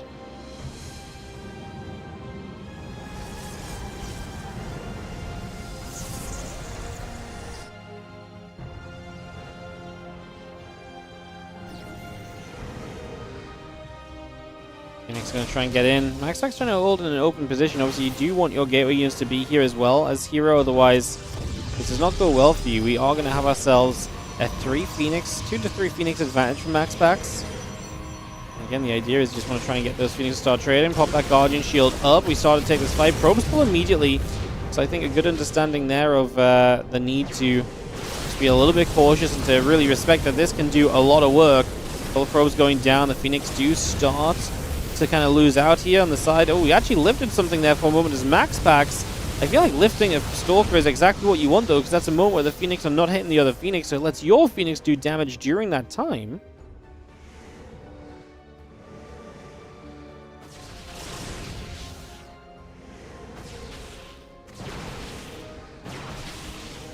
So we'll shoot a bit further. Do we have enough to keep on breaking through? I feel like yes. This is what was very similar to some of the games that happened the other day when Hero did this the first time against Zound. It felt as though it was like, does he have enough? And in the end, the answer was yes, but I mean, Maxpax is very willing to keep pulling probes, and he's starting to build a Void Ray, he's starting to build an Immortal. Those are things which I do think obviously offset this game and potentially just end this attack of Hero and really reset things a little bit. So, keeping that in mind, let's see what happens. Hitting that Nexus, putting the pressure on, forcing these units to come forward, but you've got a little bit of time. You're not in the biggest of rushes, right? So, manageable still for now, as a few probes still pulling in. 9 workers going down currently. I mean, that Nexus is genuinely falling. If this Nexus goes down, that's already very good for you. The Phoenix is going to make some lifts here. Some extra Stalkers are about to arrive. We're going to dive forwards for the Void Ray. We should be able to two-shot that. The Immortal is going to be a different question mark, I think. Do we want to dive on the Immortal? It's scary diving on an Immortal, but right now we're just allowing this Immortal to kind of swing. So yeah, I feel like we probably should have just dove on it a little bit sooner, because you've got to let it get a lot of shots off there. In the end, it's going to be good enough from Hero. So never mind all the rest. GG gets called, and Hero is going to make it 2-2. What is the answer to this Phoenix Gateway bust? I felt like Maxpax was very aggressive in terms of like putting his workers forward. He's very good with trying to zone with his Phoenix. This is a question that's beyond me, because well, so far Maxpax ain't figuring out. Maxpax ain't figuring out. Maybe feel like I'm not the person to figure it out myself, but it's fascinating to see, like I say, something fresh and new for a PvP Phoenix versus Phoenix matchup that has genuinely seen so far consistent success. So yeah, super interesting as Hero ties us up and takes us to a Game 5. Today is just full of Game 5s. This is the 3rd out of 4 series, and let's go into a Game 5. Which is pretty bonkers. Some great action on day 1 of our playoffs for the Spring Championship. Again, reminder, guys, after this matchup, we are going to be going into Clem versus Solar. If you guys love a bit of Clem at TVZ, we'll be heading straight into that, so that'll be coming up after. And again, after that, we're going to be doing some WardiTV 2025 announcing, and then we are going to be, after doing that, we will also be,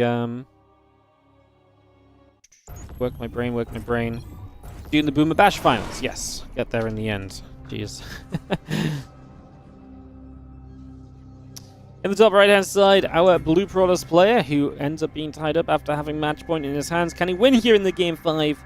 And put himself top 3 and in that upper bracket final? This is Maxpax.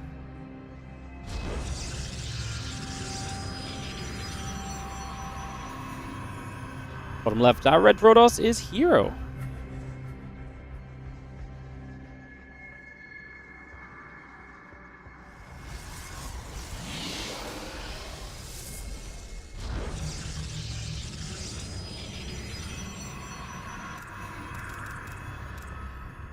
Like I say, some great games today so far. Clem versus Solar coming up after this as well. I think Solar's had some good matches in CVT lately, so I'm very excited for that.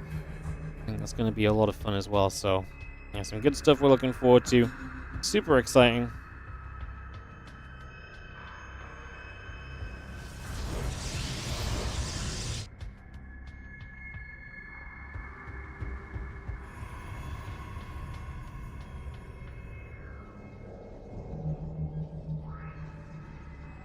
Corona boost. Get a few probes out.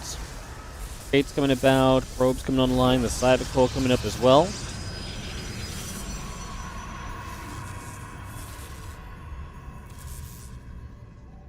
Probe is still just chasing that other probe around over to the left here for a couple of moments. So a little bit of a chase. Cyber Core coming up and online as well. We'll bring that forward.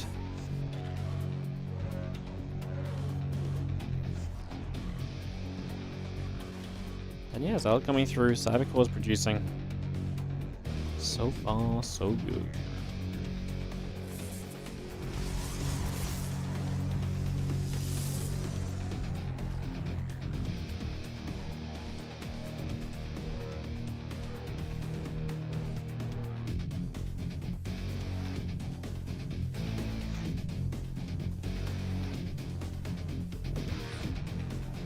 Now, Stargate's building up, the Adept's coming by. Just going to see the Zod chasing the probe about for a little bit. As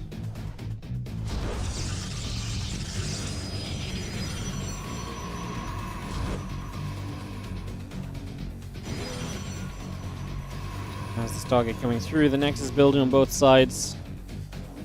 And the Zod's still moving into the center here, so we wait for the Phoenix versus Phoenix play to develop again. Shock horror.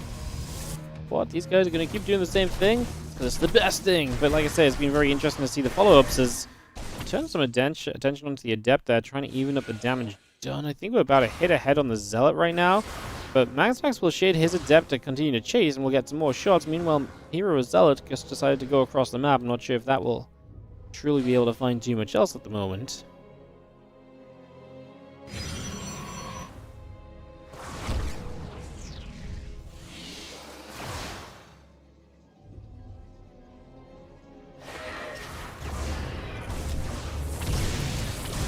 Again, lifted the Zealot will go for a couple of probes, and Maxpax will be the one to deliver a little bit of a beating here in the early stages, able to get some of the workers, able to get some eco damage done already.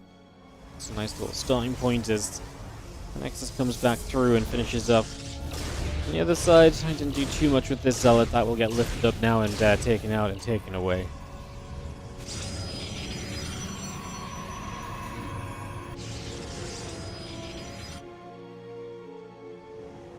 So yeah, that Stargate building on both sides. The Phoenix coming online.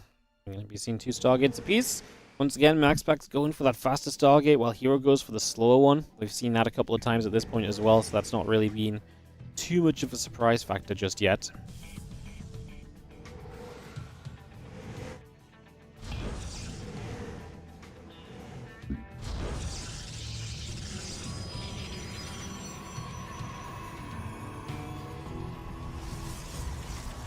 Sentry going to be popping out soon. Stargate finishing, so we have the 2 Phoenix apiece.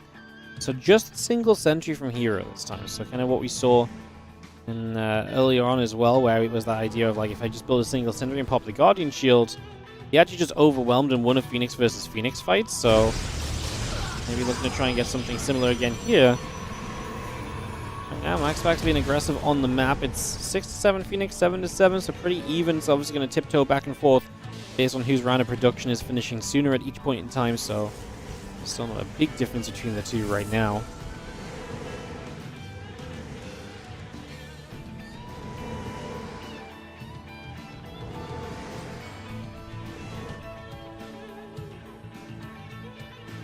Will Hero try to commit? I mean, yes, he will, because he's got the sentry here. And I think Maxpax is unaware of it, because he's out of position, no? Yep, he's keeping his Phoenix stacked on the other side, so he just has no clue. And he, I mean, okay, this is just going to get strange, because you're going to have a situation here where you're both just going to have the Phoenix across the map. We instantly going to start camping the Stargate. Cancels rebuilds. Very smart from Maxpax. Just does not want to let that Phoenix finish. And obviously we would like to just start trying to put some pressure on. What's funny is we've got the single sentry. As the probes pull in, that will allow us to just get rid of those probes without moving away from the Stargate there. I believe we kill a Phoenix that just popped out. So far, Hero is manipulating this a little bit better, as Maxpax does pick off a Phoenix of Hero right there. A couple more bits and pieces being done. That sentry is still being nibbled at by probes. The Phoenix out of energy. Run, sentry, run! There's nothing else you can do here. Just try and get the hell away. Where are we actually at then? 11 to 9 Phoenix. So it's actually favoring Maxpax still. Obviously, a bunch of workers going down across the board currently. 33 workers to 19 left. I mean, yeah, Hero just looks as though he's coming out worse for wear here. So the answer to from Maxpax is basically, funnily enough, just like, hey, what if we just don't fight? What if I don't let your Phoenix, you know, your sentry come into play? What happens then? That's a very good question. And the answer is currently seeming as though it's going to be, yeah, it's going to be that you kind of just lose. GG says Hero, and Maxpax finds a very simple way to fix the problem and issue that he was kind of facing in this matchup before. Just like that. So, with that said, guys, we're going to get ourselves ready for the Solar versus Clem matchup. So we're going to get that ready in a moment or two. Just sorting something out so we can get there more smoothly, guys. Give me a second. Perfect.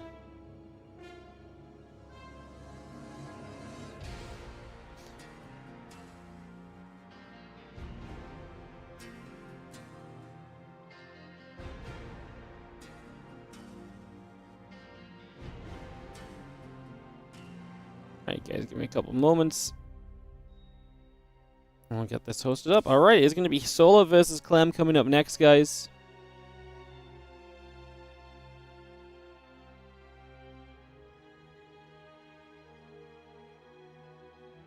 Just run the ads and we'll get this on the way ASAP.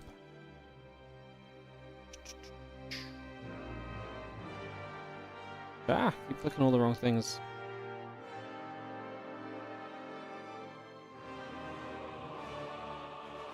Alright.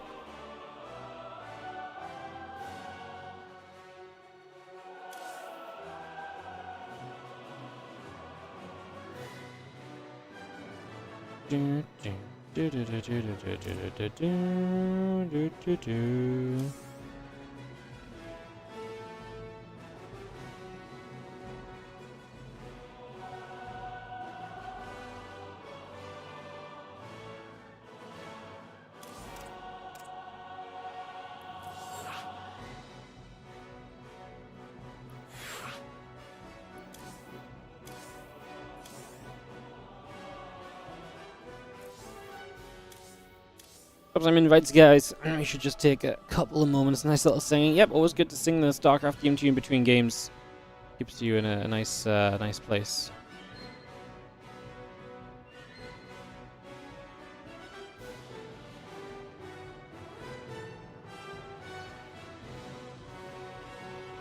Yeah, it also just helps me to think about the casters that we're missing. Alright, we're going to be starting off this series on Ultra Love between Clem and Solar. And we're kicking this off, get this TVZ rolling. Just give it about a minute. Just give it about a minute. We'll head into this next best of 5 as we continue our way through the Spring Championship playoffs. Clem, Solar, TVZ elimination series, by the way.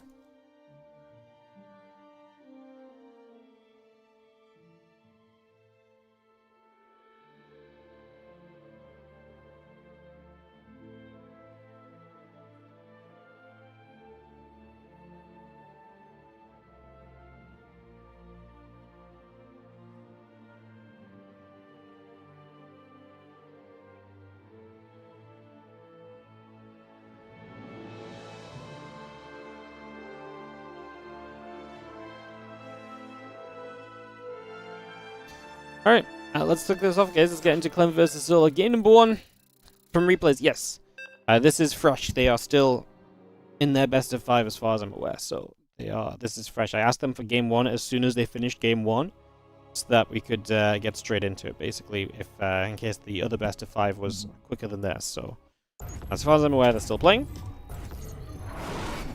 And so here we are. As we kick off into the top right corner of the map, our blue Terran player in this best of 5 series elimination round. Been a rough section of the bracket to come out into, as he lost to Showtime in the group stage, which kind of set him off to be second place in this group. He got revenge against Showtime, but obviously finishing second, set him up against Hero in round 1 of the upper bracket. And now here in the lower bracket, he meets a pretty terrifying player as well. Clem in the top right, meeting Solar in the bottom left. Definitely no slouch. Definitely not an easy player to make your way through. So let's see how this goes as we get into this TVZ best of 5 here in the WardiTV Spring Championship. Thank you so much, Beth Filbers, for the 6-month resub. Good tournament, some banger games. Yeah, we're having some great games in the playoffs today for sure as well. On top of the fact that we're not done yet, and obviously we've got the next couple of days still to go on this one too. Should be a ton of fun. Just a little reminder, guys, so after this series wraps up, the plan will be we're going to be going into our announcement for the WardiTV 2025 series. So if you want to learn a bit more about our plan for the year and stuff, and the tournaments that we are thinking of running, and so on and so forth, we're also going to be launching a bit of a crowdfunder to try and help additionally fund the tournaments and trying to level them up a little bit. So if you want to hear our plans for that and so on, we'll be having that announcement coming up after this series. And to keep you guys entertained, we have even more StarCraft later on today too, because we've still got Lambo Hero Best of 7 for the Boomer Bash Finals. So we'll be taking about 10 to 15 minutes to do the announcement, and then we'll be going into the best of 7 between Lambo and Hero. So what I'm trying to tell you is don't just leave the moment that don't just leave the moment that the games are done thinking that we're good. We actually have more StarCraft 2 coming up, and obviously even more information about StarCraft, just as a little bit of an in-between filler as well. So that will be coming about. So yeah, there you go, some info there, just to let you know what the plan is for the rest of this evening, as we get into game number 1 of this TVZ Best of 5, starting the series on Ultra Love. Yo, ATG Maverick, thank you so much for the Prime sub, appreciate it, as our Reaper of Clem will be coming across the map, so just going to go straight down to the bottom left with said Reaper here for a couple of moments, get that on the gateway, get that on the move, and it's going to be heading into the natural here in a couple of moments. So, like I say, just bringing that straight about for now.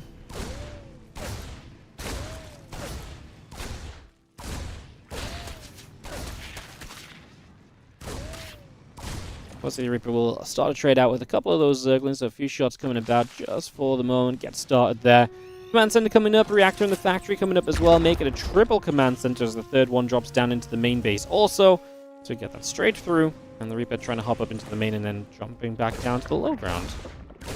Yo, what's up, Chuck? Just wanted to say thank you for all the content. Always looking forward to the streams. Hell yeah. Thank you so much for watching. As always, the main thing is that you guys enjoy watching them. Obviously, without you guys watching, there'd be nothing to run the tournaments for. Apart from my own selfish enjoyment of StarCraft, I suppose, so. But you guys make it possible, so thank you so much. Again, don't forget, if you can, hit the like and the subscribe on the YouTube, free to do. Hit the follow on Twitch, free to do. Keep on watching, keep on tuning in, free to do. All of that supports the stream, support the numbers, helps us run more events in the future. So you guys can do all of that as well. Reaper just chilling. I'm just watching this Reaper because it's the excitement on the map right now. Back at home from Clem. Triple CC, Banshee play potentially as we just move the starport over to the tech lab, so we'll just get that underway right off the bat. And Reaper and the Hellions joining up, and maybe we'll see if Clem can dive through for anything, but Link Speed is done. Solo's not being greedy to delaying Link Speed or anything, which is sometimes the way in which he approaches these things. Again, the Reaper and a couple of Hellions is going to poke at that hatchery for a moment. The hatchery taking a bit of damage. Queen still stepping through on the bottom side. A couple of those group teamers joining up together still.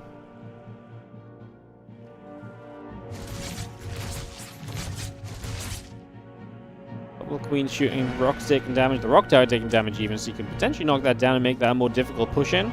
Sometimes I feel like that's not so good against a Terran who could then siege tanks behind it and then drop across sometimes. I think it's maybe not much space over here to do that with, but it's a consideration. I also think sometimes it might just be good to kind of have this low so you can maybe then knock it down during a fight if things, you know, call upon it. As the Hellions still go to the center, the Reaper joining up as well.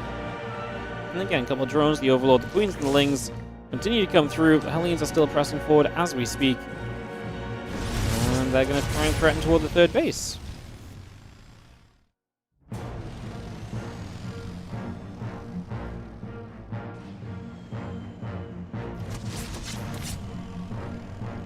Queen shooting, Raven taking quite a bit of damage. Devolution Chambers coming down here from Solar as well. Let's just bring that straight through for the moment. Stimpack, Marine, Engineering Bays, and Barracks, all of that coming online. The little grenade bops the Queens to the side, and we're going to try and get ourselves the kill right here. We're looking to try and pick up a... I mean, obviously picking off a Queen would be nice. You see the Raven, and obviously the Raven can auto-turret. It used to be a big thing when there was a time way back when, I can't remember what the map they used to do it on. Was it 2K Atmospheres they used to love doing it on, where it was like 8 to 10 Hellions and the Ravens to auto-turret to try and really just trade with the Queens? Because the auto-turrets have that kind of health buffer to really absorb some Queen shots, and to just... the extra bit of damage output really made a difference. It kind of reminds me of this right now, just the Raven flying around with the Hellions and really trying to apply a little bit of pressure in these early stages. Alley upgrades continue through, the Hellions and the Raven joining back together again.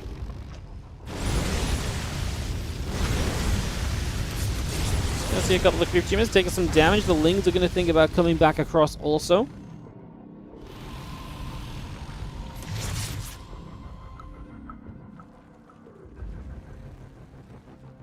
And that's coming around. Another option for us in that regard, as we just have ourselves the Hellions and the Raven coming back through. And still just, I mean, Clem trying to maintain map control. The longer he can maintain map control like this with these units, the better off he's going to end up being in this game as the units come back around. A couple more of those Zerglings going to get shot at. And drop the auto turret again, just messes with the AI as well. The auto turret is quite often a priority in these situations. So the Lings kind of automatically go towards attacking it. So It can kind of mess with the AI of those units, letting the Hellions get more free shots off and letting the Hellions also just take less damage overall. Let's again continue to gather together.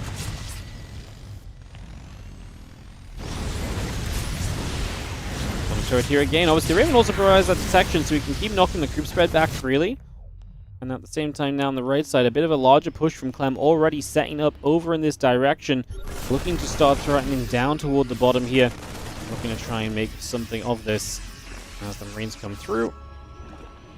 Melee upgrade's about to finish. Bane speed finishing too. And Marines stepping back, just going to load back into those medevacs, pulling away for the moment. A combat shield coming up as well, so as that finishes, Clem will get a little bit more powerful right now. The 2-2 upgrade still on the way out from Solar. That's one of the benefits he has. Obviously, fast Evo chambers in this game. Going to keep that going with the 2-2. I'm actually not starting his 2-2, so that does start to open up a bit of a window here where Solar might be able to take some beneficial trades with that in his favor compared to what Clem is currently setting up for. Means the Marines join back up once again.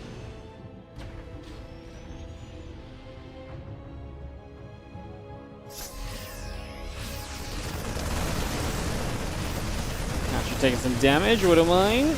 Gonna unburrow for a second, and Clem just gonna use the Hellbats to try and tank through this. He's not gonna get the hatchery though. Even as he unloads again right now, I'm not really feeling it, right? I mean, he's just not close enough, so the hatch is gonna live, and Clem loses a bunch of units trying to hit this 5th base. But yeah, the 5th base does indeed end up surviving. So 5th base alive. I'm gonna reinforce to that left-hand side. Still has Marines in the bottom right, trying to find some opportunity as well. Target fires down a group of the Banelings already. Taking down a bunch of those just to start things out with. I'm going to pull back to the watchtower, take that vision. Hard to really do much about that as Solar, because obviously the rocks block this from ground units, so you can't do too much there straight away.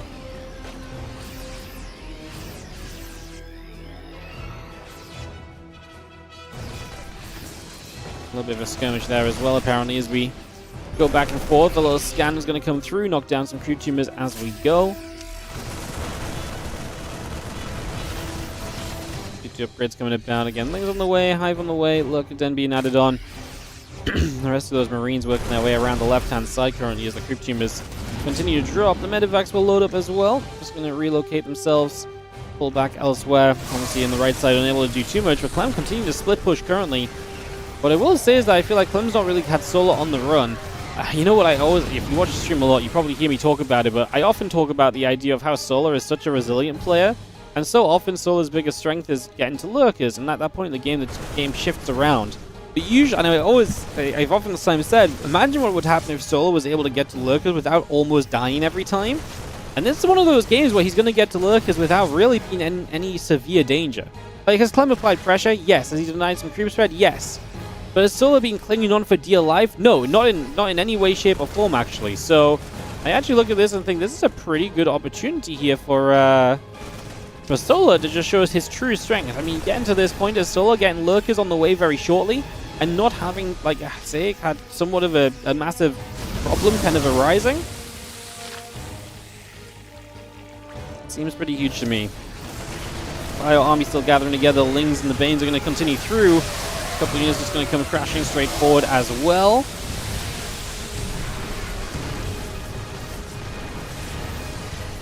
Queen's going to go down. A couple of the group tumors keep getting picked away at. So we have the adrenal glands, the seismic spines all building up. Burrow as well. Lings and Hydra's going to go to the top left. Going to push away at the medevacs. So the Widow Mines will burrow here once more.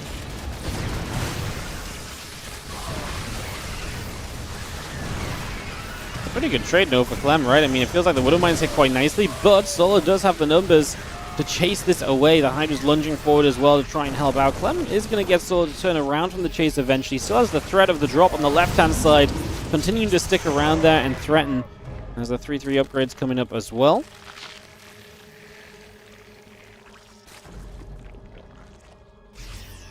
Still going to head toward the main base again. Clem always finding so many different ways to just be a little bit of an annoyance. Still threatening in the middle of the map as well, so just trying whatever possible to stay active and just keep Solar pinned back. Again, the creep spread very limited as well because of how Clem has been playing this. Because of his ability to kind of keep Solar kind of busy and trading, the creep has been knocked back a few times over, so Solar does not have crazy control of the map. What Solar does have are lurkers on the way out. He's got a Nidus coming up. I think Solar's getting to the point where very soon, as he kills a couple of ghosts here, very soon he's going to have the tools to stop Clem from being on the map as much as Clem has been, or as freely as Clem has been. Clem is going to have to put some attention towards defending Niduses and just dealing with the fact that lurkers are such a bigger threat, and also just makes it more difficult for Clem to push in locations. I think that combination of things is going to become very apparent soon, and is going to start actually making Clem have to be a little bit more of a passive player in this current state of the game. Of the Hydra lunges, by the way, as well, just aggressively saying, okay, my Banes are close to you, they're going to be a priority for you. Let me lunge in with the Hives and just get a few free shots off. There's so much value to be found from that. I like that a lot. So yeah, Solo is definitely setting up to a point where I feel like we're about to alleviate some of this pressure and have a much better time. See how it goes. A bit of the bio coming back down the bottom. The Medivac's going across that right side. Coming around the left side with some bio ghost. Mine as well. The mine shot going off there and getting a few units. The Medivac's going to have to lift up and they're going to have to back away. So they're just going to escape out of there as well as the rest of this bio army coming back over. I'm just going to be rattling into the bottom right side. So Solo, another base that's still not really protected by creep. Counterattack though. What we're going to do with it, just letting a few of the lings into that mineral line. There's no defense from Clem. There's a bunker that is empty. Nidus in the main base gets denied as it comes online, so that's not going to do much of anything. 6 SCVs is not super crazy, but 6 SCVs that's currently cost you absolutely nothing is, you know, you don't scoff at that, right? You take those opportunities. The rest of the bio and the ghost still coming over. The few Zerglings getting knocked away at. The rest of this Lingbane Hydra Force coming through as well. Parasite Bomb onto a Medivac already too.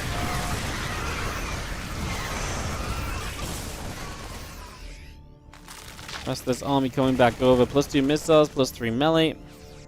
Out for now. And Lingbane Hydra still producing as the creep tumors come online as well. Just going to get rid of the rocks in the center. And those SCVs are just absolutely getting crushed at the moment by those lings on the other side, putting some serious work in. Bottom right, the bio, the ghost, the mines coming through too, gets a cancel on the hatchery.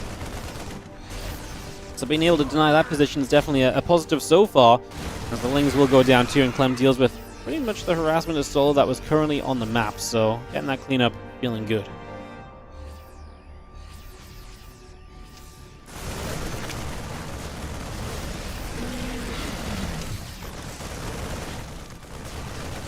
We need to get rid of a bunch more creep units here. The Overseer is going to fly in overhead.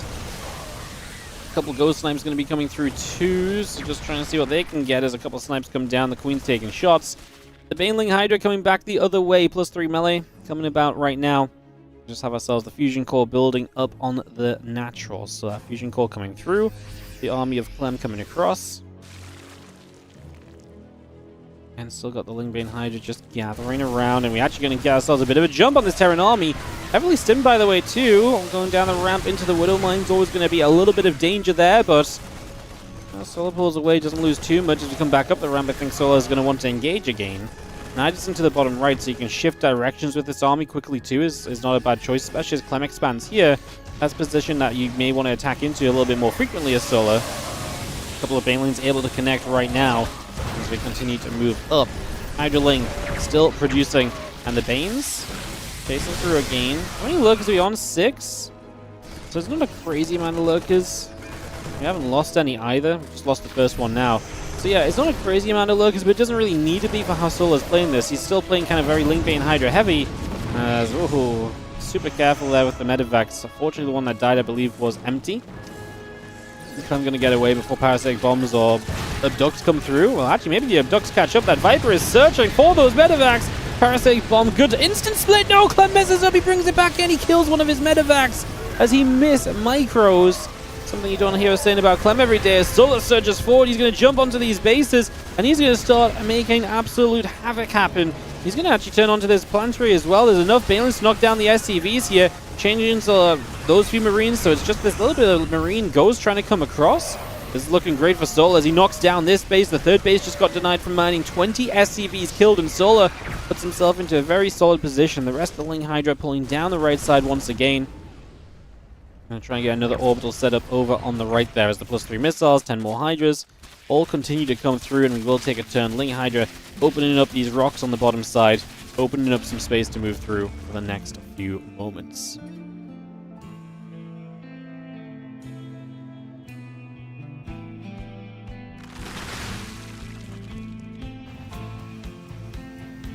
Marines and the Rotor Mine still coming online.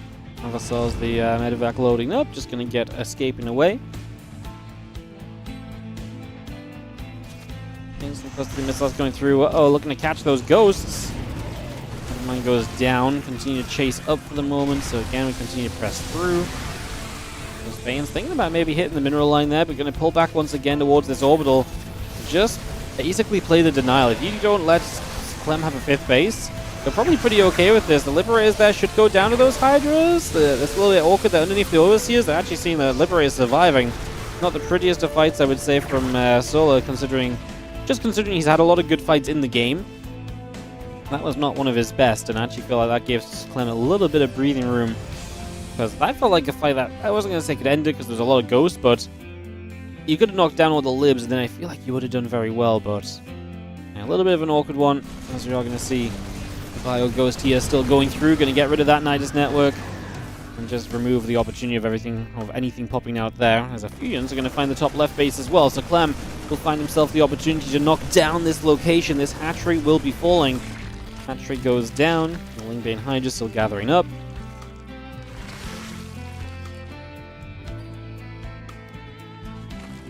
The scan just out over to the left for the moment too, as again ghosts, Lings, Banes all coming through. Another fight here. Ooh, a bunch of the ghosts in the front going down. Now we're going to try and catch the rest of these ghosts. Not a lot of medevacs to evacuate with. Remember, those Hydras have lunch. They can target fire medevacs. Gets the empty one again. As Clem always doing a good job of lifting into the more vastly filled medevac, right? Or always to the higher HP medevacs. However, this base on the right side is only an orbital. It's not going to protect itself, and I think that means that this is going to turn into a little bit of a disaster, as this base is in a lot of trouble. 120 supply to 180. And Marines coming through, going to get rid of a couple of the Banelings already. The Ling Hydra will sit there and continue to trade out.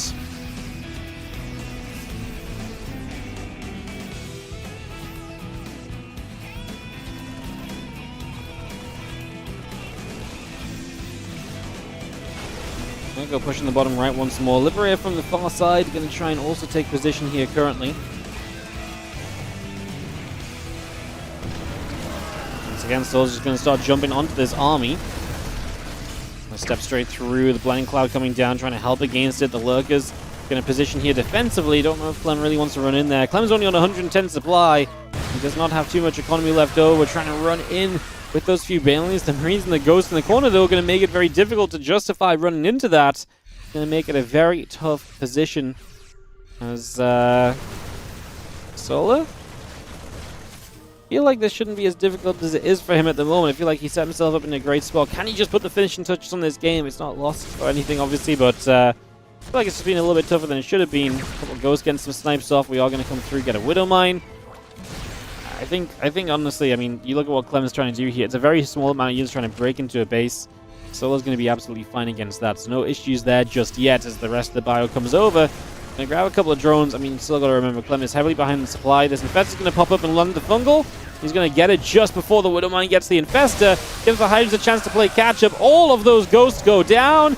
And that, my friends, might just be the deal breaker as Solar have a little bit of pizzazz on that final play with the Infestor popping up on the other side, dropping the Fungal Growth. GG money is what Clem says, tapping out of this game number 1 and giving Solar the lead in this best of 5 as we have ourselves a 1-0 lead then established for our Zerg player here in this series. So Solar going to take the 1-0 lead. And we are going to set ourselves into a game 2 in a couple of moments, guys. Just going to throw out the invites and we'll get that ready to begin. Alright, game number 2 is going to be played on Amygdala. Let me run some ads quickly, guys. Just get those out the way a little bit. Move those about.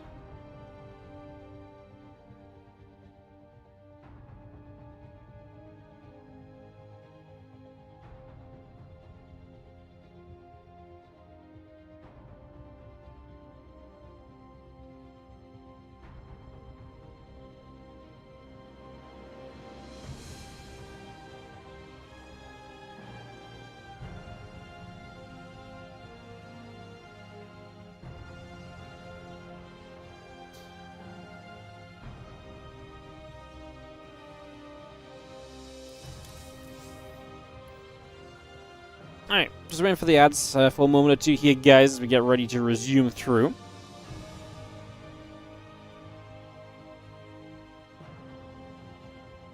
How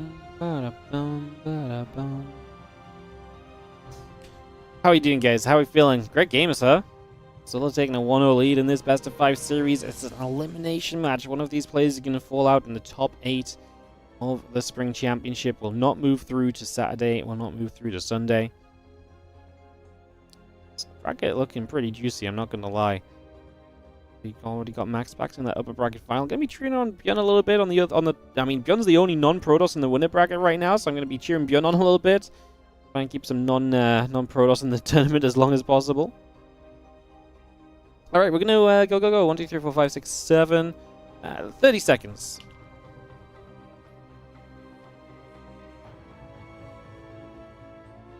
What, are you not eating anything all this time?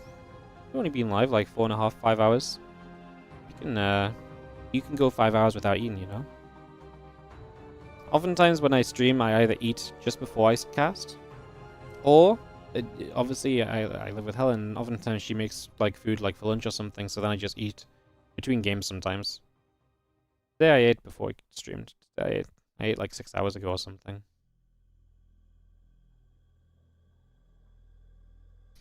All right, let's do this, guys. Thank you for the patience as we head into now. There's game number 2 between Clem and Solar, WardiTV Spring Championship, the playoffs, day number 1. And a little bit of a announcement after this one as well. And I'll do a little Q&A on the announcement as well in the chat, etc. So we'll get that all setting up.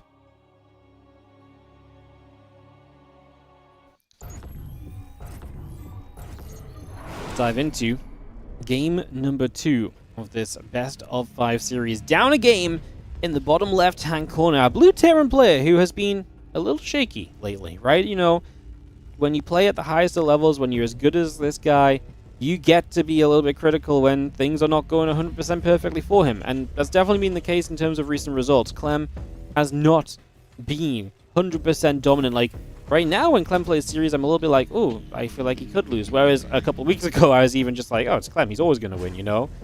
There's been a little bit of a different vibe recently. Let's see if he can get back on track in this best of 5. In the top right, our Red Zerg. Do you feel like he's so good, especially at that Lingbane Hydra into Lurker style? It is Solar. Can he maintain the lead? Can he take it to a 2-0? That would be a shocker.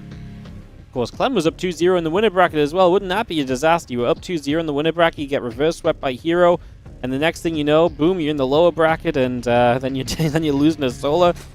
It's a very big swing around, right? Because you were on the verge of being top 6 already. Now you're on the verge of going out already. So yeah, pretty crazy sequence of events so far. As we get ourselves into this second game.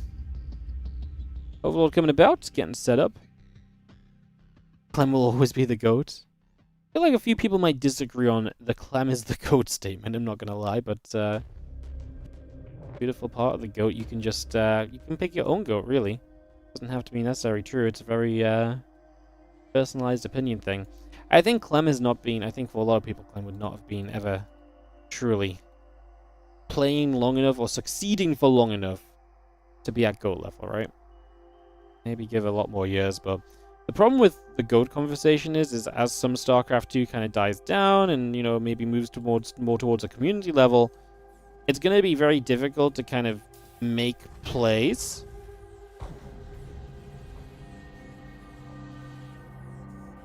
and stuff like that. So, sorry, I got distracted. I read something.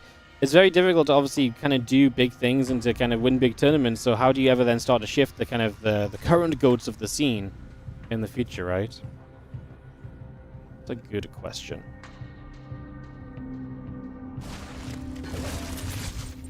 Give it coming about. Grenade going down.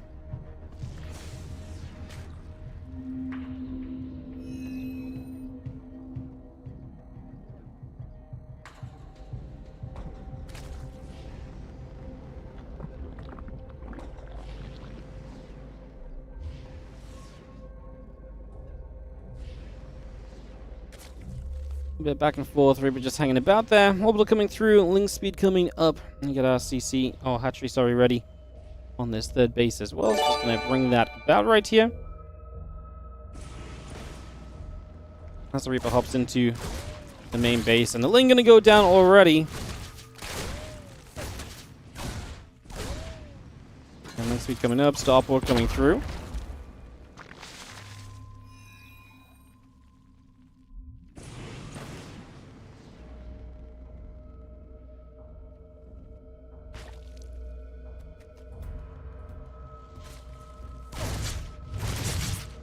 Speed still coming around there again. Cloaking coming around, getting set up currently.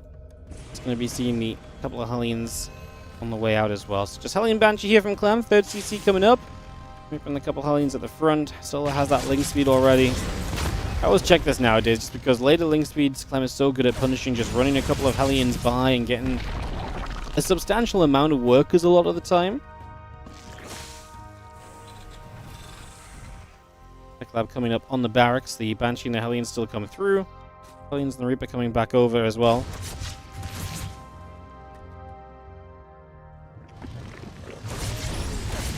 Queen's gonna shoot. Damage being dealt, and again the cloaking coming up on the starport.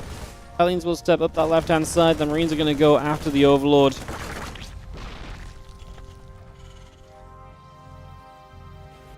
On the right side, the Reaper Hellions still just getting chased away. The Ling's coming through. Gonna bop around after a few of those Zerglings. A few more Lings taking some shots, getting pushed away. So far, so good.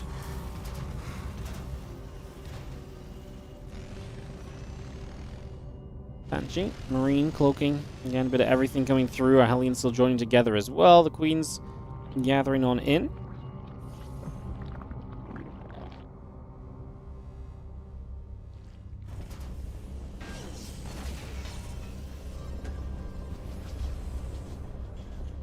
Orbital just going to float out to the front here. The few Hellions get back toward the top side. So far, really good harass as well. This Banshee getting 5 workers. Going to get across to the third base. Going to get a couple more workers as well. This is serious. 8 workers going down. You're going to get 1 more at least before that Spore finishes. 9 drones dead. Clem has lost a Hellion so far for 10 drones, 5 Lings, and Overlord 2. Oh, going to let the Hellions caught though. So Solar at least going to get a little bit of a catch here for the moment. Able to get a little bit of something out of that. As you see, 11 drones going down though. This Banshee trying to figure a way out of here because it's currently lost its cloaking. So as it loses its cloaking, it's going to get away toward the center. This Banshee on the top side going to get chased. Actually goes down to the Queen. So hey, I love it for Solar in some very minor regards, but in the grand scheme of things, you are still as Solar right now in a bad spot. That's a lot of drones to lose early to someone like Clem. Clem is going to capitalize on that, almost zero doubt in my mind. Yeah, it's going to be very rough to try and figure your way out of this one, I think, if you're Solar. Because a lot of the time in the past, I used to have this opinion of like, well, you know, you got a bunch of drones, but hey, at least you cleaned up their Hellions, right? Like, the map controls, like, Terrans don't care about this as much anymore.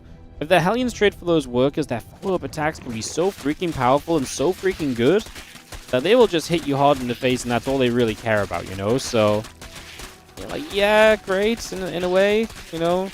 Congratulations in the sense of, like, you have been able to, you know, get rid of the Hellions, but, like, you lost, you know, get rid of the Hellions before they do a bunch of damage, or the Banshees before they do a bunch of damage, and then it actually is a win for you nowadays. Like I said, it's definitely a bit of a shift from how I used to believe in it as well, because I've just seen at this point, especially against Clem, he wins so frequently 2-3 minutes after doing a whole bunch of drone damage like that, because it's so tough to have enough stuff to hold on against one of the very best micro-Terran players in the world. It's just unrealistic a lot of the time, because this hatchery is just going to start dropping to the right side base, looking as though it might go down. A couple Widow Mine shots, Ling's getting chased away, a couple of Banes still trying to chase on through. We lift those medevacs, we pull those out down the right side, trying to get those away from there for the moment. So Clem just gets out. He's still waiting on his combat shield to fully power up the Marine force in this game as well. Still trying to just come through with that.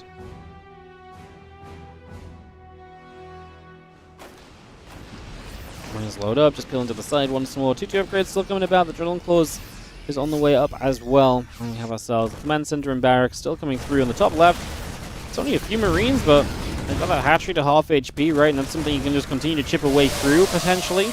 few Banes trying to lodge their way in here as well, so trying to see some success as the Groove Spines comes up for the Hydra. Solar trying to get to that point as Clem is ready to push again. Already has a 4th base as well, so Clem is very happy just to keep on playing that macro game, just keep on moving towards like extra bases and extra setups. Right now, does Solar have, he's got 7 Balings on the map. Are they all up here? 4 of them or so?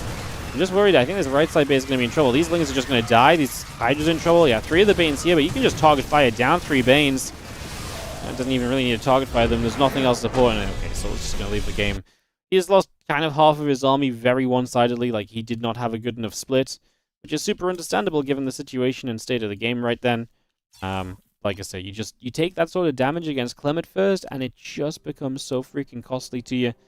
And continuing on and trying to stay in it, it just doesn't work a lot of the time. That is the issue that we frequently end back up on. That's what we'll be heading into this next game in a moment, guys. Just going to get everyone invited. Give me a second to get this started off.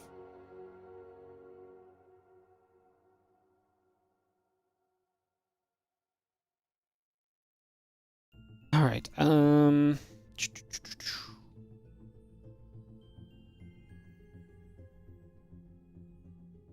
sure I had another... It's so annoying because like the French casters like share Discord stream to each other.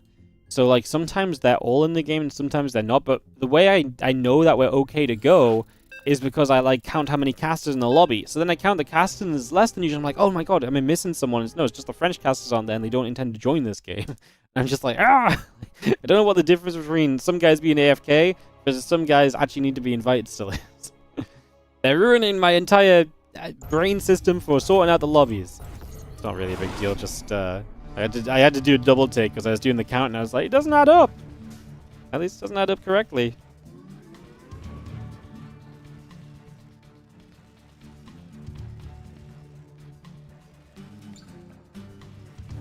Game 3 of this best of 5 then as we get fully underway.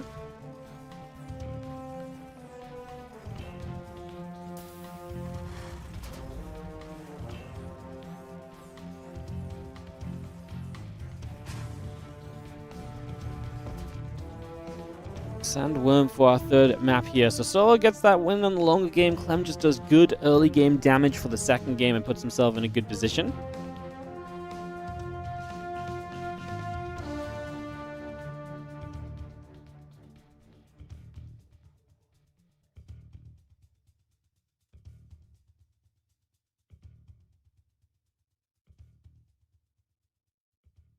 Let me follow this Overlord as we take a couple of moments for now. Overlord heading straight down to the bottom left.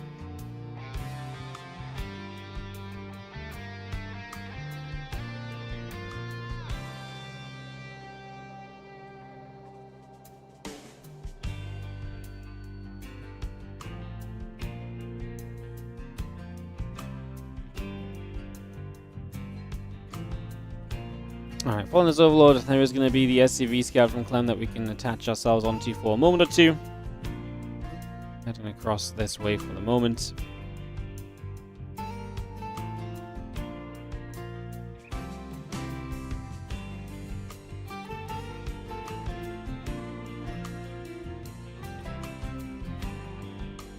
So we're just going to continue to come about, just going to fire, set ourselves up on the natural for a couple of seconds. Obviously we have got the Reaper on the way from Clem, that's going to be the more important thing.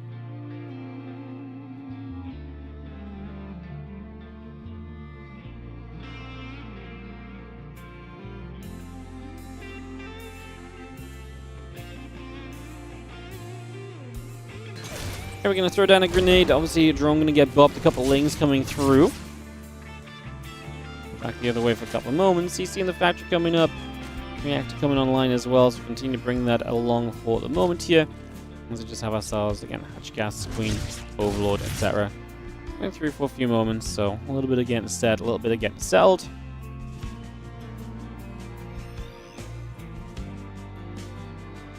Again, a couple CCs coming about. Factory on the way. Well, Ling's just going to be there to chase that Reaper about for a few moments as well. Order command coming through, SEC coming about. 8 drones. Reducing for the moment. And yeah, the Reaper going to hop back up to the high ground. So just moving around with that Reaper. There's not much going on back at home. Clem just going to play the triple CC for the moment.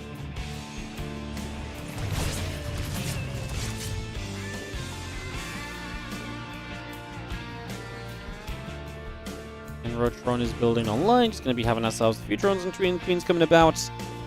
And the Reaper gathering together. And with the Roachron, maybe we'll see something a little bit interesting here from Solar in the near future. See if that Roachron can get a little bit aggressive, maybe give him a little bit of an edge in these early stages is what I'm thinking on. Grenade goes down, we get the Creep Tumor. Just gonna see the Reaper and the Hellion pulling back away through the center for a little bit. Roachron about to finish here from Solar. Drone's on the way, Queen on the way. Evo Chamber added on. Cloaking coming up on the starboard. CC building into an orbital as we speak. And Evo Chamber and a couple of drones coming about, the Banshee and a couple of Hellions coming over. That Cloaking still just coming away on the starboard as well. Do have the Reaper and the Hellions again, just going to hit the Queen for a moment. The drone pulling back once more.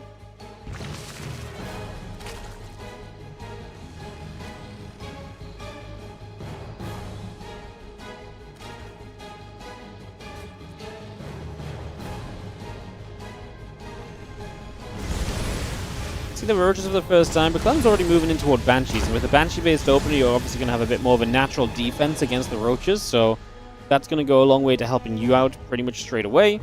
As the Hellions and the Reaper swing back around into the center, the Creep Tumor is still just trying to spread forward a little bit as well. And Banshee and the Cloak and the Stim continue through. Evo Chambers in the lair coming online, we're still going to have our Hellions gathering up as well.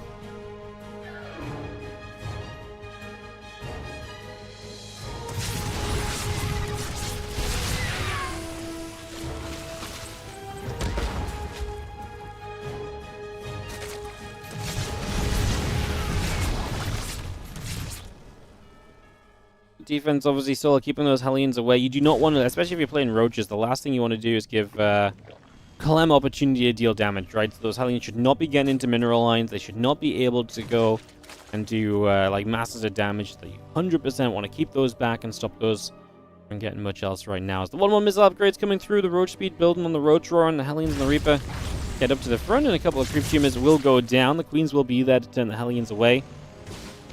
The Roach is gathering up, the Banshees are going to fire, that Extractor taking a few more shots.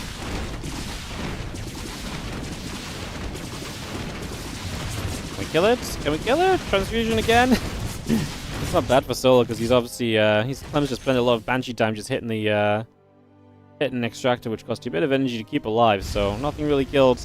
Solo going to start taking the center of the map with that gold base coming down, so hatchery right slap bang in the middle here. For a couple of moments, we're going to slap that straight into place. As we do have ourselves, again, 1-1 missile upgrades, the Roach speed coming through, the Infestation Pit coming up. And again, the Queens are going to come over. The Banshees will get set over across to the sides. Factor in the reactors coming through, the Refinery coming in online. Still got our 1-1 upgrades coming over.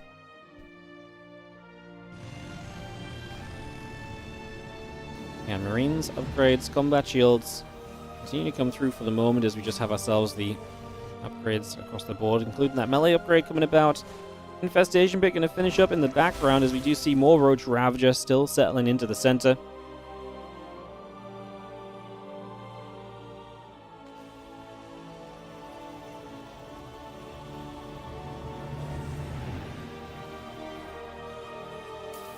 So it's into the front, the Marines and the Medevacs coming through as well. Just going to move straight into the middle for the moment.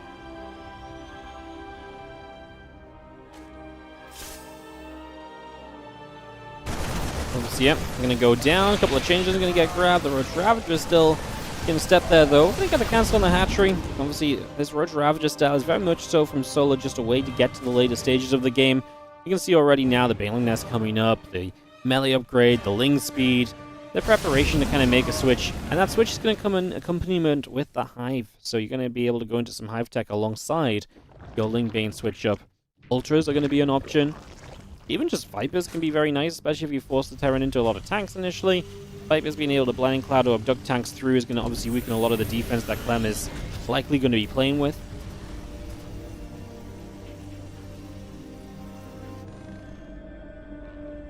Aliens Banes gather back up. The SCVs join back together.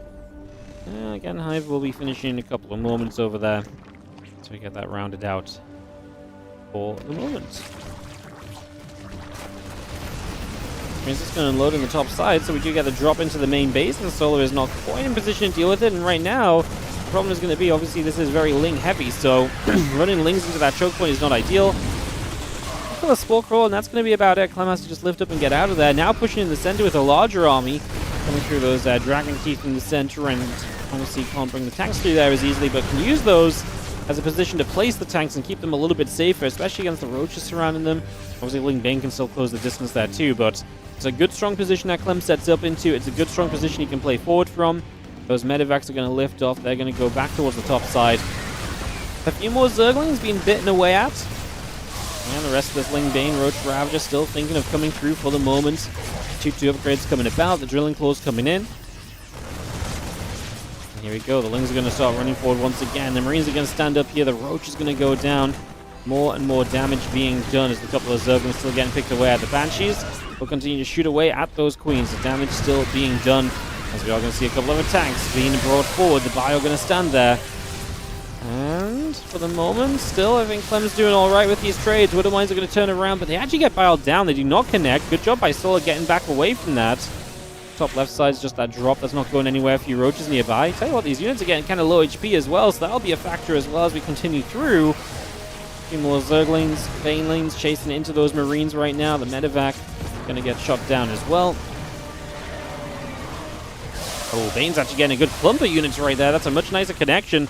And Solar is going to much more comfortably push Clem away than I kind of thought he would. I thought Clem's position was good, but unable to really get enough momentum and enough kind of speed moving forward. And that is going to be Clem continuing to press up. There's a couple of Banes getting chased. The Roaches are going to come back around the other side. Going to be seeing a few of those going down for a few moments. The Roaches getting jumped on. The Ultras are coming about. Ling, Bane, Ravager, Ultra continues to come through for the moment. I'm just going to be seeing the army of Clem continue to gather together here as we, well,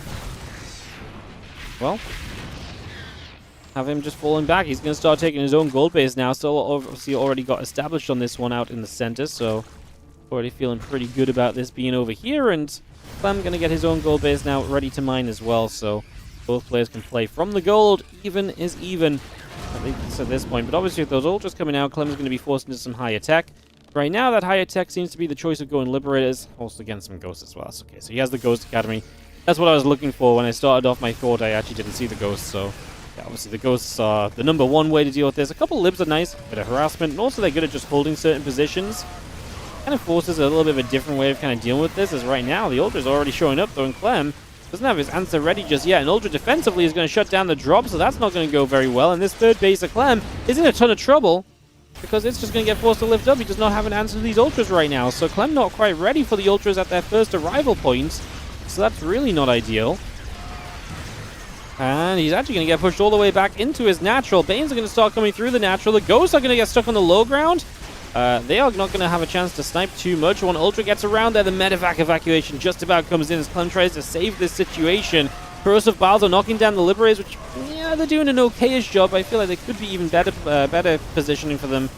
Again, a few shots off now. Biles will get rid of the Libs. I mean, we do have Ultras in the main, but that does typically tend to be a point of defense for the Terran. But man, Clem's supply has plummeted down to 120, and Solar is looking as though he is going to be potentially about to take a 2-1 lead in this series. He's going to knock down the gold base, so that gets taken down. Clem instantly starts replacing it. CC lifts off and moves into position there, as we're already seeing it die, so he is ready to replace. The Ultra's going to try and brute force their way forward again. The question is, how brute forcing do you want to be here as Solar? Do you really want to keep running these units up this ramp? If you're swiping your way through Ghosts, then yes, but obviously there's a big difference between just about killing Ghosts and actually getting the finishing touches on killing some Ghosts. So that's a big question mark to kind of try and avoid right now as well, as we see the Ultras, the Infestors continue to come about. +3 melee coming up on the evolution chain, but we do see the rest of this army pulling back a bit further also. A little bit of bio coming through. The Ravagers going down. The Banes are going to get cancelled. Again, Ultra, Bane, Ling, Ravager. The Infestor coming about too. Going to continue back around here as the +3 attack upgrade coming up on the Engineering Bay. And that Bio Force pulling back once again. Playing Ultra Ravager. Stepping on through, the couple of Infestors coming about. Obviously, a couple of Fungals from afar would be nice. Actually catches a couple of the Ghosts there with that Fungal. That's going to be goodbye 2 Ghosts. The other Ghosts are very low energy, by the way. Now Parasite Bombs dive into the middle of those Medivacs. So that's going to be a little bit of pain as well. Clem's supply just keeps on plummeting, and he's going to plummet out of this game. Solar will take the 2-1 lead in this best of 5. Beautiful. All right, Solar just keeping the momentum going, identifying the opportunity to just go on that one, and basically to never stop once he got started. And that is going to be us heading into a Game 4 with Solar in the lead, and Clem is about to be knocked out of the Spring Championship playoffs. He must win this game now coming up. We'll take a couple moments, guys, because I've got to run some ads at the very least here, so we'll just take a second or two before we jump in. But, yeah, Clem is in trouble. Clem is in danger of being knocked out. Again, down 2-1, as Solar is looking to advance through to the lower bracket. Round 2, which is top 6 of this Spring Championship. Alrighty, so yeah, we'll take a couple moments, guys, and get back on track, hopefully ASAP. And, yeah.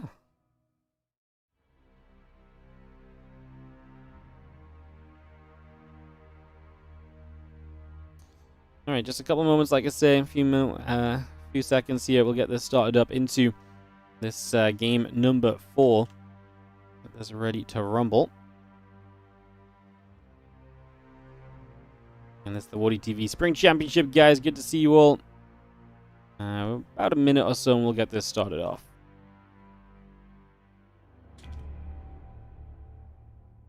About a minute or so, and we'll get this started off. Like I said, just giving some ads some time to go. Love that. And thanks so much for the viewership today as well. We're poking towards 5. We've been actually... I think the crazy thing about the YouTube viewership today is it's been very consistently towards 400 and between 400 and 500. Usually for YouTube, we kind of get like a surge of like good viewership and then it drops off after like a certain series. Today it's been very good, very consistently. And then here on Twitch, we've been up towards 2K a couple of times as well. We've just passed 2K also.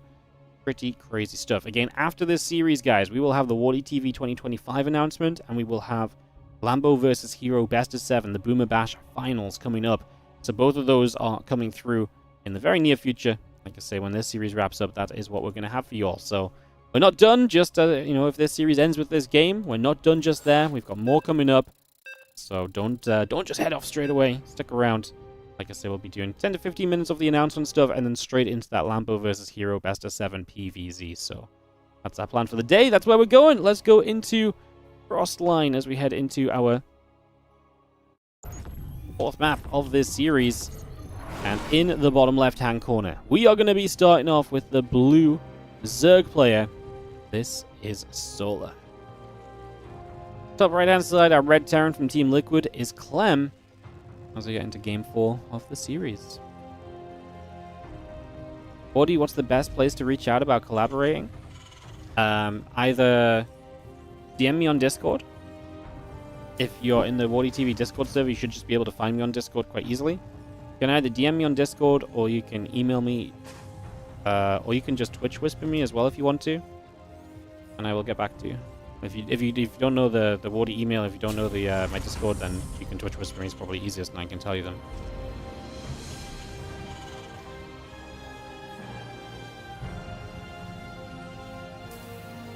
As we get into Game 4 of this best of 5 here on Frostline, can Clem bounce back? Will Solar get the upset? I will say Solar always takes, it's always very capable of taking maps off of Clem. I tried to talk about this the other day. I was like, I really feel like you look through Solar's match history, he wins the maps against Clem a fair amount, but taking the series is a bit of a tough, a little bit of a tough position to go. Can we pee-pee? I have to poo-poo. I'm sorry no one's explained this to you before, but going pee-pee is not going to help you poo-poo. That's not how the body works. But keep going. You'll figure it out soon, I'm sure. Good luck. Wish you the best.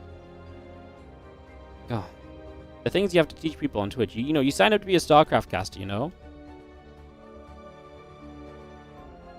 sign up to be a StarCraft caster, and then you're teaching people about bodily functions. Incredible.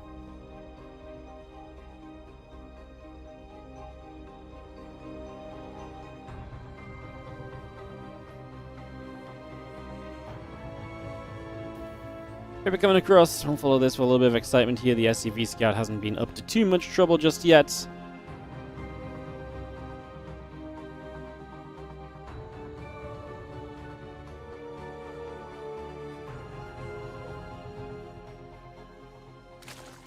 We're gonna head down. Obviously the Ling's gonna be there. Reaper getting chased away. The Reaper continue about. Link speed coming through. Drones in the hatchery coming about as well. Just gonna see our Reaper moving back toward the center. Again, a couple of CCs coming about as well. Just getting all of that brought up. Link speed on the way. Factory building.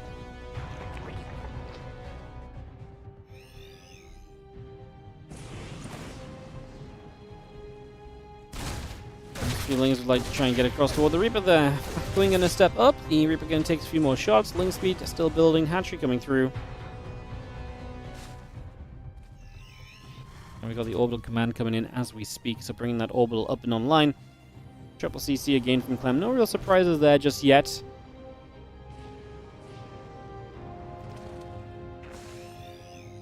Reaper continues to gather around.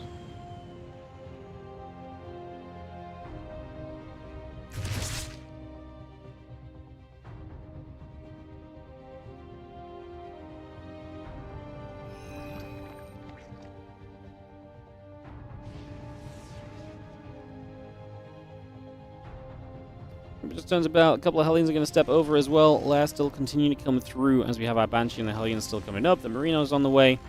A couple of Queens and the Lings coming about as well as we do poke about for Ling at the front. They're building very quickly this game. Oh, Overlord speed as well. We're going to go aggressive. Drop a Lord. What? Ling, just Ling Queen? Drop? What else could we really be looking at here?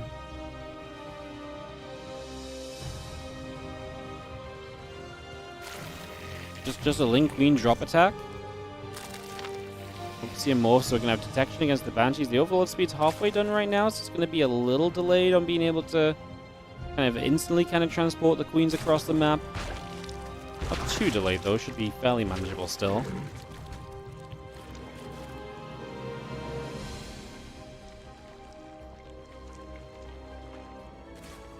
Start a move, it finishes up. The Hellions going to dive to the left-hand side. A few drones for freebies right there. Clem's just going to take those. Well, that keeps the Hellions out of position a little bit. Now the Ling's going to try and get a wrap around. Oh, the Lings are not taking a good trade at all. That's not pretty. Is that all of your Lings right now? Oh, he just lost all of his Lings. Now, guys, I'm going to let you know a little bit of an industry secret. When you lose all of your Lings doing a Ling Queen all-in, it becomes a Queen all-in. And the Queen all-in is not very good, I feel like, if it's just Queens. Obviously, more Lings are popping out from solo. That's a rough start. That said, Clem does now have no Hellions back over here. Kind of joking aside, this does actually become a little bit of a tricksy situation, but with a bunker up, I think it's going to be very hard for Ling Queen to bust through the bunker. Love the pull back on the Banshees as well, keeping them at a safe distance. SCVs will just hold position, repair, fight a little bit. As long as that bunker lives, I think we're going to be okay. I don't think we need the Hellions. And again, yes, the Hellions went down, but they did take away a lot of the first wave of Lings that might have caught Clem a bit more off guard. I just got him a little bit quicker. I almost wonder if I would have preferred to see Solar just leave the Hellions to do their thing. Just let them stay there, just run across the map and try and capitalize, and then zone the Hellions if they try and come back in with the Queens, maybe? Not really sure, you know, like, I just, whatever. That was not it, though. So I'm already here trying to find out answers and trying to figure out ways for this to go differently, because, like I said, I don't think that was really the way it should be. Just say you know what I mean? Like, that was not it. So I'm just thinking about maybe a different way to kind of make that work out. Yo, the Nemeth, thank you so much for the 100-month resub. We appreciate it. Thank you so much. Thank you. Thank you so much for the 100.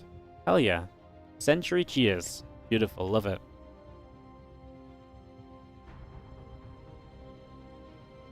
Alright, we are throwing invites out, guys, so we are going to be heading into this game number 5. Man, how blessed have we been on day 1 of the Spring Championship? We are at, what, like, 1, 2, 3, 4 out of 5 series went to Game 5. No 3-0s. It's been an absolutely awesome day of StarCraft 2. Some tip-top games, some tip-top action. It's been an absolute blast. As we are going to head into game number 5, a deciding map here between Clem and Solar. Let's do it. Let's do it. Again, winner of this gets to move on. We will see the winner of this in some games tomorrow, because the winner of this will be playing against the loser of Zaun, Trigger, and Beyond, and that will happen tomorrow. So just confirming that will be taking place tomorrow, so just let you guys know that. As we dive on in to the bottom left-hand side, the blue Zerg player here is going to be Solar. At the lead, went for the Link Queen attack. Did not work out. Top right side, Red Terran player. Winning the shorter games, losing the longer games. Clem, funny to say that. It doesn't always feel like that's the case.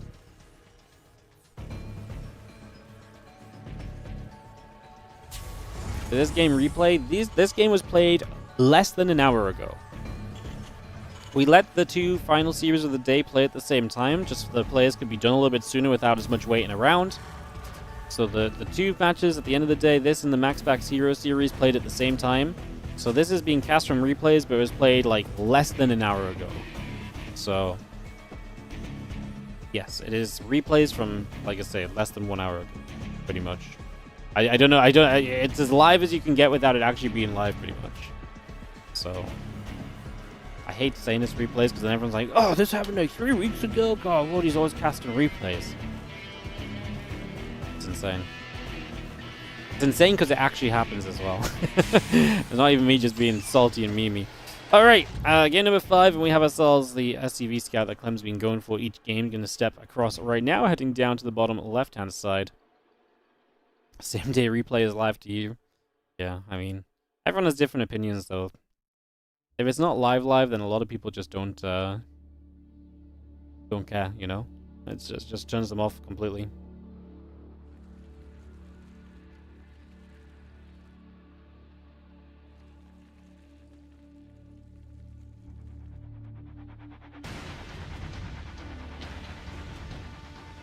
Alright, SCV moving about. A couple queens are going to step in as we get ourselves the SCV just going to come and block the hatch location for a few moments. And then the Reaper's going to show up to try and make that doubly annoying. The Ling is trying to break out of this. Drone's already pulled away, and the Reaper will go and try and get... Well, he will get a Zergling kill off the back of that. Second Ling is actually going to take some damage as well. So second Zergling also taking some hits, taking some shots right now. And the Reaper only gets 1 kill in the end for now, but yeah, nice delay of the third hatchery. Reaper kind of low, might not be able to keep denying the hatch here. Is going to try for it maybe. No, hatch goes down, so just sees it coming in. Clem once again playing triple CC back at home. And single gas currently. Second gas should start soon. That's one of the next things you should be spending your minerals on in this build order. Unless you go for another barracks, right, as well. It's always an interesting one. So you got a couple Hellions, you got a tech lab, starport. Then you get the second gas to really sustain that. I guess with this, it's going to just be a medevac, right? Because otherwise you don't really have the gas to do much else. Unless my build, maybe my TVZ build is all just super out of date. In my head, I was like, I feel pretty confident about this. And now the more I watch, I'm like, am I really confident about this? Here's the second gas now. You got to get the second gas at some point, is what I was thinking. And, well, it's finally on its way. We have ourselves a Roach Warren coming online. A couple of Hellions will be moving through, so they're going to head right down to the bottom left side. We have ourselves the Evolution Chamber and Roach Warren both building up. A hatchery finishing up on the third base location as well, so we get that set into place for the moment. And yeah, Banshee, Hellions, Marine continue to come through as the Overlord comes in from Solar, so we get that up and rolling.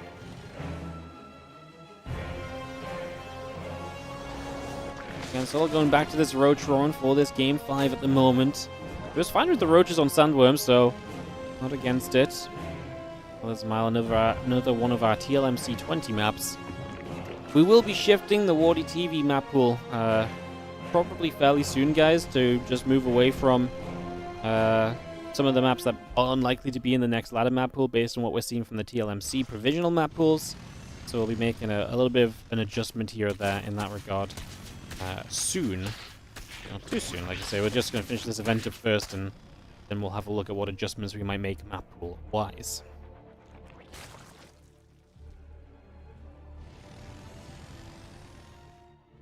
Well, a few aliens and the Reaper still very much so gathering together, so they're just going to hold up for a few moments. The push down this left-hand side. The Roaches and Queens are going to get set over there as well.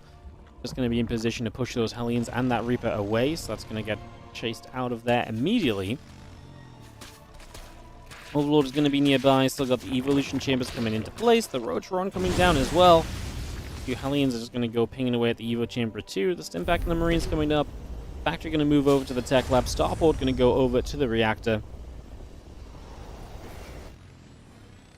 And Hellions and the Reaper will join up. The Roaches step forward. The Hellions coming around the left-hand side.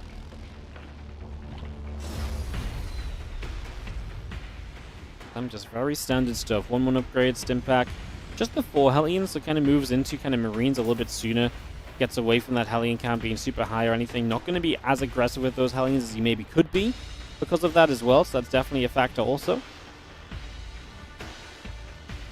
Again, 1-1 missile upgrades. Roach speed coming about. Just going to see the rest of those Hellions and the Reaper coming over as well.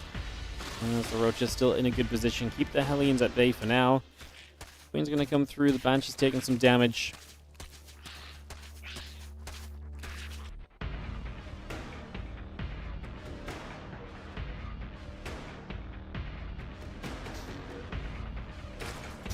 Obviously, as Clem just waits for his Marines, Solo's just going to sit there with the Roaches, and that really dispels a lot of the potential aggression.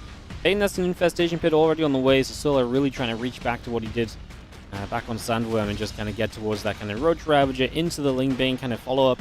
Hive going to be there. I think this Hive's a bit faster than what we saw in Sandworm, if I'm not mistaken.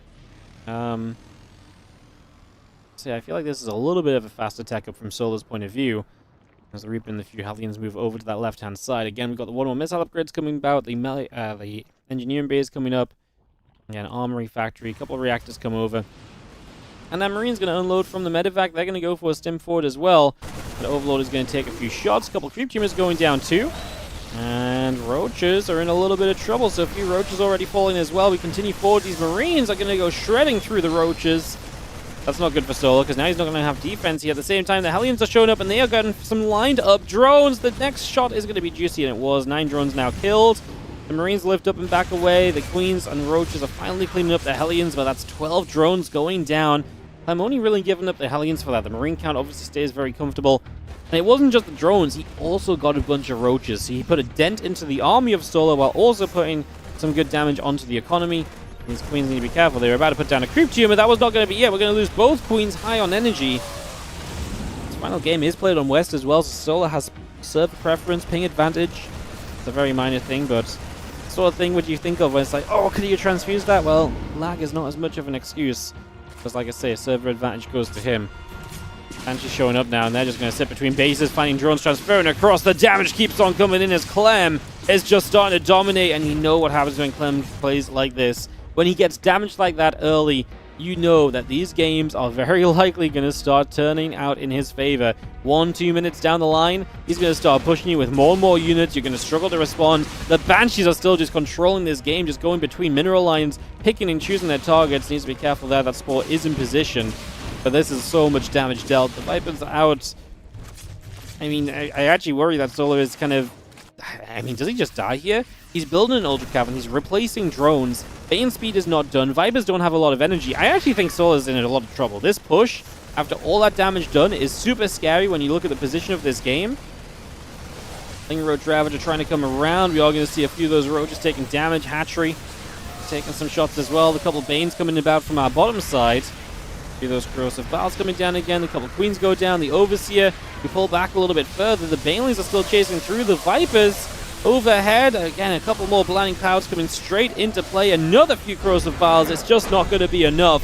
Clem's army was just standing there and tanking everything that came his way, and he is going to take the 3-2 victory over Solar to knock this one through in his favor.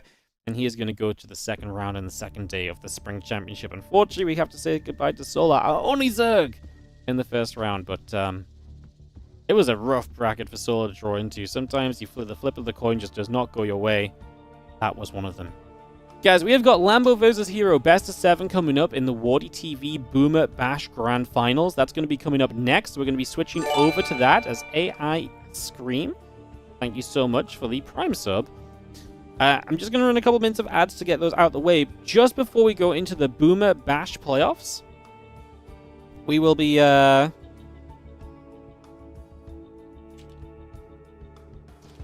doing the announcement for the WardiTV 2025 series. So, I'm just going to get this set up. I think I'm just going to put the YouTube video on instead of trying to do anything else fancy. I think that's just how we're going to do this. So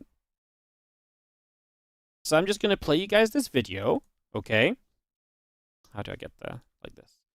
I'm going to play you guys this video. I'm going to set up a couple of things in the chat and stuff while the video is playing. Then I'll come back and kind of answer any questions, explain it a little bit myself, and so on and so forth, etc.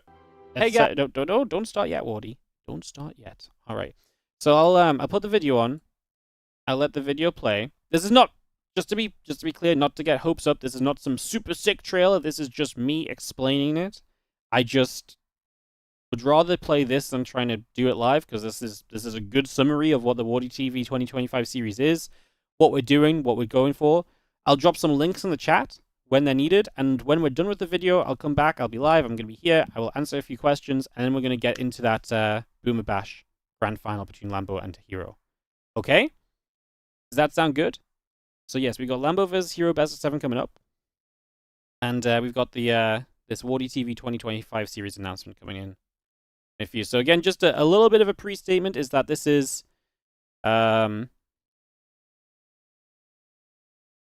This is a tournament series, which obviously I've been... Basically, this is just what we're planning to do for the rest of this year. It's going to be called the WardiTV 2025 series. There's going to be a bunch of tournaments. We have some prize money set aside already, guaranteed prize money set aside already. And the whole idea is we're going to try and hype it up. We're going to try and do some crowdfunding so we can push it just a little bit further and make it a little bit better. With some focused crowdfunding, I think is always a good thing because some people really get behind that compared to just subbing during the stream and so on. So, with that said, I believe we are going to be good to just go. I don't think there's any reason for me not to, so I'm going to mute myself up. I'm going to mute myself up when I finish talking. I'm going to play the video, and then, like I say, it's about 9 minutes long. Just does some talking, explains some things. I'll be in the chat. I'll be posting some links. Let's just double check that this is gonna work. Oh, that's me from yesterday. Alright guys, I'll see you guys in about 10 minutes to answer any questions and stuff.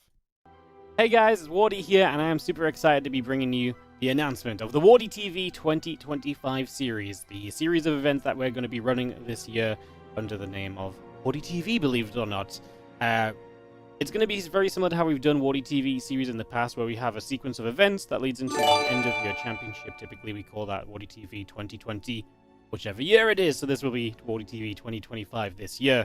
Our goal is to make it better. We're looking to make it as good as possible in a time where community events are probably more important than ever before in StarCraft 2.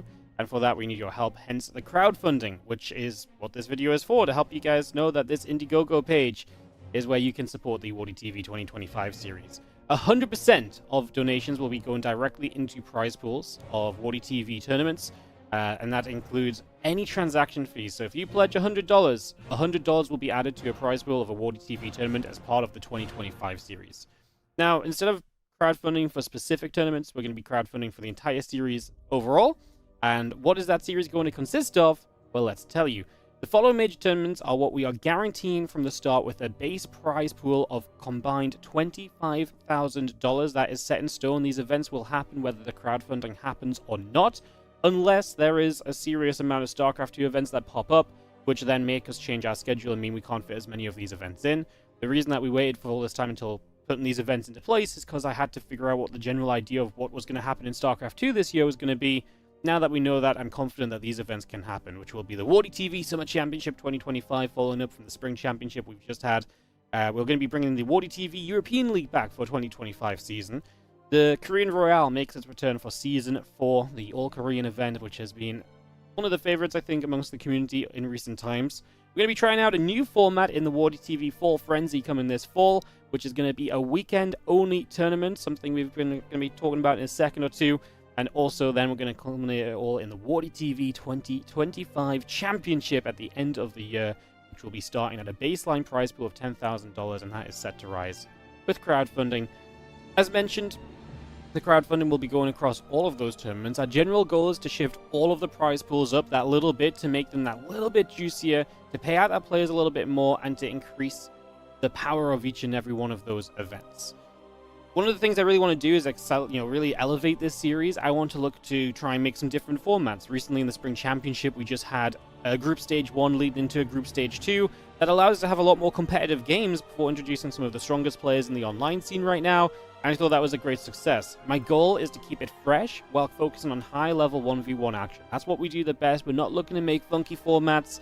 I know some people love 2v2 and 3v3. King of the Hill and stuff is a thing as well, but we want to make high-level 1v1 tournaments. That is what we do best here at WardiTV. It's what our fan base seems to enjoy the most based on content that we put out and how the viewership does for it, and that's what we're going to continue to do with these events.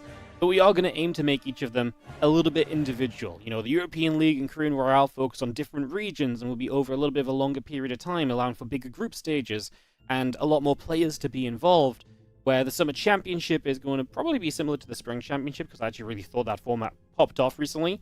And then the Fall Frenzy, something completely different. We're going to be putting a larger prize pool into a weekend-only event, as a lot of people said, hey, I want to watch something that's for one weekend only, and that would interest me more. So we're going to be looking for a bunch of different formats and keeping each of these tournaments fresh. The 2025 Championship format to be decided a little bit later down the line as well. And speaking of weekend events, a lot of people, again, when I was doing some interrogating here and there on the Twitter and different places, talking to fans and figuring out what they really wanted out of community events that they felt was maybe missing in the StarCraft scene right now, it was a lot more focus on kind of that, you know, weekend kind of tournament vibe. It's not super achievable for community tournaments, because community tournaments oftentimes need to have, you know, a bit of a longer runtime. We need to make a return of investment on these events as well. But what I am going to guarantee with each of these tournaments is that we have a weekend-based playoffs. We're not going to have, like, finals taking place on, like, a Thursday or something that has happened in the past. I'm confident that there's enough space in the calendar this year that we can pretty much guarantee all of these events will land on weekends for wrapping up. So if you just want to, you know, if you're a weekend StarCraft watcher, you can just probably tune in and be like, oh, it's the European League playoffs this weekend, and that can be your big thing to look forward to from WardiTV this month. The goal is to reach as many people as possible, from the people that want to watch StarCraft day in and day out to the people that just want to tune in for the bigger events or the bigger matches. That is what we're aiming to achieve with the WardiTV 2025 series. Some of the other things we want to do is introduce some smaller events. Again, there's going to be some WardiTV events that are not mentioned there, such as the monthly events that we have to fill in some time here and there, and some other things. One of the things I'd love to do with some of the crowdfunding aid is to add some smaller events based around players who don't qualify for our bigger events. Use that as actually an individual qualifier for our next tournament. So, for example, anyone that didn't play in the Spring Championship can play this little cup, and the winner of that actually gets a spot in our Summer Championship. So it keeps our player pool fresh, it's a little bit of a storyline, it gives some other players something to play in, other than the top 15 to 20 players that we seem to have obviously taking part in a lot of the online events right now. I think it's good to have a bit of variety. Not every day has to be the tip-top guys. StarCraft 2 is very fun to watch at every level, especially as long as the games are competitive and the players are of similar skill. That's going to be our goal there as well. So that's one of our ideas to, again, try and elevate the overall WardiTV 2025 series and push it as far and as heavily as we can into being a great tournament series. A little bit on the crowdfunding aspect of this, I already mentioned 100% of donations and crowdfunding will go directly into the prize pool. We will even be covering, again, all transaction fees from WardiTV. So like I say, if, you know, obviously these platforms have fees and so on, doesn't matter. If you pledge $100, $100 goes to a prize pool. It's as simple as that. Our number one priority is the players. We do not believe that without the players, I don't believe without the players, there's nothing to watch. The players are the heart and soul of StarCraft 2. I think it's most important that we support the players, and that is everything they're going to be pushing for. Again, we're going to do everything we can to support them. That does mean I'm not looking to put on some fancy production. I'm not looking to elevate the tournaments in terms of, like, I'm not trying to be an ESL Pro Tour with all the fancy thises and that's and that, whatever. I just want to come online. I want to cast some great games of StarCraft 2. I want to give players stuff to play in and prize money that they can win to help them keep playing StarCraft 2. That is what my goal for the WardiTV 2025 series. The more we do that, the more successful I think this event series will have been. The reason for crowdfunding overall, obviously, like I say, $25,000 is guaranteed for these events anyways. That's just WardiTV money that we've been able to accrue through our usual revenue streams and so on. So that is guaranteed. We're putting that in up front. Anything you guys add is to help us with a couple of things. One of those just being security and being able to be a bit more ambitious. So the idea is, if we have, a lot of the time with WardiTV events, we kind of make money as the events are happening. But that kind of limits us because I can't take the gamble of, like, I think this event is going to rock, so let's put some more money into it ahead of time, because if it flops, that's a bit disastrous on my side. So by having the ambition, or we have these ambitions and we're able to realize them if we have a bit more of the funding and security ahead of time, we can raise the prize pools a bit, we can maybe invite a couple of players who don't usually play in our events, we can get them involved, we can run some shorter formats, we can make it less convoluted because we just have that baseline support a little bit extra. And that obviously allows us to kind of enter the WardiTV cycle in a bigger way. And the WardiTV cycle is the idea of, we make StarCraft 2 tournaments, you guys enjoy StarCraft 2 tournaments, so you support them, and we then put on more StarCraft 2 tournaments, and then you guys get to watch more, and you get to support more, and we get to put on more. Our goal is to make it a better set of tournaments, make it better for the viewers, and then it's better for us, because that allows me to capitalize more on our revenue streams to help fund more StarCraft 2 in the future. Been doing this for 10 years now. In fact, this year is 10 years of me being full-time in StarCraft 2. I was running events before then as well. I think I ran my first event in 2012 or 2013. I think 2012. Maybe even 2011, actually. I've been doing this for a long time. And again, my priority really is and always has been to just focus on making the tournaments accessible to players, making them fun, trying to make them as cool as possible. But there's always been that focus of, you know, community element of it, and really hoping to keep that alive with the WardiTV 2025 series. So, thank you so much for watching this little bit of an intro video. I hope you're looking forward to all of our events this year. Again, it's going to be 4 major WardiTV events this year, leading into that 2025 championship as well. Super excited for it. Obviously, more details on each of those events to come in the near future. For now, if you can support, please get out there and support on the crowdfunding campaign. And if you can't afford to support monetarily, watch the ads on the stream, show up to the tournaments, be a viewer. Being a viewer is the most important thing. That view does so much for us. We can use that to create more StarCraft 2 in the future as well. And that is our main goal, of course, again, at the end of the day, is to keep on making StarCraft 2 content that you guys can enjoy, the players can enjoy, that we can all enjoy together. Thank you. God, look at me talking for like 10 minutes straight about nonsense. God. Yeah, that was not a super edited video. That was not like a scripted video. That was just me just trying to do a very normal, speaking from the heart, truly honest idea of what we're doing. Because I think that's pretty much kind of the core concept of what we're doing as well, is that we're just putting together a straight up... You thought it was live? Yeah, I mean... I only pre-recorded it to make sure that if I do stumble over my word, like I need to put it on the Indiegogo page, so I pre-recorded it. So I was like, instead of just saying it, you know, live, like the video had a pretty good summary of everything I wanted to say. So yes, that was that was basically like a live Wardy from like 20 hours ago, I guess. But yes. He was like, what he's talking about the 2025 second, the same shit as the video on Indiegogo. Yeah, planned, right?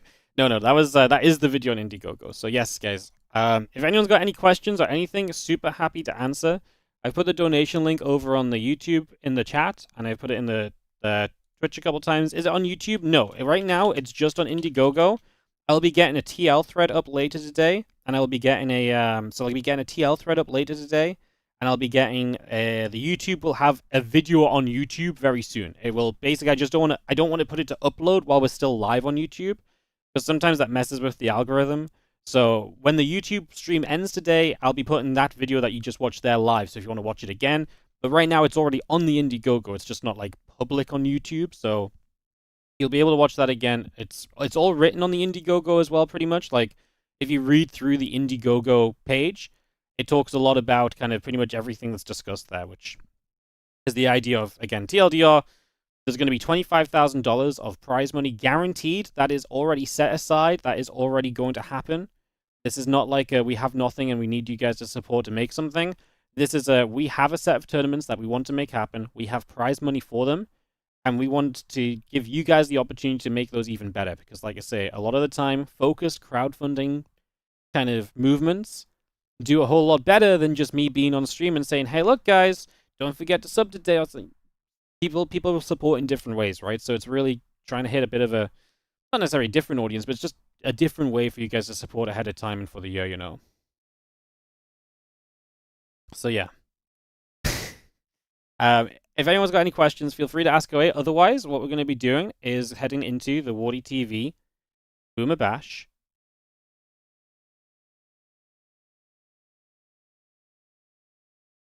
Grand Finals is the plan.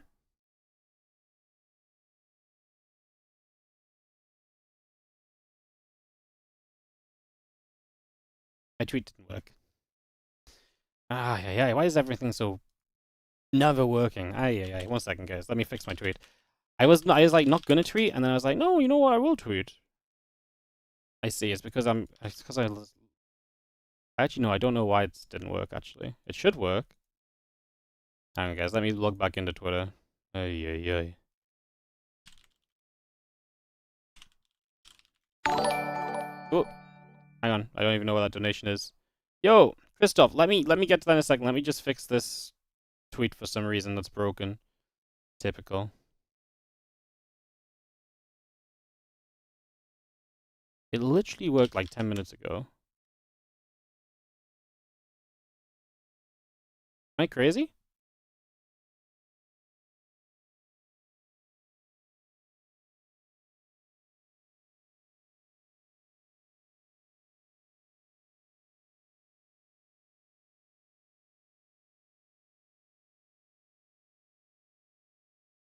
No, that definitely works. Okay, right.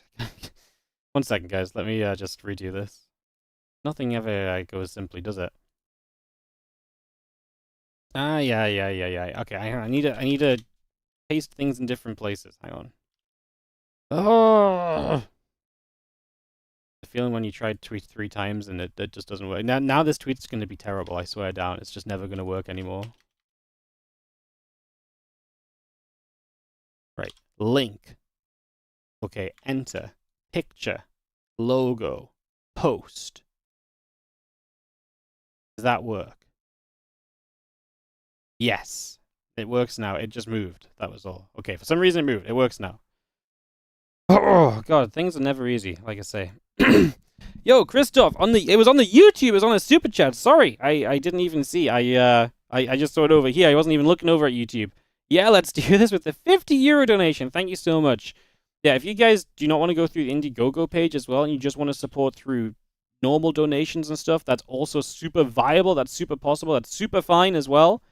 If you guys donate regularly and you just leave a message saying, "Hey, Wardy, I want this to go to the 2025 series," I can do that too. It doesn't have to be through the crowdfunding page necessarily. Which apparently we've already got £375 of. We're already 5% there of our goal, guys. The goal is specifically just based around, I think, an amount I think will make a genuine difference and allows us to really make a big difference to the tournaments that we're trying to run. So, yeah, but all the information is on the Indiegogo page. That link should work in the Twitch chat. If you need it in the YouTube chat, I will give you a link once again. And again, just TLDR, we're going to be running at least 5, well, we're definitely going to be running these 5 tournaments, major WardiTV events with at least that amount of prize money in each of them, potentially more for each as well. We will be looking to raise that with the crowdfunding. And like I say, we're just, like, so far, we just have $25,000 guaranteed. So, there you go. Go check that out. Like I say, we'll have a proper YouTube video out later today. We'll have the Team Liquid thread out later today as well, where I'm mostly just going to copy-paste that into place. And, yeah, I just didn't have it quite ready. I actually had it ready, and then I deleted it, and I can't get it back. So, instead of trying to do that too quickly, I'm just going to do it a little bit later on. Right, guys, let's move into the WardiTV Boomer Bash Finals. And then I'll have the 2025 command in my stream title. So guys, this is one last series that we're going to have for you today, which is going to be the Boomer Bash Finals. This is between Lambo and Hero, a best of 7 to wrap up the tournament that was meant to be wrapped up a while ago, obviously, but just it went a bit wrong, it went a bit haywire. We were a little bit all over the place with it, so yeah, Lambo went to Korea, and then he was going to play from Korea, then he didn't have time to play from Korea, so it was just a whole thing. So let me find this, and I will get this moved. Perfect. Give me 1 second, guys. Apparently this is not saved either. God damn, where's everything breaking today?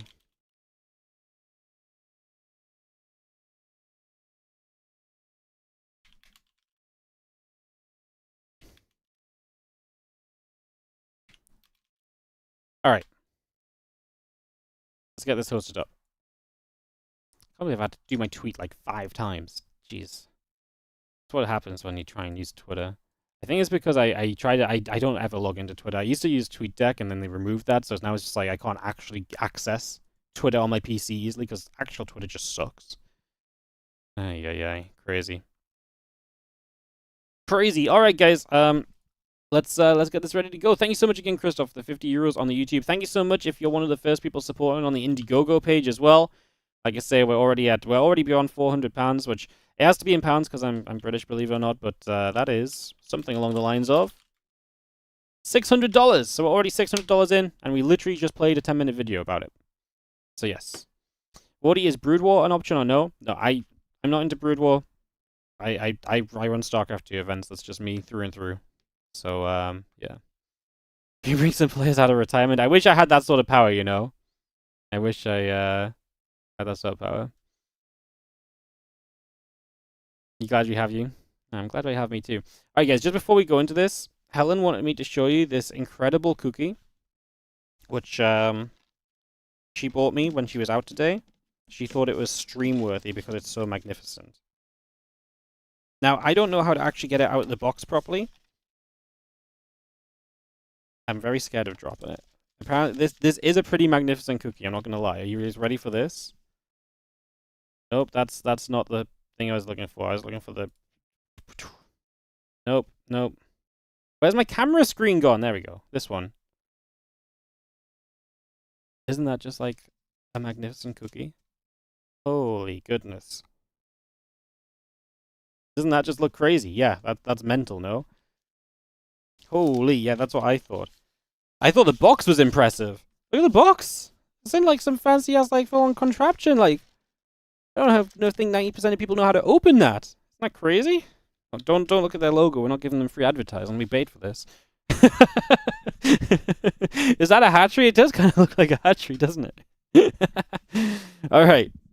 A cookie that wants to be a cake. I'm not going to complain about that. All right, guys, let's cast some Lambo versus Hero games. Let's kick this best of 7 off as we get ready to go. All right. So, yes, thank you for listening. Thank you for listening to me yatter on. Thank you for following for a little bit. We appreciate you guys. And again, check out the Indiegogo page and help support as we try to make the WardiTV 2025 series as good and as big and as possible as we can. Yo, what else is going on? What's that noise? A tip. That's exactly what I told you to say, isn't it? Please put this towards the WardiTV 2025 series. That works. Yes, just like that. That works as well, guys. Thank you so much. We will obviously put those towards the prize pool as well. Phil McJr. with the £8. Please push this donation to the 2025 series. Absolutely. And a Nero coming in with the £25 donation as well. Thank you so much for the love, guys. Really appreciate it. Also, thank you to a couple of subs that came through while the video was playing. I did mute them just for the video to play. But shout out to Mango Mosh on the 11-month resub. Fernando Lisk 2 on the 7-month resub on the Prime. And Screamin' Waffles on the 20-month resub on the Prime as well. Awesome. Awesome. All right. You guys ready for some Lambo versus Hero? Let's do this. Double check we've got everyone. I think we do. All right, let's go into this. Let's do Lambo versus Hero best of 7. Game number 1 coming up in this series is going to be on Whispers of Gold. Let me just adjust my volumes back down. For some reason, I feel like I was not very as prepared for that as I should have been. This whole thing, it's because I got flustered because I freaking deleted my Team Liquid post. God damn it. Alright, let's get into this as we kick this off and get underway. In the top left-hand side, we're going to start this off with the red Zerg player. This is Lambo, as he takes on the blue Protoss player. Down in the bottom right-hand corner, we are going to have ourselves Hero, and kick off this best of 7. Backing the WardiTV 2025, easy decision. Hell yeah, thank you so much. I appreciate it. Like I say, that's awesome that you feel that way. I hope a lot of people feel the same. I had a lot of, I had a lot of thoughts, and you probably heard me talk about it on stream a little bit, guys, but this was not an easy decision for me to put the crowdfunder up. I did not necessarily know if it was a good idea, and in the end, even now, I'm not 100% sure.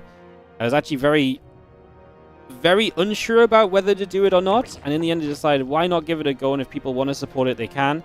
But I was very skeptical because, like, in the past when we've done crowdfunding, it's been like, hey guys, we're gonna run this awesome cool tournament, or like, hey, we're gonna do the Korean Royale, it's this tournament. This is more of a like, hey, we're gonna be doing these events, if you guys want to make them better, here you go.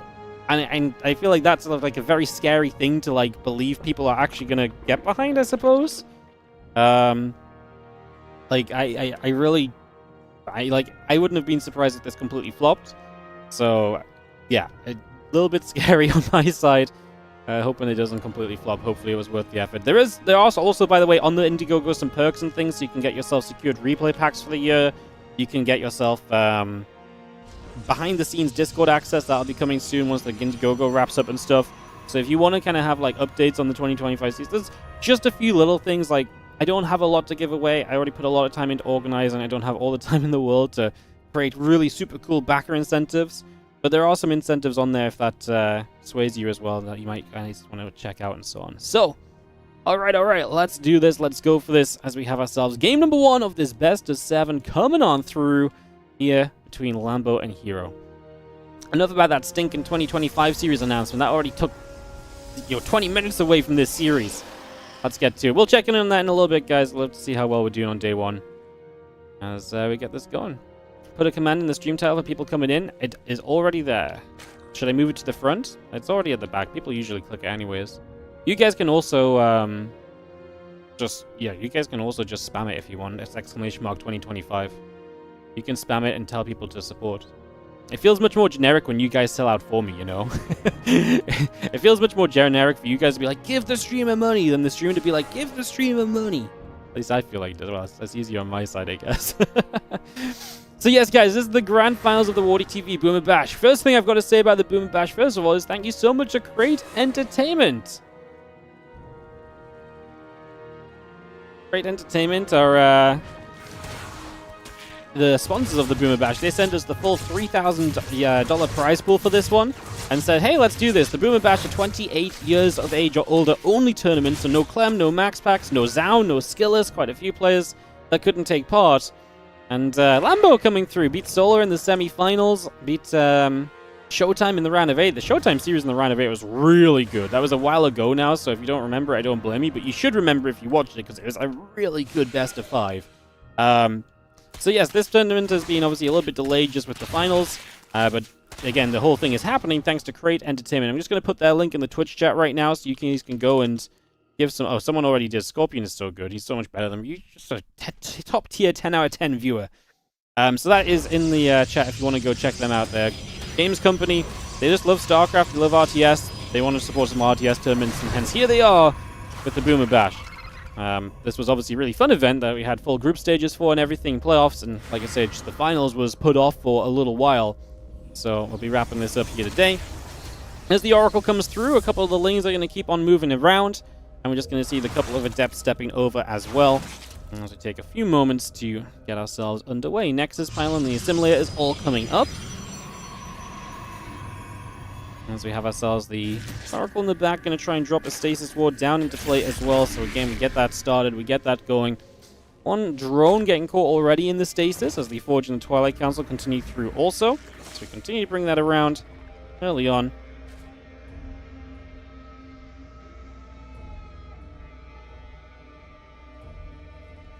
Again, Forge and Twilight building. The Nexus coming up, finishing on the 3rd. Clearly, the Adept's going to gather up with a couple of the Oracles straight away.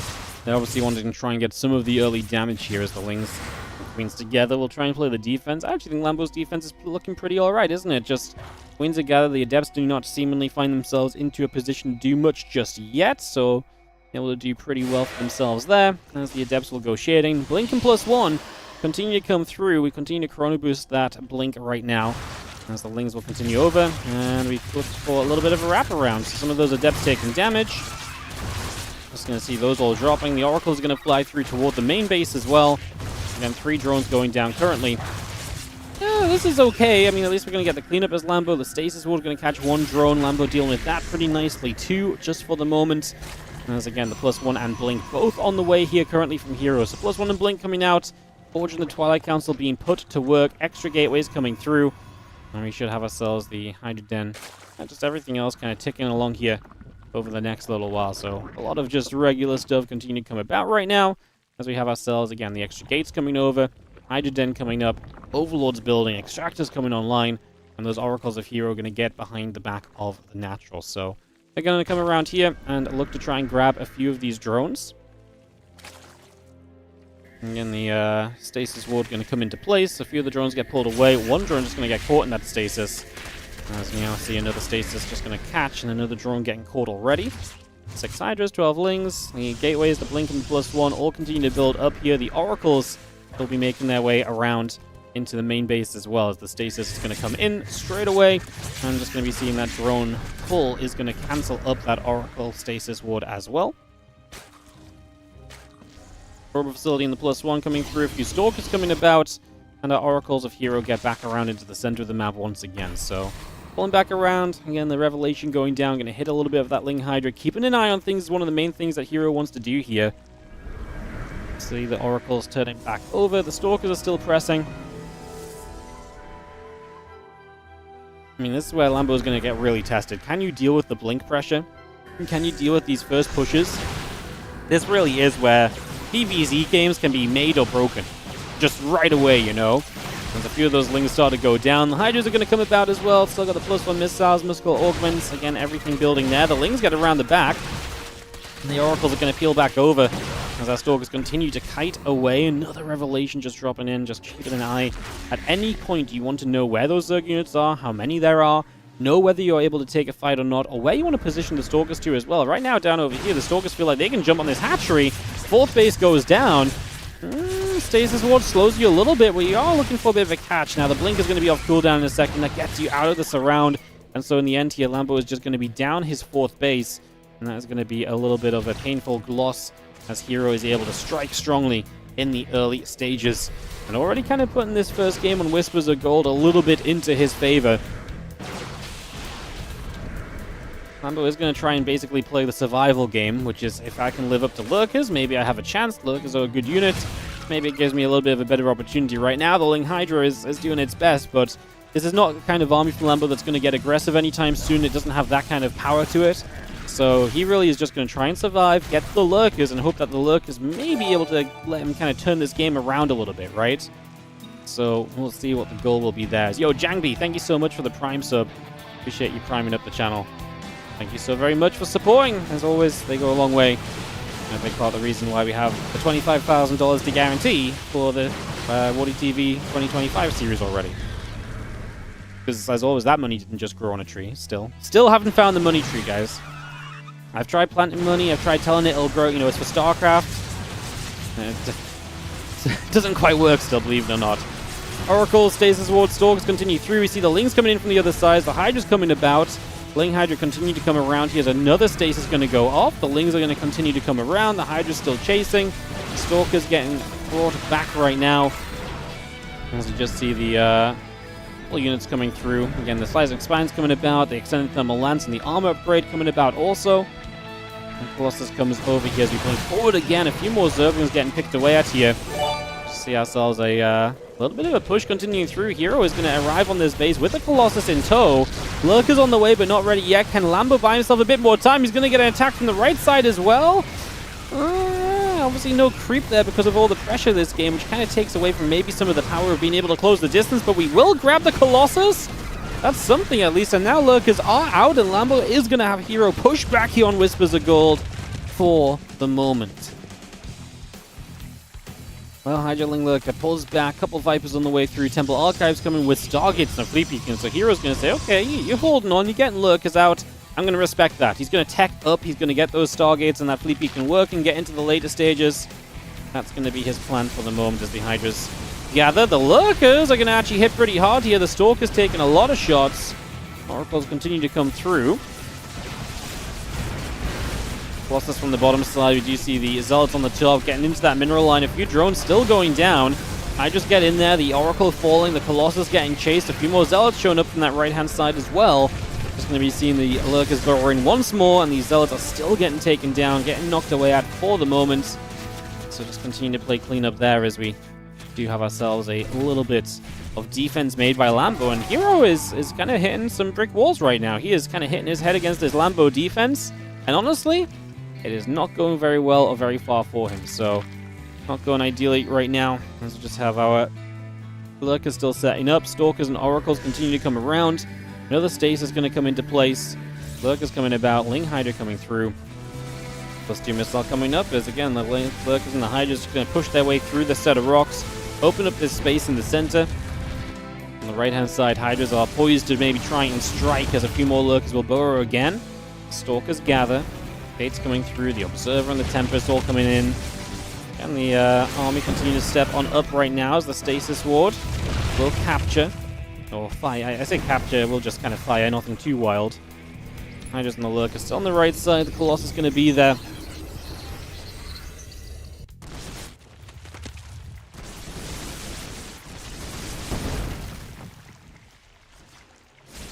Lurkers going to continue about as we do see ourselves the Revelation coming down. Hydras and Lurkers are still stepping forward. The Colossus and the Tempests coming up as well. We've got the High Templars looking to potentially drop some storms down. The Hydras are still pushing on through. We have ourselves this army of Lambo. I mean, great position. Obviously, the Tempest count is getting there, so we're getting into that stronger and stronger setup right now for Hero.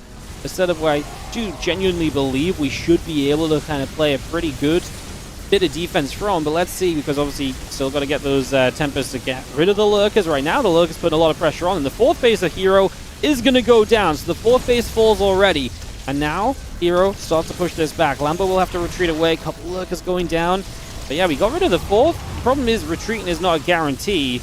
Again, those Tempests will give a lot of value while chasing, and Lambo tries to surge forward with the Hydras there. He's going to attack the right. I kind of like this because it should draw a lot of units over to the right side. And if we pull those units to the right and the Oracles just flew in there mistakenly so and get KO'd, yeah, if you pull over to that right side, it obviously feels as though it's like, okay, well, all of a sudden we're over to the right. And then you've got to deal with that. It gives your Lurkers a bit of room to get away.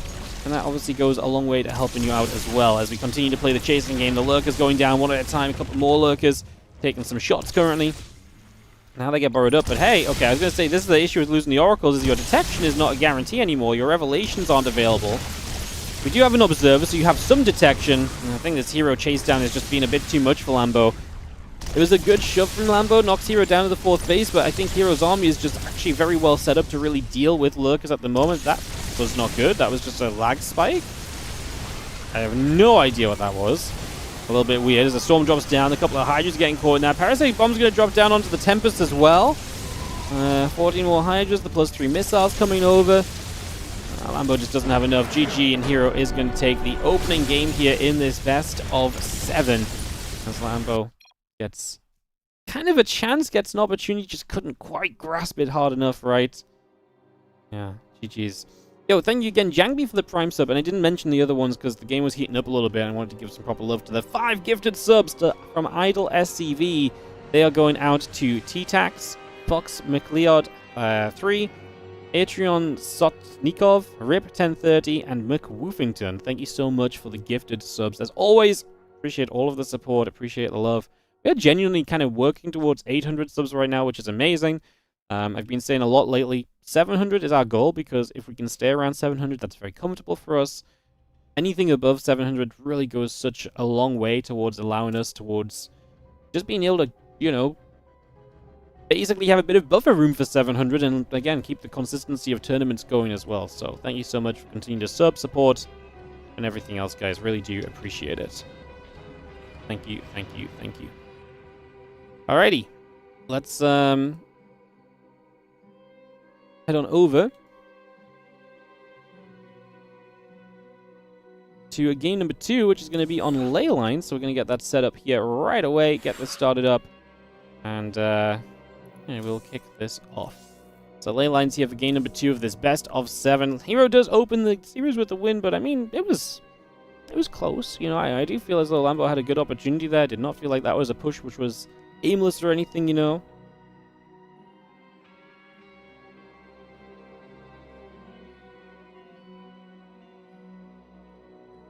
Alright, let's go straight into game number 2 as we kick this one. Ready to go. My private yacht's getting hold. I need a new one. Yes. Actually, if you decrypt the WardiTV 2025 series Indiegogo, like if you run it through like some AI, it'll decrypt it for you. It'll tell you the secret message, which is this is actually for my 5th yacht, not the, you know, it's not actually for StarCraft. And it's legal because it's there. It's just not decrypted. So, you know, you guys get a little early sneak peek on what it's actually for. There you go. You know, I'll give you guys the hint. All right, bottom left-hand side, we get into game number 2 of this best of 7 finals from the WardiTV Boomer Bash. Again, thank you to Great Entertainment who put this one on. Was super happy to have them.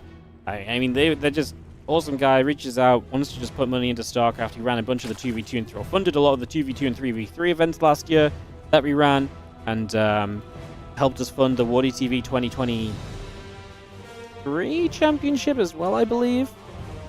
Put a lot of money into the monthly cups back then too that we were running that year. Yeah, they've been supporting the WardiTV stuff a long time, so it's great to kind of have them come out and come in with an idea of their own tournament and say, hey, look, we want to do a tournament for the older guys. And they said 28 is like a ballpark figure, and we just ran with it. Turns out most players can play in a tournament that's for 28 and over. It's basically just a ban on Clem and Maxpax and a couple of other guys, unfortunately, that fall under that umbrella.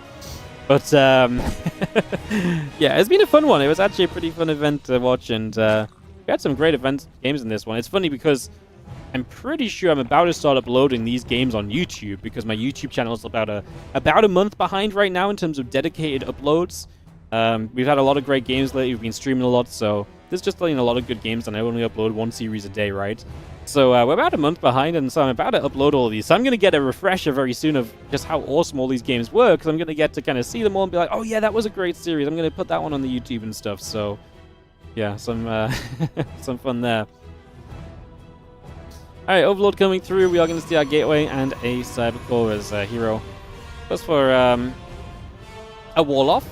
I mean, that's a very exposed Cybercore. I mean, if there's something to be exposed, I guess Cybercore is it. It's very healthy. It's got a lot of HP, right? It can be very tanky, so there's definitely a benefit to that. As we settle down, Cybercore coming through. We get set up just for a few moments.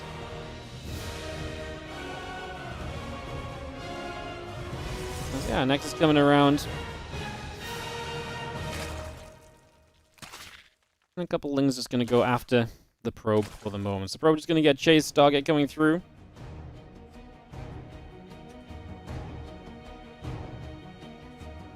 Let's just head across to the other side. Again, Link Speed and the Queen's coming about. The Stargate coming up. I'm just going to have ourselves the Ling continuing through for the moment.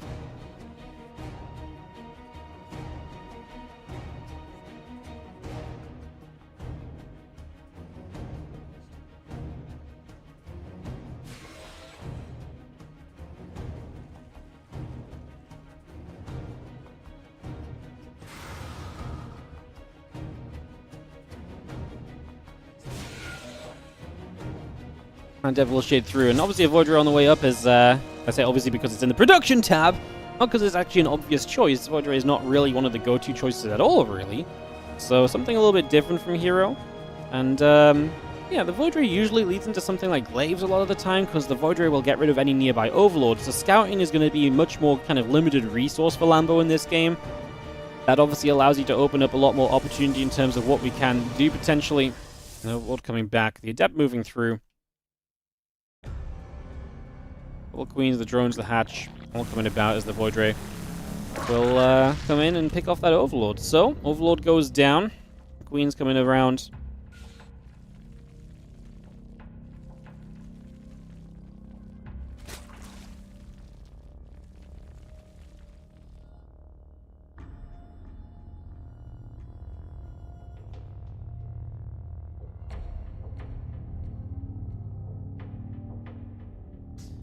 See what this Void can do. There's the Twilight Council, nice and quick after the Stargate. One Oracle as well, so Void Oracle into Glaives is like I say, a very popular choice from this. Let's see what Hero decides to do, as the Void is actually just going to come very bravely across the map.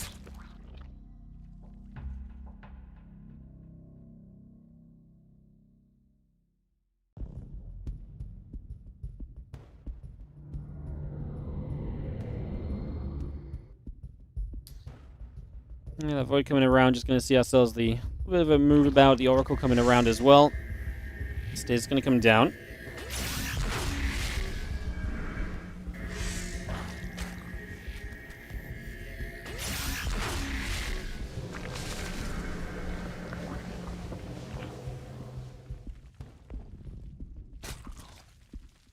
Stasis catches, Oracle still chilling. There's that Glaives upgrade coming through. Fun to see Hero going to mix it up a little bit then in this matchup, not just going to kind of go for the same things each game. Glaives definitely already assigned to that, as that Stasis what came in too soon. Activates on the already Stasis drones. Oh, there was a one fresh drone, I guess, but the others was Stasis, so it's pretty limited in terms of what it actually achieves.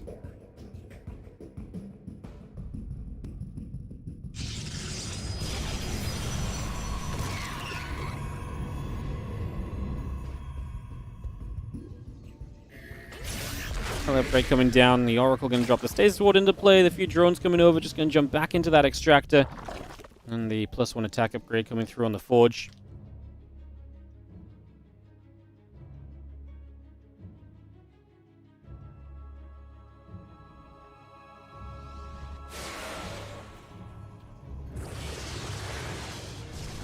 Oracle gets a little bit of an energy overcharge, just regathering, but here come the Adepts, the march of the Adepts across the map. This is where the power is going to come from in this game, and this is what Hero is going to obviously look to try and see some success at this point in time. So a big Adept wave coming in.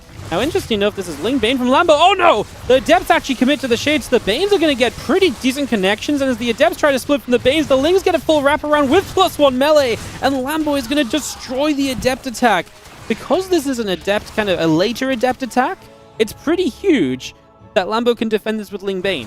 Because a lot of the time what happens if you see like a traditional 4-gate Glaive Adept, I know we don't see that a lot anymore, but a lot of the time when that happens, Ling Bane just doesn't work, because the Reinforcing Adept, like if you use a few Banes, the Reinforcing Adepts will then just kill the Ling Reinforcements. Like, it's very difficult to deal with that. But this is really good, having the Banes ready and being able to annihilate this immediately. Hero gets nothing out of this early build order, and Lambo is going to take a pretty significant position in this game. A lead? Yeah, I think it is a lead in this game. I think the numbers aren't going to really necessarily show it, but that was an entire investment from Hero, his early game tech choice, his entire unit production up until now, it just dies. And yes, Lambo uses a lot of, units to do it, but that's okay, because a Zerg wants to trade out with a Protoss, and being able to trade out with a Protoss in a fairly efficient manner like that is extremely effective, as our +2 attack Chrono Boost on the Forge. The Lings come over, the Stalkers coming about as well. It's going to be seeing our Bane speed, our +1 missiles coming about, the Hydrogen coming through, Stalker still tapping forward as a couple of the Lings go down. Again, missile upgrade, Baneling speed coming up, the Zerglings are going to come around the top side. We are going to be seeing the Stalkers are going to go and push down towards the Queens. The Queen just going to get jumped on.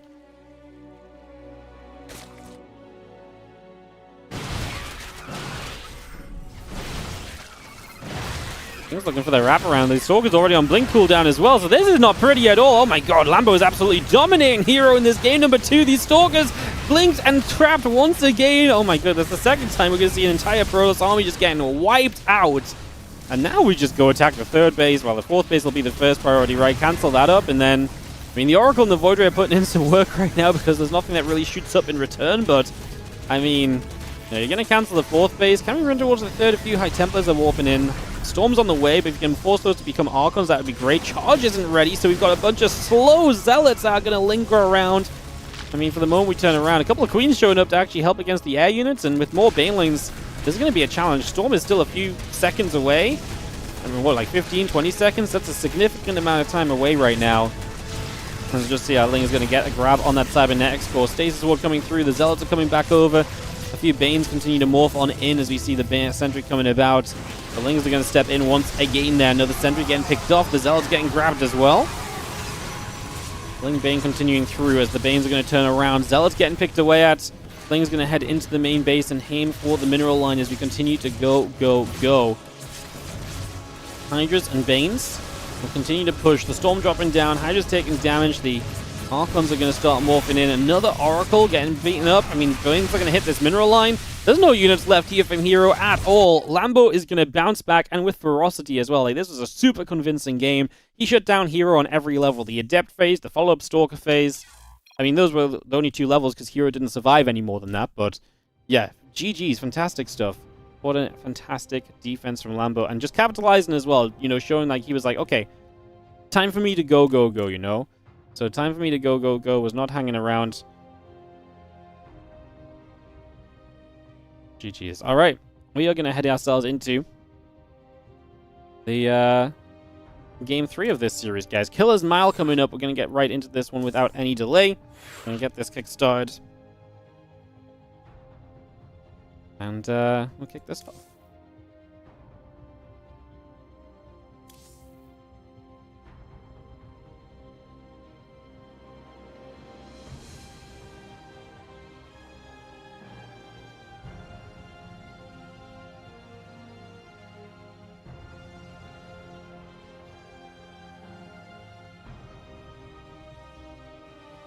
All right, we are going to go and kick into Killer's Mile. Let's do this.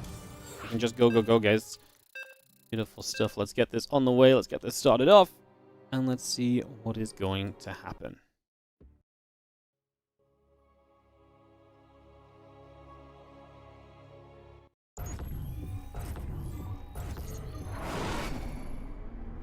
All right, let's get this up and rolling.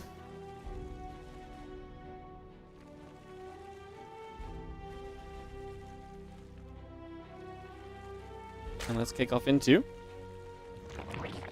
game number 3. Alrighty, we are tied up. Best of 7, 1-1. And we are setting ourselves off into this now 3rd game. Killer's Mile, obviously another one of our TLMC 20 maps.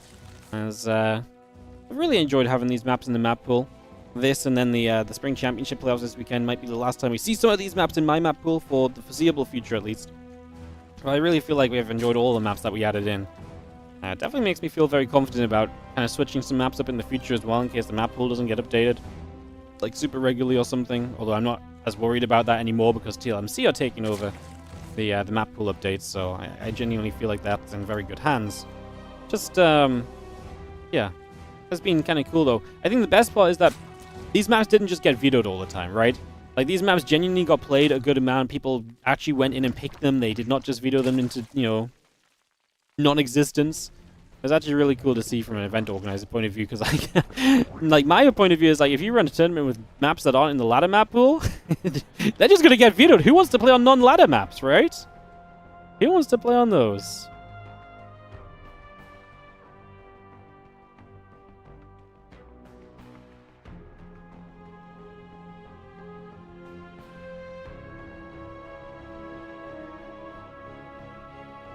Overlord coming by. It's going to be seen our next in the Cybercore coming through as the hatch gas spawning pool coming over. The Overlord is going to get set up.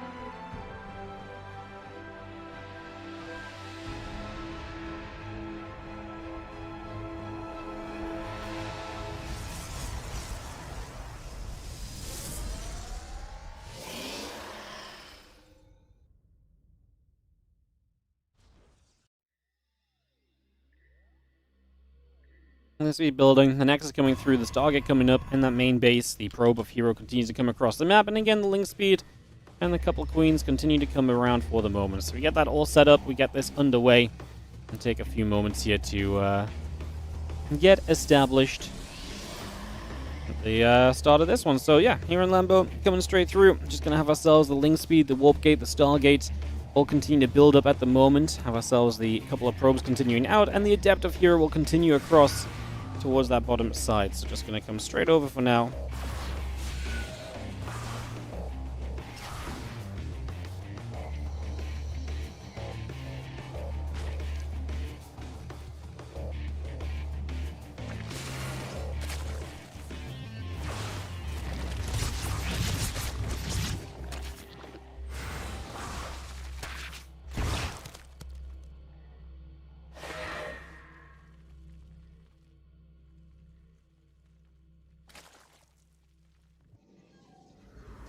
We're just going to check through overhead, keep an eye on things.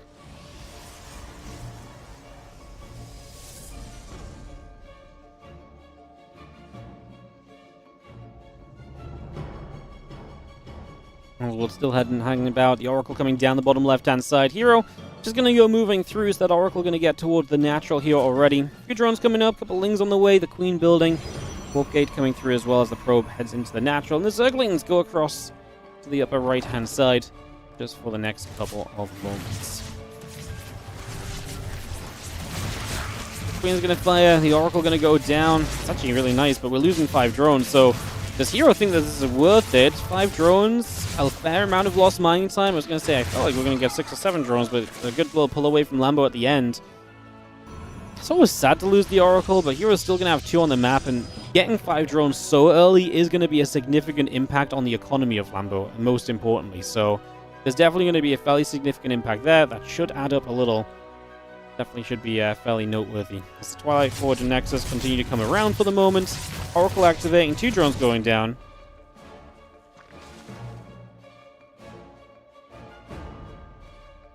Oracle still hanging about. The Lings pulled back down the bottom left. Twilight Council and Forge coming in. We had a couple of gateways on. Probes coming through the lair building from Lambo. As you just see, the Oracles will come across as well. So Hero coming through this bottom side, going to go activating for a few drones. 3 workers, 4 workers, 5 workers going down already. Queen continuing to fire up a bit of a storm there just for a couple of seconds.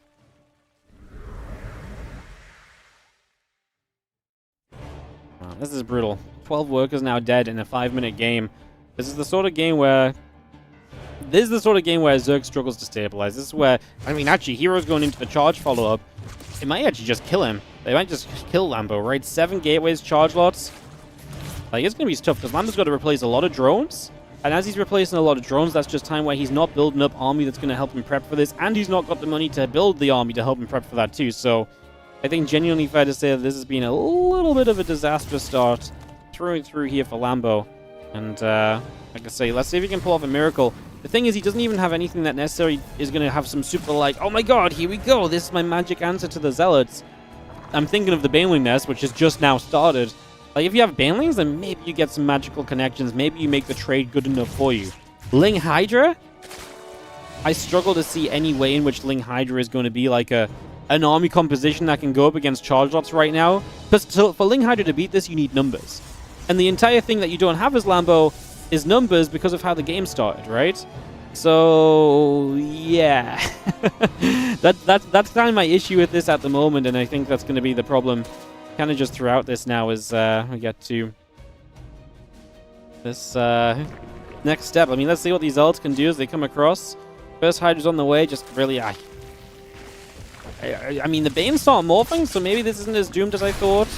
Is that Copium? Let's find out. The Banelings will be difficult to target fire down with the Zealots. A couple of Zealots holding off on the ramp. No, the Banelings are going to get to morph, and Hero's going to have to respect that. Pulls away with a few of the Zealots. Yeah, okay, I mean, Lambo's going to push it back for a moment. That's better than I thought it was going to be. So that's already more of a win. This is fairly... I mean, it's not super committed from, like, Hero. I mean, he's going to add a Temple Archives, right? He's got the gas banked up, so he's got a lot of gas banked for the moment. Then you've got that Blink starting, the armor upgrade, Temple Archives. Like, he's got a follow-up coming in. He didn't really get much done with it, and I do think it's the sort of thing that's actually going to give Lambo maybe a chance in this game. I wonder if this was just like a Blink Stalker follow-up, whether you would have had so much kind of struggling as Hero to get as much done. Like, this was just a case of he couldn't actually deny the Banes in time, and he still gets the 4th base.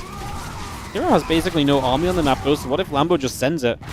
It's awkward because the Hydras aren't in the best of numbers, but you probably just don't have much opportunity anyway. I think you just got to send it if you want to go, but... Well, not if you want to go. I think you just got to send it even if you don't want to go. This is kind of beyond what you want and much more so about what gives you any chance to win, and I think... Yeah, then you just got to go. But, like, yeah, these reinforcing Zealots are apparently turning around Lambo's army. Ling Hydra is not meant to deal with this without the addition of the Banes. And obviously, he didn't really want to morph in the Banes in the middle of the map, so that's already awkward. Now you've got to morph in the Banes. They're going to waddle across the map. There's no Bane speed on those guys, so they're not going to get a roll in at all. So that's going to be a bit disastrous as well. Lambo has the supply right now. Let's see if he can actually succeed getting across. I would have felt a lot better if he hadn't just lost that round of Hydras in the center. Storm is getting dangerously close to finishing too. Hero is hiding those High Templars with his life, just putting them behind that mineral line and saying, Please hit anything and everything before these High Templar. If he gets up to Storm, he knows fine well he's going to be in a very comfortable position. As a couple of those Banes begin to go down. Again, just them not having speed's kind of sad as well. And oh no, they're going to eat all the Storm ticks. The Banelings do absolutely nothing. I mean, they crash into a couple of Zealots. They got a bit of shields off of the Stalkers. They do nothing that's going to win you this game, plain and simple and realistically. GG gets called, and Hero is going to take Game 3 of this best of 7 series.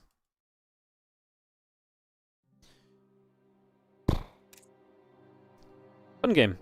I don't know why I'm acting. I'm like as though that's like it was really bad for Lambo or something. It's actually just a fun game. Still an opportunity, as I think. Just again, you can't really let that amount of damage go on. I did believe a little bit once he killed those first round of Zealots. I was like, well, I could say maybe Hero just kind of threw away a little bit too much.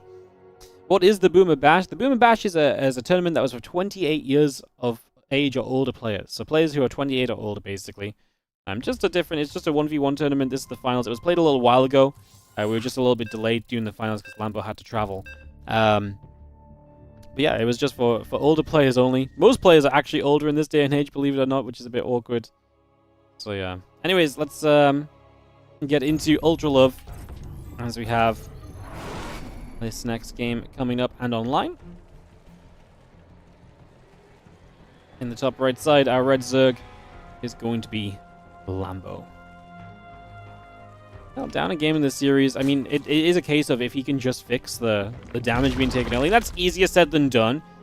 If, you know, we saw he can win games. We saw he can absolutely do well. But you can't take 12 drones of damage by 5 minutes. Like, that just has to be defended against much better, much more smoothly. Those are not the kind of games that get you into any sort of winnable position against Hero. Hero is our blue Protoss in the bottom left-hand corner of the map as we head into Ultra Love for game number 4. I appreciate you all tuning in. It's been a long day for us. We're about 7 hours into the stream, so thank you for sticking around and enjoying the games. Obviously, we've got this best of 7, and we're wrapped up for the day, and then we've got more WardiTV Spring Championship action coming in tomorrow, with the final day of that coming in on Sunday for you guys. So, I'll be seeing you guys tomorrow on Sunday for even more action, even more games.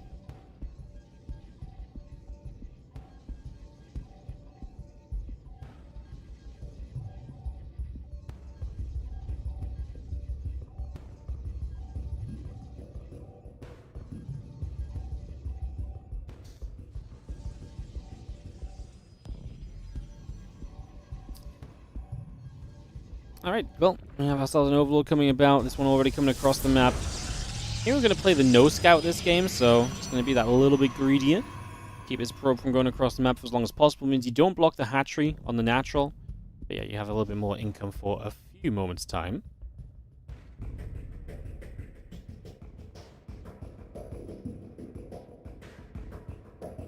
The 40-plus tournament. I believe you guys would get bored with all the bathroom breaks.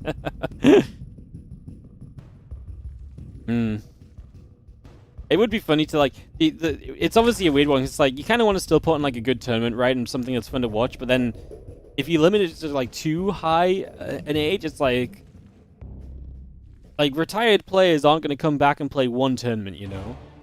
You know, just for the sake, you know what I mean? Just for the sake of, you know, just for the sake of being like, oh, what? The Boomer Bash? Whoa, let's go. Oh, I'm going to come out of retirement for this. Like, they're not going to do that. So it's like, I feel like this was a fun idea of, like, limited into, like, 28 plus, so a lot of our current pros could still play, but it gave us a little bit of a different pool of players. It was definitely fun. Someone got really mad at me. They're like, hey, I signed up for the Boomer Bash, but it's just full of professional players. I'm like, and it's a $3,000 tournament, like, you know, and in this day and age, it's a pretty reasonably okay event to play. And they're like, I thought it was for boomers. I'm like, well, it's for StarCraft boomers. You know, 28's kind of old, you know, compared to some of the youngins in these days. Anyways, yeah. Shout out to Create Entertainment who, like I say, they sponsored this and they brought the idea to me as well. It was their idea to run it with the kind of the condition of the age range. So, yeah, very fun. Stalker really wanted that Overlord is not going to be allowed. Lambo gets the defense at the last second. Yeah, Hero's 32, guys. Hero's been to the military and come back. He went to the military late as well. He's been back for multiple years from the military. So yes, Hero has some age on him, believe it or not. Yeah. kind of wild. It's actually kind of ridiculous, some of the stats you get on some of the age of these guys. It's pretty nutty. And just out of the sense of, like, I've known a lot of these guys for a long time, and it's like, oh my god, how are they really, like, these guys are this old? I've been watching these guys all my life play StarCraft 2. Crazy. Prism in the Dark Shrine coming up. We are going to see a gateway and a few more probes continue to come out as well.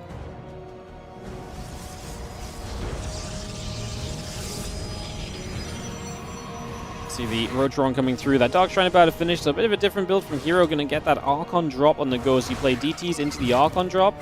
And that's a way of kind of harassing and dealing some damage early on.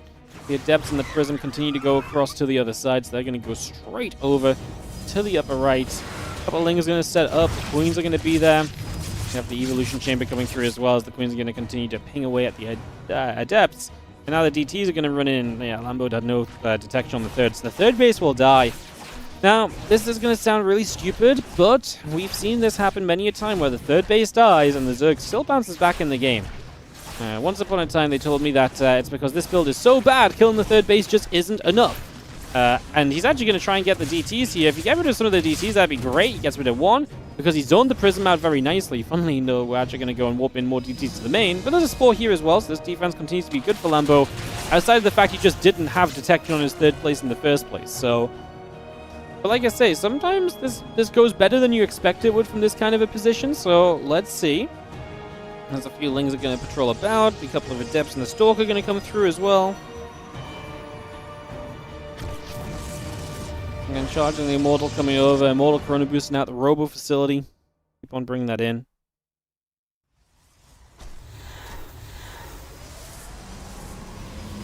Vulcan goes to the bottom. Just going to have ourselves the Ling coming through. Stepping about. Missile upgrade coming in as well.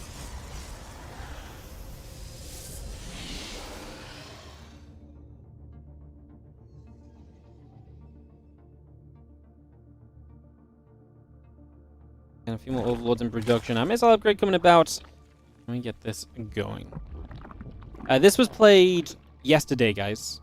This was played yesterday. So yes, this is obviously the tournament got delayed for quite a long time. But this was played yesterday. So yeah, very recent. Very, very recent. So no, these are not old games, it's just delayed games. And it's only from replay because, like I say, I wanted to do today after a tournament. It's gonna be super late for Heroes, so. And also, I don't know, like, doing it after another tournament, it's like, you don't actually know which range of time it might be at, so either I tell them to be here way too soon, or way too late, and then I'm either waiting or they're waiting, like, it's just easier to let them play, and then we can cast the replays, you know, so. Did he lose an Archon? Yeah, he did lose an Archon. Nice little pick off from Lambo, so, the defensive, or the offense of Hero has not been pitch perfect so far. There's a +1 on the charge, the Immortal and the Gates all continue to come through for the moment. That Robo Facility gathers up, and it's going to be Robo Facility number 2 with the Robo Bay coming online as well. But Lambo is attacking 48 drones, looking as though he is just going to send it here, coming down to the bottom left side of the map right now, as the Roaches and the Ravages and the Zerglings get set out between the natural and the third base. The Stalker going down, the Immortal gets chased for a couple of moments as well. And we're just going to be seeing the another couple of more coming through. Zealots are going to come around. The Corrosive Vials are going to drop. The Prism loading back up as well right here. So we just have ourselves the army still collapsing in. Is this enough from Lambo? I mean, I love that it's separating this army. Obviously, the Prism's a huge defensive point right now, so that should help a lot. Lambo should have enough to make some serious work on the third, but these Immortals are still just smacking. Again, the Prism micro allows them to stay very safe. We do kill one off to the right side. I mean, that felt necessary, because this was not going very well up until that point for Lambo. If those Immortals just kept smacking him, he's still on a good army supply advantage currently. Another round of Zealots getting warped in. Corrosive Vials on the Zealots as they warp in is obviously a very quick move, because that's damage that then becomes unavoidable that would typically be avoidable otherwise. So it's nice. The rest of the Roach Ravager still gathering together here. +2 attack upgrade coming through. The Disruptor coming about as well.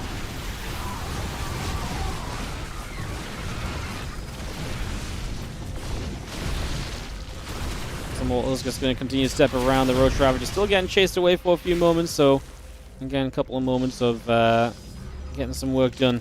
I just don't think this is going to be enough for Lambo in the end. I feel like he needed more than this. Anytime you have to stop and pause with a Roach Ravager like 48, like an attack like this one, you're basically just giving the pros time to warp in, and that's basically just admitting like, oh, I can't win right now. But the problem is, anytime second you can't win right now, it doesn't usually get better for you. As bang bang, the disruptor shots are pretty good as well. With 3 Immortals still whacking away, we are very comfortably going to get rid of those Roaches. There's nowhere near enough Lings to really soak up shots. I mean, the Roselles just keep warping in. We still have the Prism Micro available, not really using it right now because it's busy with the disruptors in there, but I don't think Lambo is, like I say, breaking through this at any point soon. 2 more disruptor shots.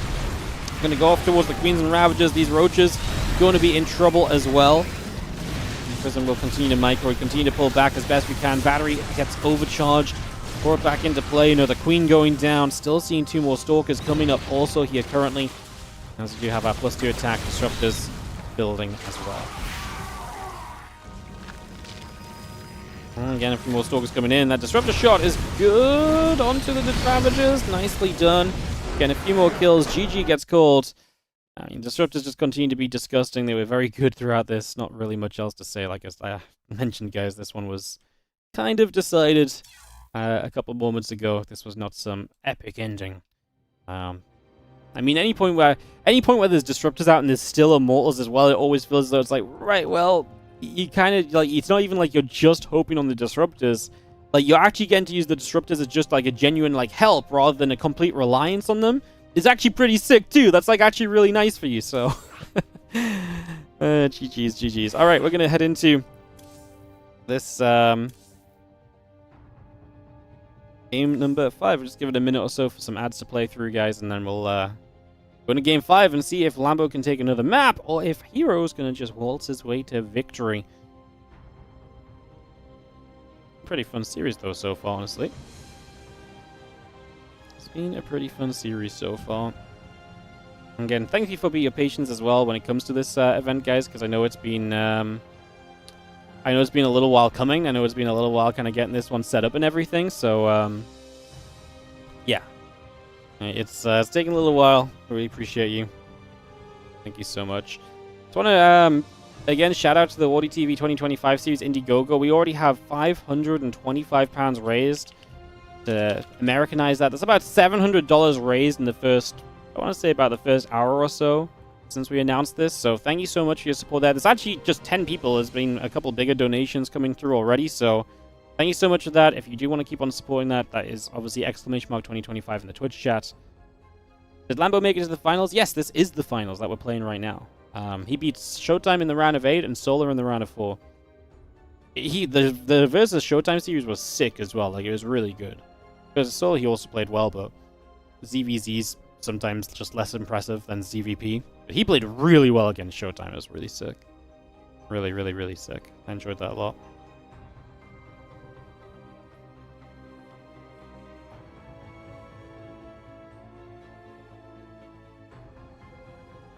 Alrighty, we are going to go into this. We've got about a minute left on ads. That's about fine. Need a proxy gate from Hero now. What's that? What? Because you think a proxy gate isn't going to work, or just for the fun of it? Which vibe we're going for here?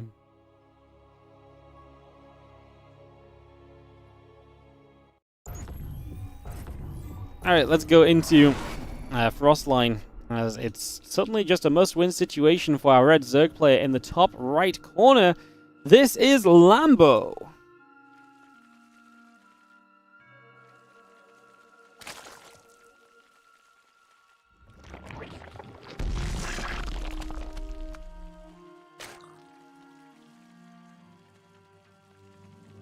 All right. So a game 5, Lambo must win.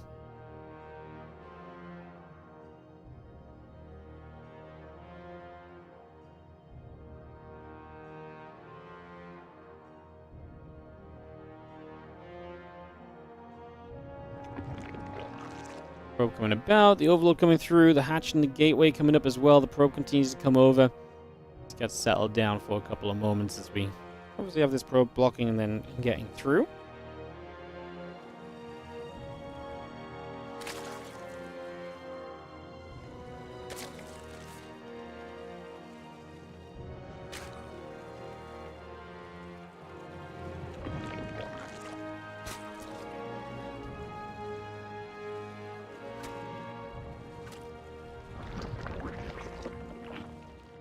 And probe coming about, just a little nibble. And we'll have the hatch in the pool coming up. The gas coming up. Oh, sorry, the gateway coming up as well. So just a little bit of setting up for the moment.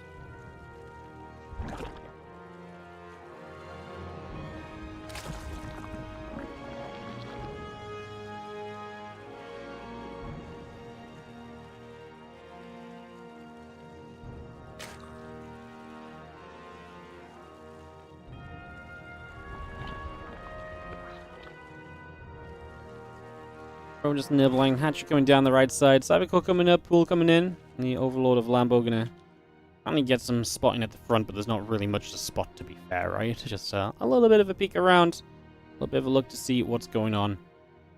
And again, a couple of queens, a couple of lings, all continue to get settled for a few moments. That Cybercore gonna finish up in a moment. Well, again, link speed coming through. The queen's coming about. How's Zergling's building? Stargate on the way from Hero as well. The next comes into the main, and we'll just have ourselves a probe of Hero heading across the map too.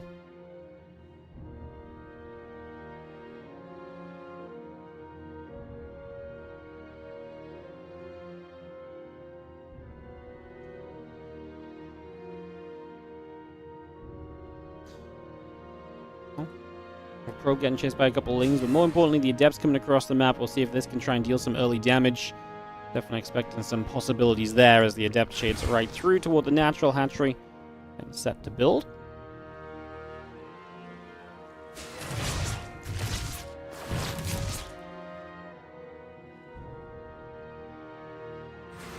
Couple lings building, the Queen and the Ling speed coming up, the Overlord and the Oracle coming through as well. The Adept and the Probes all still building for now. And we just have ourselves the early game PvZ setup. Really looking just nice and chill, isn't it? Just Oracle on the way. Not really much reason for Hero to mix it up. I think I obviously mixed it up with that Void Ray opening game. That was the run that really did not go well for him. So hey, just play standard. It's going well so far.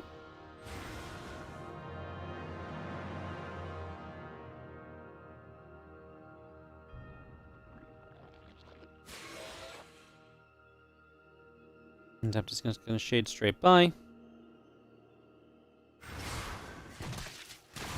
Yeah, just going to get in there and start to deal just a little bit of damage, just trying to be a little bit of an annoyance. Tying up a few shots, Drone's taking some shots. I mean, we actually got 2 kills already just with the first Adept, so that's super early damage.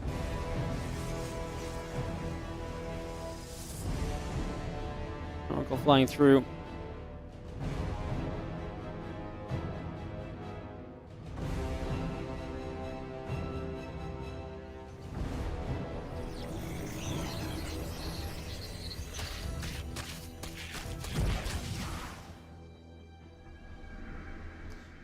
Things gathering again, just at least getting some map control back. The Eva Chamber coming down is going to see Lambo working towards an early upgrade for the moment.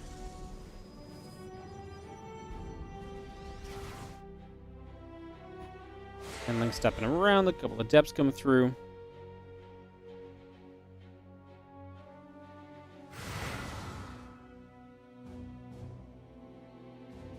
Let's get back over the right. Oracle's going to activate, going to get a Queen. Actually, we're going to get 2. Triple Oracle's powerful. We're going to get rid of a bunch of drones as well. He's going to just sacrifice 1 Oracle. He's fine for it. 8 drones, a Queen, 9 drones and a Queen. I don't think he cares that he lost an Oracle there. Not at all. He's absolutely fine with it.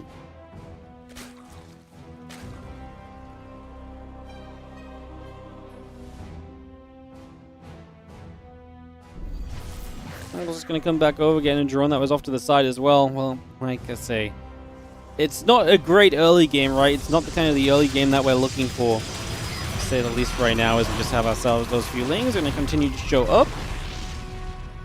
Well, they get a cancel or so, but again, you've got to start recovering from that economic damage that you've taken already. So trying to bounce back from that in the early stages. We've seen the Oracles coming back around. The Queen's going to be there, hitting that Oracle too. 3 drones going down, plus 1 in Blink continuing to come up.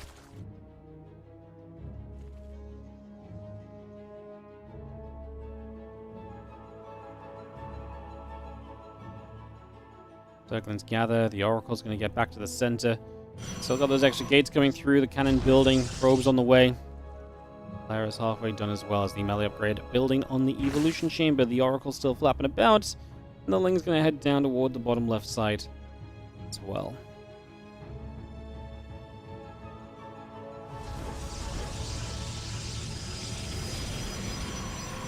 Well, the Lings are just going to be sat there. Again, +1 and Blink going to be finishing soon. Hero is going to go and push those Zerglings away to the top side. Queen in the center of the map from Lambo stepping forward. The Zerglings also coming up for a few moments. Hide a Den, Baneling Nest. Continue to play. Alley upgrade also in production. Lings loop around, and again, the Stalkers and the Oracles go right across the right-hand side. A couple of Revelations going down. Going to be able to knock down some creep, knock down the Overlord perhaps. Big push, and we actually see pylons in the center, so we're going to have a warping point coming through. But because the double pylon down, so it's more difficult to kill, Ling's just going to go for the probe and then back away. It's only Lings right now. They don't have their melee upgrade yet. The Stalkers have to blink away, get back to these Oracles, which can obviously help a lot against the Lings so far. Just going straight through for that as we continue along. And we will have ourselves a Stalker still pinging away at the hatchery. A couple more Lings going down. And these Stalkers are just hitting this bottom right base right now. So this hatchery taking a lot of shots, damage being done.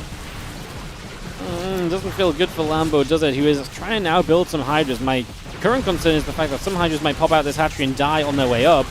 It's still a lot of Lings, and they have +1 melee now. If there's going to be a defense, Lings like this might just do it. They're getting a good wraparound. A couple Hydras going to start spawning in to help. Trying to get rid of an Oracle. Doesn't go down, though. And now the Lings are gone. The Stalker still alive. GG gets called, and Hero is going to be your WardiTV Boomer Bash champion as he takes it down 4-1 in the finals against Lambo. Hero played a great tournament in this one, by the way. Like, it's a bit weird, right? Because again, we're a little bit separated from when it first happened. I mean, the last matches this happened on March 30th. It took almost a month for us to finish this tournament, which is a bit silly.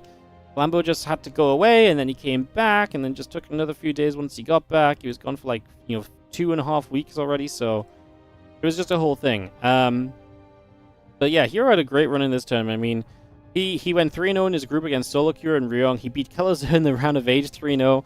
And then 3-1 against Bjorn, and then obviously now 4-1 against Lambo to crown himself the Boomer Bash champ. $800 in his pocket, $400 for Lambo for second place. Congratulations to those guys, and yeah, congrats. Congrats. Alrighty, guys. Thank you so much for joining us today. I appreciate you all. I hope you're all having a great. I hope you've all had a great time. It's been super fun. It's been a long one, but it's been a fun one. Good 7-hour stream. Again, main news was the WardiTV 2025 Championship announcement. If you want to check that out, the Indiegogo page is currently available. It keeps opening. It's so dumb. It opens in my campaign view if I go on the link that you guys have. Well, it just opens like that naturally for me. So, just to show you guys, again, there's a full video on here. There's going to be the video will be on YouTube very soon as well. But yeah, WardiTV 2025 StarCraft 2 Tournament Series. Thank you so much, everyone who's been very generous and jumped in straight away to get us almost 10% of the way to our first funding goal. Super appreciate that. And yeah, obviously, you guys know the deal. We're just looking to run a lot of awesome StarCraft 2. This is a way for you guys to help support that and to help us have just a little bit more security to put on some bigger events ahead of time. I am already guaranteeing $25,000 into this tournament series, so that's just straight up off the bat. That's nothing to do with this crowdfunding campaign. That's just a baseline. Again, this campaign is an addition to it. So if you would like to check that out, support it, please do. Spread the word. If you can't afford to support it, spread the word. Tell your friends if they watch StarCraft. Retweet us on Twitter. I don't usually talk about doing social media stuff, but honestly, in this case, retweet it, like it. If there's a Reddit thread, I'm not going to post on Reddit. I don't like that place. But if there's a Reddit thread, go comment on it and tell people it's great. Tell them you're excited about how much, 100% of the money's going towards the players as well. Again, that's another thing. 100% of what you pledge on here will go towards players, and we will cover the transaction fees. I think if we raise, this is about $10,000. If we raise $10,000, we lose. It's not that much. It's like maybe $300-400 to transaction fees, but we will cover that. We will still make sure that the full amount pledged goes into increasing the prize pool. So that's our pledge to you guys. This is all about, again, supporting the players. Again, we've already set up that we're going to be running the Summer Championship, the European League, the Korean Royale, the Fall Frenzy, and the 2025 Championships. Those are the major events. And that's what's going to be happening. All right. So yeah, please do check that out. I really appreciate it. Like I said, I wasn't 100% sure about doing I just wasn't sure about doing this. So support it if you can. I really appreciate it. Thank you. Alright guys, it was an awesome stream. You guys were lovely today. We had subs, we had donations, we had membership gifts. It's been a crazy one. So thank you so much for watching. I hope you guys have a great rest of your day. And I will see you guys tomorrow for the rest of the Spring Championship playoffs. Well, not the rest of it, because the rest of it will be, the end of it will be on Sunday. But tomorrow and Sunday for the rest of the Spring Championship playoffs. Same starting time as today. You guys have a great rest of your day. Thank you so much, Flip of Flapjack, for the 100 bits at the end. I'm going to run one more round of ads. They help support the channel. And then I'll send you guys over on Twitch via a raid somewhere. And I'll just be going offline on YouTube. But I will also, the video for the 25... I tell you what you guys can do. I'm about to turn the YouTube stream offline. When the YouTube stream goes off, go to the WardiTV YouTube page and give a like and a comment on the WardiTV 2025 video that goes on there. Because that'll be up in like a minute or two. And when that's on there, go give it a like, go give it a comment, go say you're excited. Let's spread the word about that, okay? Let's try and get that video some momentum. I'll post a link for it in Twitch chat because the YouTube stream will go off first. But if you're on YouTube, head to the channel in a minute or two. Give that video a little like and love. I appreciate it. Yo, thank you so much, Mausietta, for the Prime sub to wrap the day up. Appreciate it so much. Love you all. I'll see you guys later. Bye.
Hey guys.